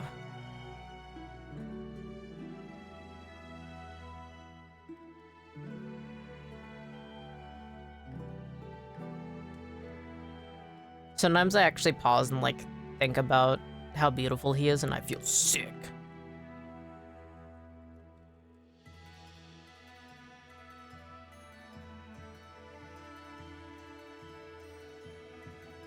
Pining and yearning. It's really funny because it's really, really rare for me to get a crush on somebody in real life. But with fictional characters, it's so easy. But I think it's because there's so much more pressure off. Because, like, fictional characters, despite how complex they are written, they are never going to be as complex and layered as a real person. And that's something, too, is, like, canonically, like, every part of a character's life has been pretty much figured out and written. So, like, you already know the life they've lived from beginning and end, so you understand such a greater context that they're in, while in real life it's so impossible to actually understand somebody well, and understand their character well. I mean, so many people will be married to somebody for years and years and years, or be friends with them for years and years and years and years, and then, you know, they get horribly betrayed or attacked, or all this, like, information comes to light. But when you yourself are a reader or watcher, you are already privy to these secret parts, these hidden parts most of the time. So, I mean, there's always a certain lack of complexity even in the most well-written characters. And then besides, you don't actually have to deal with interacting with them. The art turned out amazing. Thank you. Also, welcome back, Lucy. I hope you were doing well. Yeah, that's the thing is, like, this is technically my actual art style. I just, when it comes down to my own, you know, obviously VTuber, it's just a lot more simpler. A lot more inspired by anime. But, I mean, going into all these details is what I like about art. Still my own distinct style, but I don't have to simplify it that much. And I struggle with, like, characters that are already simplified, too. One of the reasons why I don't know if I'm gonna open up character commissions again, because I really struggle. But I need it to make sense. I need character designs to make sense, and I know where the seams are on his clothing. I can know that, you know, his long sleeve shirt is most likely, you know, of a cotton mix, but this overshirt is the vest area is most likely made out of tanned hide that is then treated to be a darker color, because when you actually look closer at it, it actually has a bit more of a leather effect. So it's most likely dyed leather of some kind that was used to make it. So then you can figure out how it's going to wrinkle and move, but a lot of simplified art or designs, character designs, there's that lack of information, and I don't like assuming things about people's designs, so. I mean, that's the thing too, is like my own outfit, I know what every single part is made of. I mean, it's definitely a harsh canvas, you know, outfit majority. Well, I can go into the details later, but you know what I mean? Like, I don't know. It's easier for when I have the proper details of a character. All the different wrinkles and smiles and all the different ways that their face and muscles move. So I definitely like, it's easier for me to do art of characters where they have all that defined. It is far more difficult when it's simplified. I'm very envious of people who have a simplified art style because they don't need all the information to understand how to convey it. Well, with me, I just get, like, stunned. Can't really move any farther, or I struggle to figure out how I want to handle all these little things. I mean, I still struggle even now with it. I mean, I fucking don't want to have to draw the detailing on his vest, but...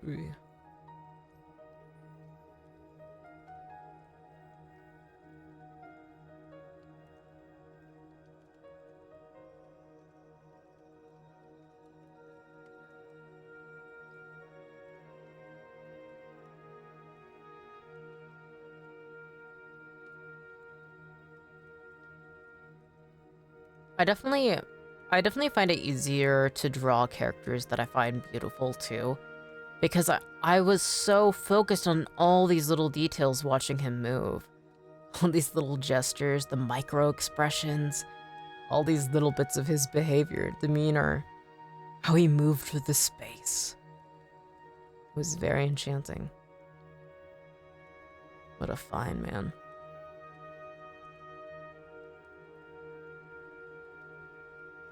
So,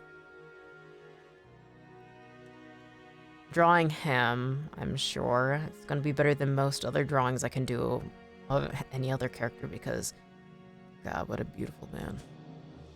And it's only going to get that way more and more as the series progresses. Because I'm privy to the details, the later arcs. Ah, I wonder how long the series is going to be.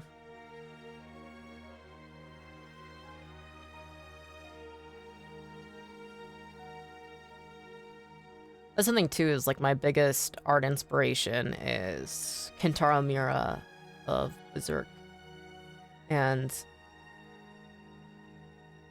so when often I'm impatient and I'm like, I don't want to have to go through all these details, but I like being able to actually slow down and add all these little things. Because I mean, that's kind of what makes a lot of the artists I like style. I like simplified styles, but going in and adding all these little details is nice. Because that's the thing too, is I am thinking about all these little things about him.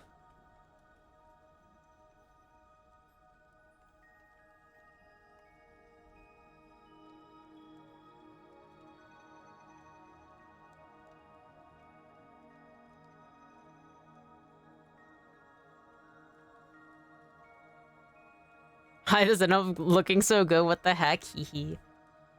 I don't joke around. When I said I have fucking Lyonel I can't even say his last name. Baratheon. When I said I had Lyonel Baratheon brainworms, I meant it. God, but he's so beautiful. God, I just keep thinking about all these little things about him. All these little details. You don't joke around when it comes to your lord? Yep. I mean, at this point, he technically isn't a lord. He's just the heir to Storm's End.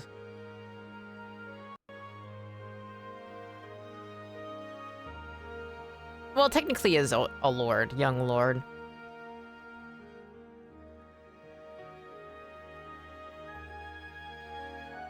I wonder how old he is when he inherits it.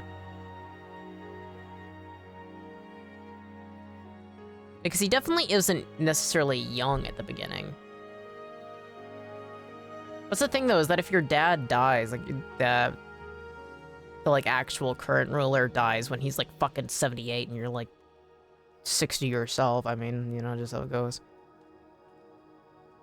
I love when that happens in Crusader Kings, and then the character that just inherited just fucking dies. And you're like, wow, I got to play like fucking 2 minutes of that guy. I love Crusader Kings. They have a Westeros mod that has all the families. Well, not all the families, but most of the families in the map. I haven't downloaded it, but maybe one day. But I think I already have so many goddamn hours in that game. I'd never turn off Crusader Kings. You have the mods? Not those mods. I have some other mods. Because, like, that's something, too, is, like, there's character creation. You can make your own, like, people and, like, their own traits. And, like, some people jokingly say that it's, like, the... What mods do? It's secret. There are some mods that I do recommend. If you particularly, for instance, like smaller map mods are really good because, especially as late game, it can get buggy as time goes on. So there's a lot of like just enhancement where it just makes the gameplay, especially later gameplay.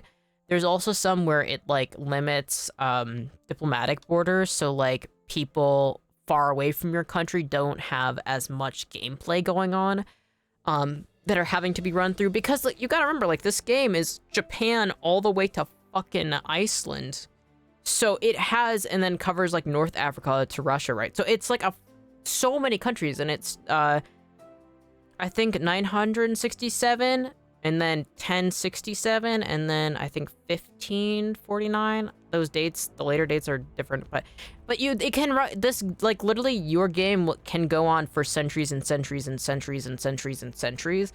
And so all of these different countries have their own gameplay and events going on. They're literally also playing and developing, and these characters are also like, so it's a lot of different things going on. So especially as the game goes on, sometimes there'll be population problems where, like, maybe there's way too many characters populating the world. So there's, like, population control mods and other things like that.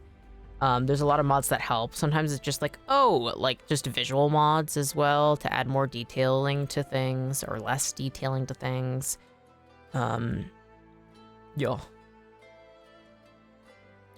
And sometimes I don't play with any mods at all. It just matters what I want to do, because sometimes if I just want to... And then, of course, there's, like, cheat mods where you can cheat in a shit ton of money and different things. I've been watching this game's price like a hawk. I love Crusader Kings. I'll do a stream soon. It's just a matter of time before I'm like, yes. My goat. It's so good. I think I gotta bring his hairline down a little bit. I have a thing for big foreheads, so it is something that I find myself doing a lot, is making people's foreheads a little too big. Just beautiful. It would definitely be helpful to watch someone play before I dive into it brainlessly. Yeah, it definitely is. I first got into it because in 2021, I was actually a big Nina Kosaka fan of Niji Sanji Ien before she left and departed. She's now Matara Khan. And she actually is super into Crusader Kings, and so I was watching her play. I haven't watched her in ages, though. But I used to watch her a lot. And so I learned about a lot of the gameplay from her. And it's overwhelming. It's a grand strategy game, so there's a lot going on. And there's so many ways to play. Ah! Sorry. God, he's so... Ooh. Wow.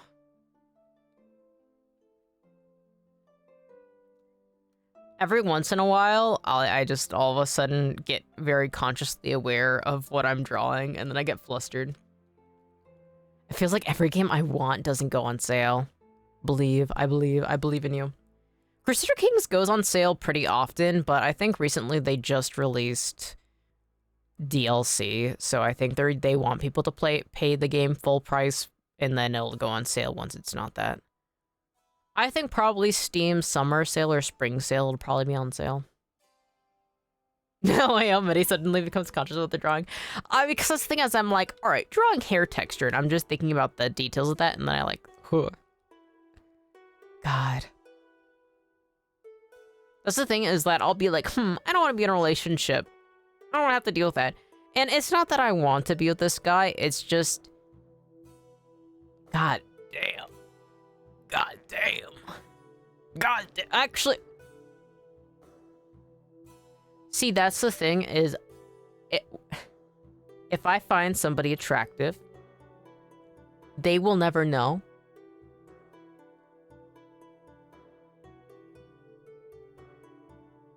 But... I mean...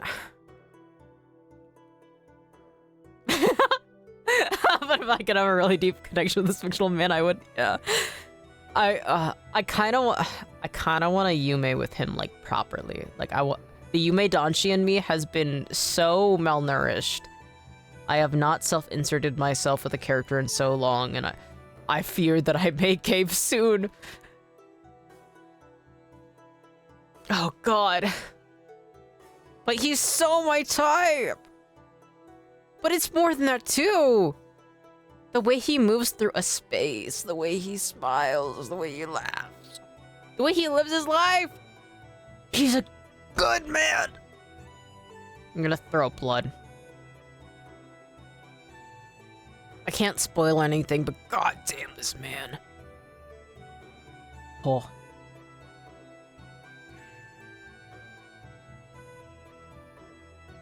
I'm sick of it.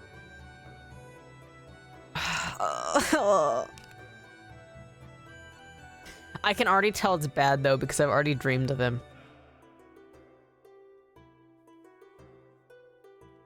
And I've never had a character that I've Yume'd with that I have not dreamt about. And it almost always starts that way, where even sometimes I'm like not aware that I like this character, and then all of a sudden it's like, hey, my subconscious is like puts a hand on shoulder. Hey, so about that guy, about that girl, about that woman, about that person.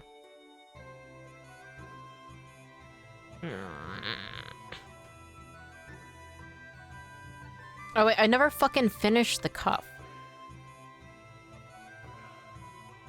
There's one more. Oh. And that's the thing that sucks. I was watching a video about how your brain communicates with you through dream. It is very... yeah. I love studying dreams and being like, so why was my brain hung up on that? And usually it's like, bitch, you're gay! Or it's, you're traumatized. Relive this experience again for the 5 millionth time. Which I've always known, but it's also super cool that your brain is telling you to be fruity with that man. Literally! Ugh. Horrible. Awful. Oh. They've condemned me to the fate of finding this goddamn man attractive.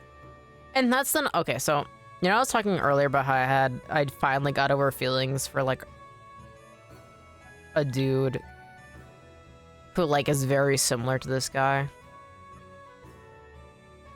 LMAO, you're gay and or traumatized? Mm-hmm. And that's the thing is, like, how I first realized I had feelings for that guy was I, like, had a dream, and then it was like, oh god, oh god, oh god. I wonder why that... It was specifically "you're gay" spelled like that. The "you are" and "gay" for some reason. Which is really funny to me, because that's not even... Like, yeah. Yeah, that's true. I'm a little guy. Oh, God.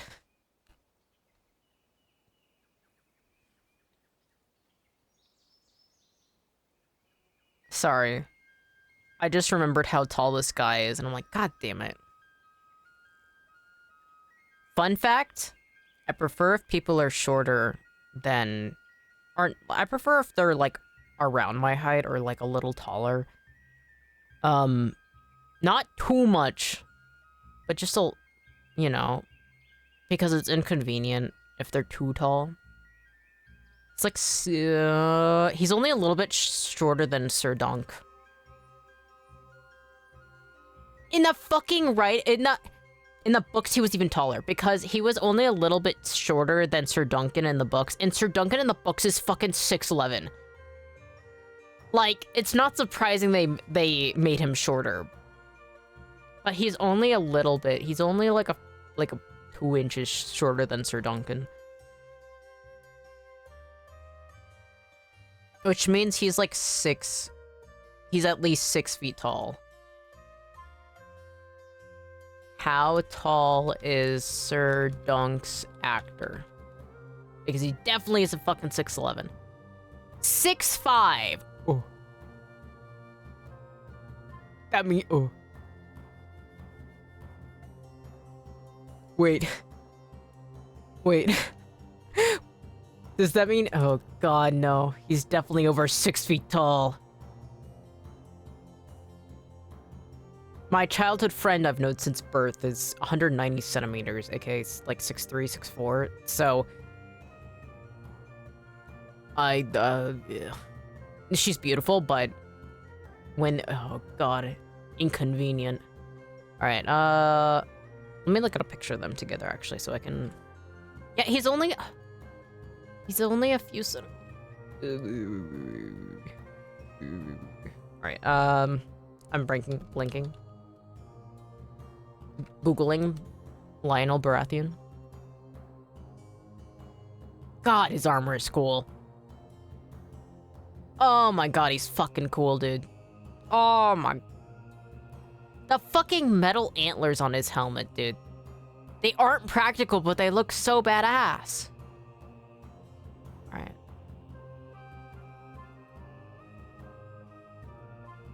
Alright. Yeah, this is him slightly leaning over. If he's 6'5", alright. Time for the mathematics. Okay, so he's standing a little bit closer than Sir Dunk to the camera. His body is angled this way. His body is angled this way. Dunk is leaning back.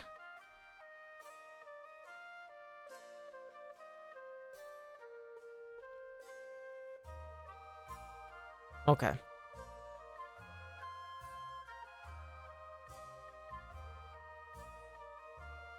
I'm calculating. I'm figuring it out. I'm thinking. So the human head on average is roughly about 8 to 12 inches. Usually 8 to 10 inches. I don't know why I said 12. 8 to 10 inches. So considering Sir Dunk's height, most likely this is about 10... I'd say 10 inches. And so we have to move him back. So if we move him back, like, an inch, because he is decently shifted over.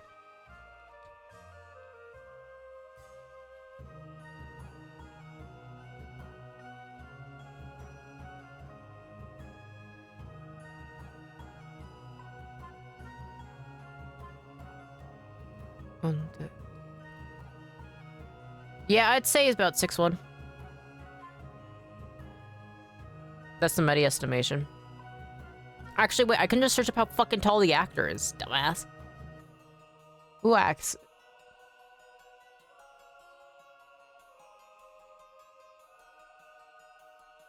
Who is his actor? Lyonel Baratheon actor.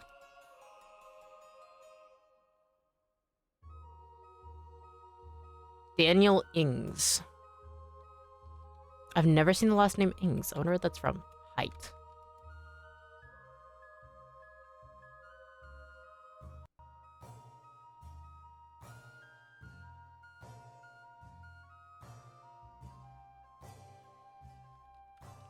He's 183 centimeters.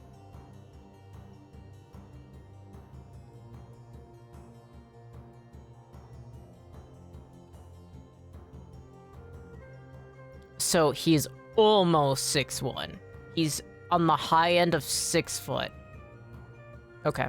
Almost. I almost got it.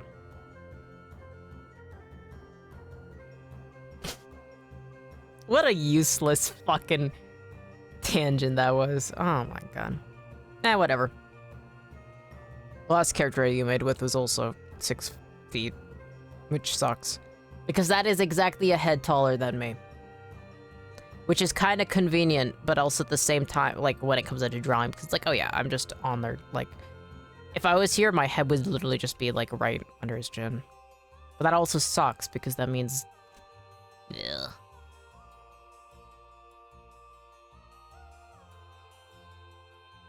Oh, I don't have to draw the pattern on his chest. Vest. Technically, it's not a pattern, it's just... What if you were wrinkly? What if this vest was wrinkly? Oh.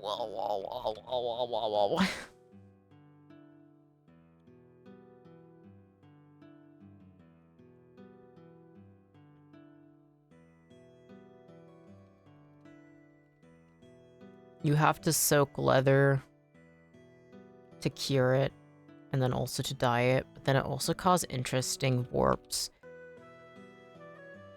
to it. And I do believe that is what you're seeing with this. Because at first I thought it was just due to the seams, but when I started thinking about the implications of using this type of leather to make it, I think that's one of the reasons why it's so, like, wrinkly, even by where there aren't huge points of tension. And it's because of, like, it's most likely not like deer hide or deer leather. It's most likely similar to cow leather, which is what you see in, like, proper leather jackets. And so obviously when time goes back, the curing of hides was not as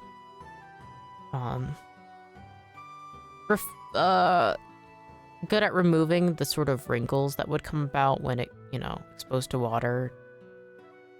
And that's actually a problem. I have real leather boots that are off of Edwardian boots, like historically off of, like, actual boots from the Edwardian era.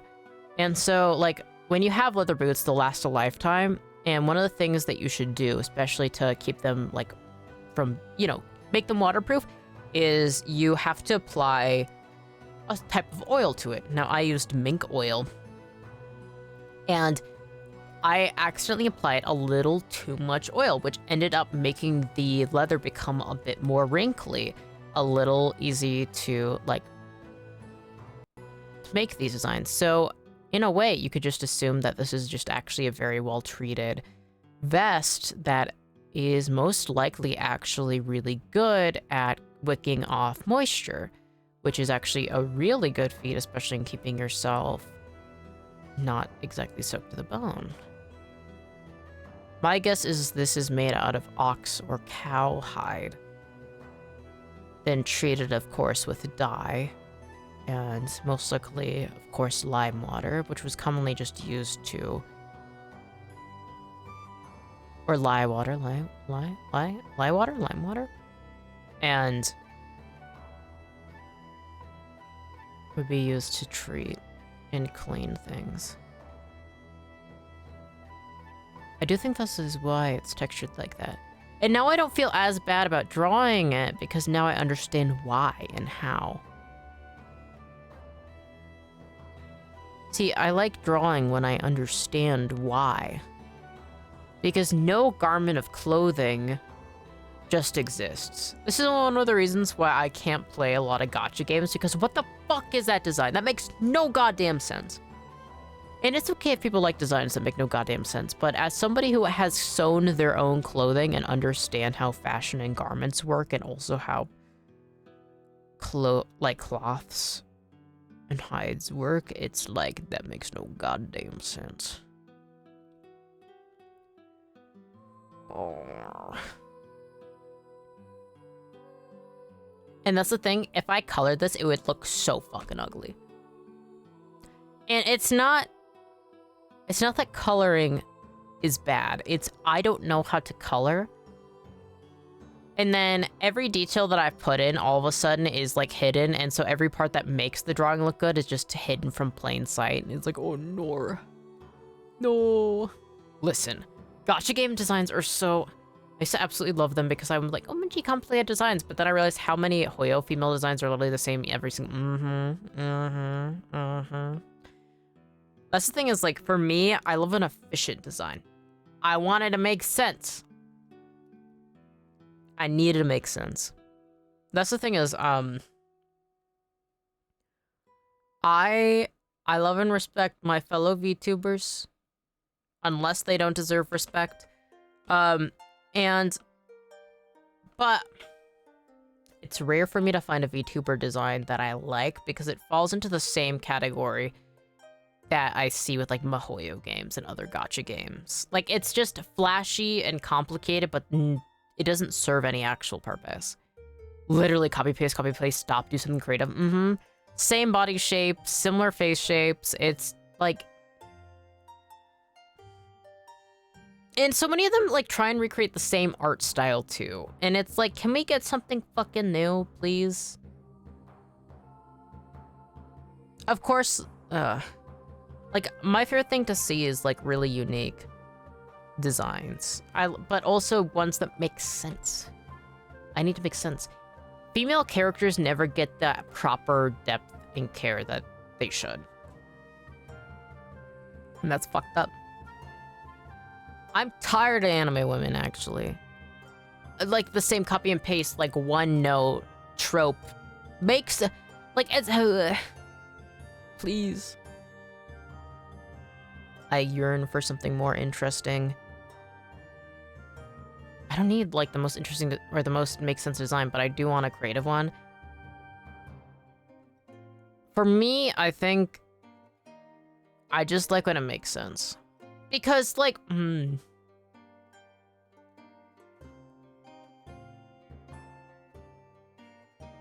Because also making sense is also most likely being interesting. Like, no...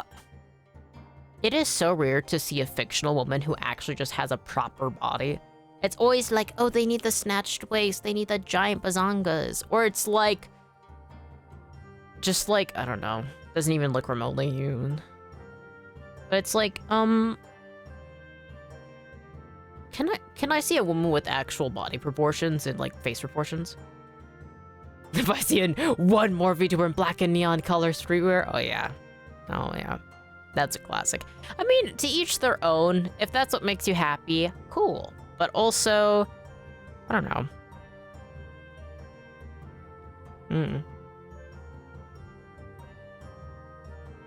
Well, I mean, for me, obviously. If that makes you happy, I think my personal taste is, though...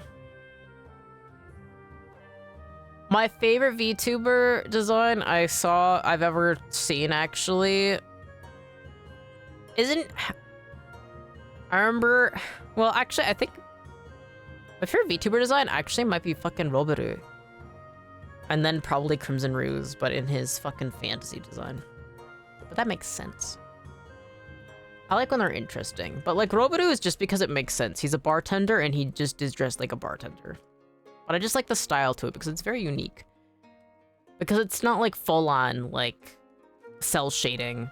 It's like actually rendered. And he's always like smirking. But that was back in 2021 I saw him and I was like, oh, that's nice.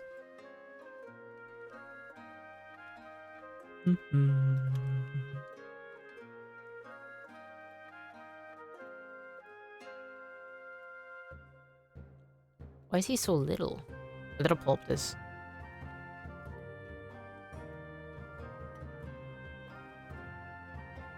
Oh my god, and male designs are being the most plain everything in the world. You can be so creative with that. This is one of my all-time faves. Crimson Rouge's outfit. It looks, with every VTuber model, it looks better rigged, but there's a lot of details, especially when he takes it off and it's like laced, and I'm like, yeah. I like this design, but I love Rouge's artist a lot. There we go. It looks so great, isn't it? TTRPG fan. He stands so wide, though, and I find it funny as fuck, but I like it a lot. I like it a lot, and he's got his little vials, and it makes sense. It makes sense. All these designs make sense. There's the corruption beasts. Like, I love that. Shout out Crimson Rouge. The purple inner, the, like, little details. Like, that's the thing is that, like, it's not overly complex. It has, like, detailings that are nice, right? But it isn't, like, full of flashy things that make no sense. Shout out the character designer. Yeah, what is her name? I love her. Him? Who made you? Oh,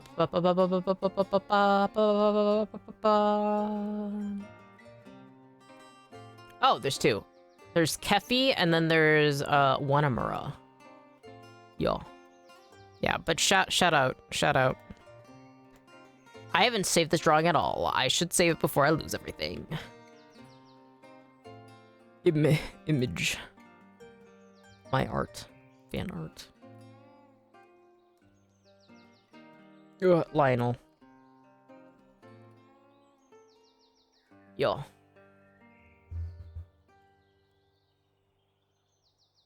gonna head to bed soon. Good night. Thank you for the stream. Thank you for coming by, Sola. It's always good to have you around. Please, please sleep and rest. I love character designers putting thought into the design, especially in the design is mostly back. Me too. What's another? Trying to think. Honestly, I like all of the Hollow Stars designs. All of them. But I'm also biased.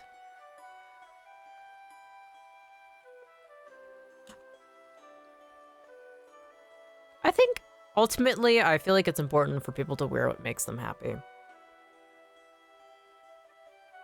But out of my own personal preference, I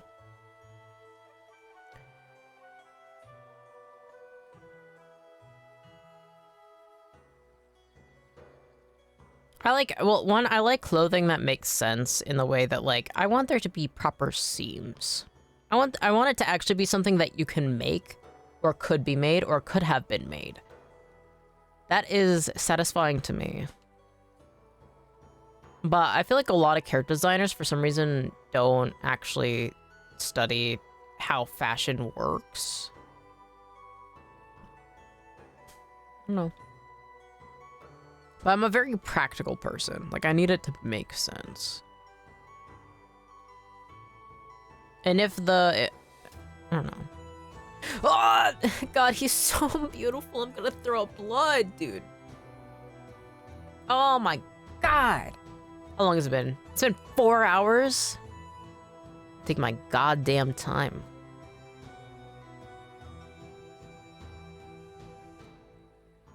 God damn. Well, I ate bean soup right before this. I made a huge pot of bean soup, so I'm gonna eat bean soup after this, and then I have my tea. Like, I say all black designs because, like, the amount of shades of black you have to balance. And that's the thing, too, is, like, okay. Like, my designs, well, actually, most of my designs I've had of myself are mostly wearing white and like white. And that's the thing is like black is similar to white where you have to know light reflection and color reflection and understand light balance and values. And that takes a lot of skill because you have to actually take this into consideration and not make it overwhelmingly or so like black and not have it be too much of the same shade and make sure that it catches the light the right way. Like it takes a lot of skill. I don't even know what to do. I don't want to color this. I hate coloring. Shout out coloring, my fucking enemy. I did that quick drawing of Lyonel Baratheon yesterday, and the fucking drawing before I colored it looked better. I don't know why my art just... I don't know. Doesn't... I think it's because I'm so focused on it being, like, detailed through the sketch. It's like all these details just get hidden when they're colored. So it's like there's two options. I either color it from the get-go and I'm like painting, or I'm doing black and white illustration. And I prefer black and white illustrations. And I could do like a lot of my character designs I have flat colors that I use, but like I could just like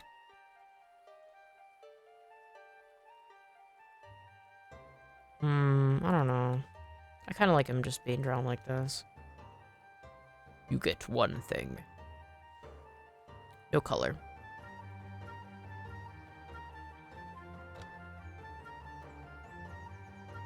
I love you. I love you, beautiful man.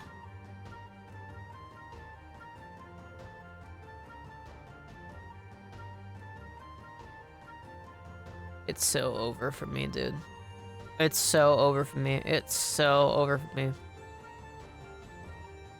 I just spent fucking 4 hours drawing this dude.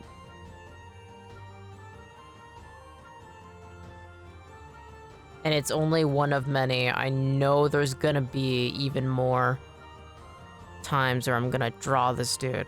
I don't know I wrote this on the same... Oh, God. I'm gonna end stream and I'm still gonna be fucking thinking about this guy. I'm probably gonna literally go downstairs, go on my laptop, and then just draw him again. I have a fucking webcomic I need to work on, but I'm like, huh. What if I drew him another time? Oh, gods. Okay. Is there anything else I want to do with this drawing before I just save it and be done?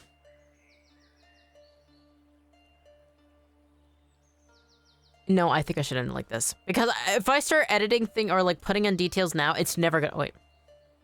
It's never gonna end. I'll literally be here for like another fucking 15 hours. Alright. Enough!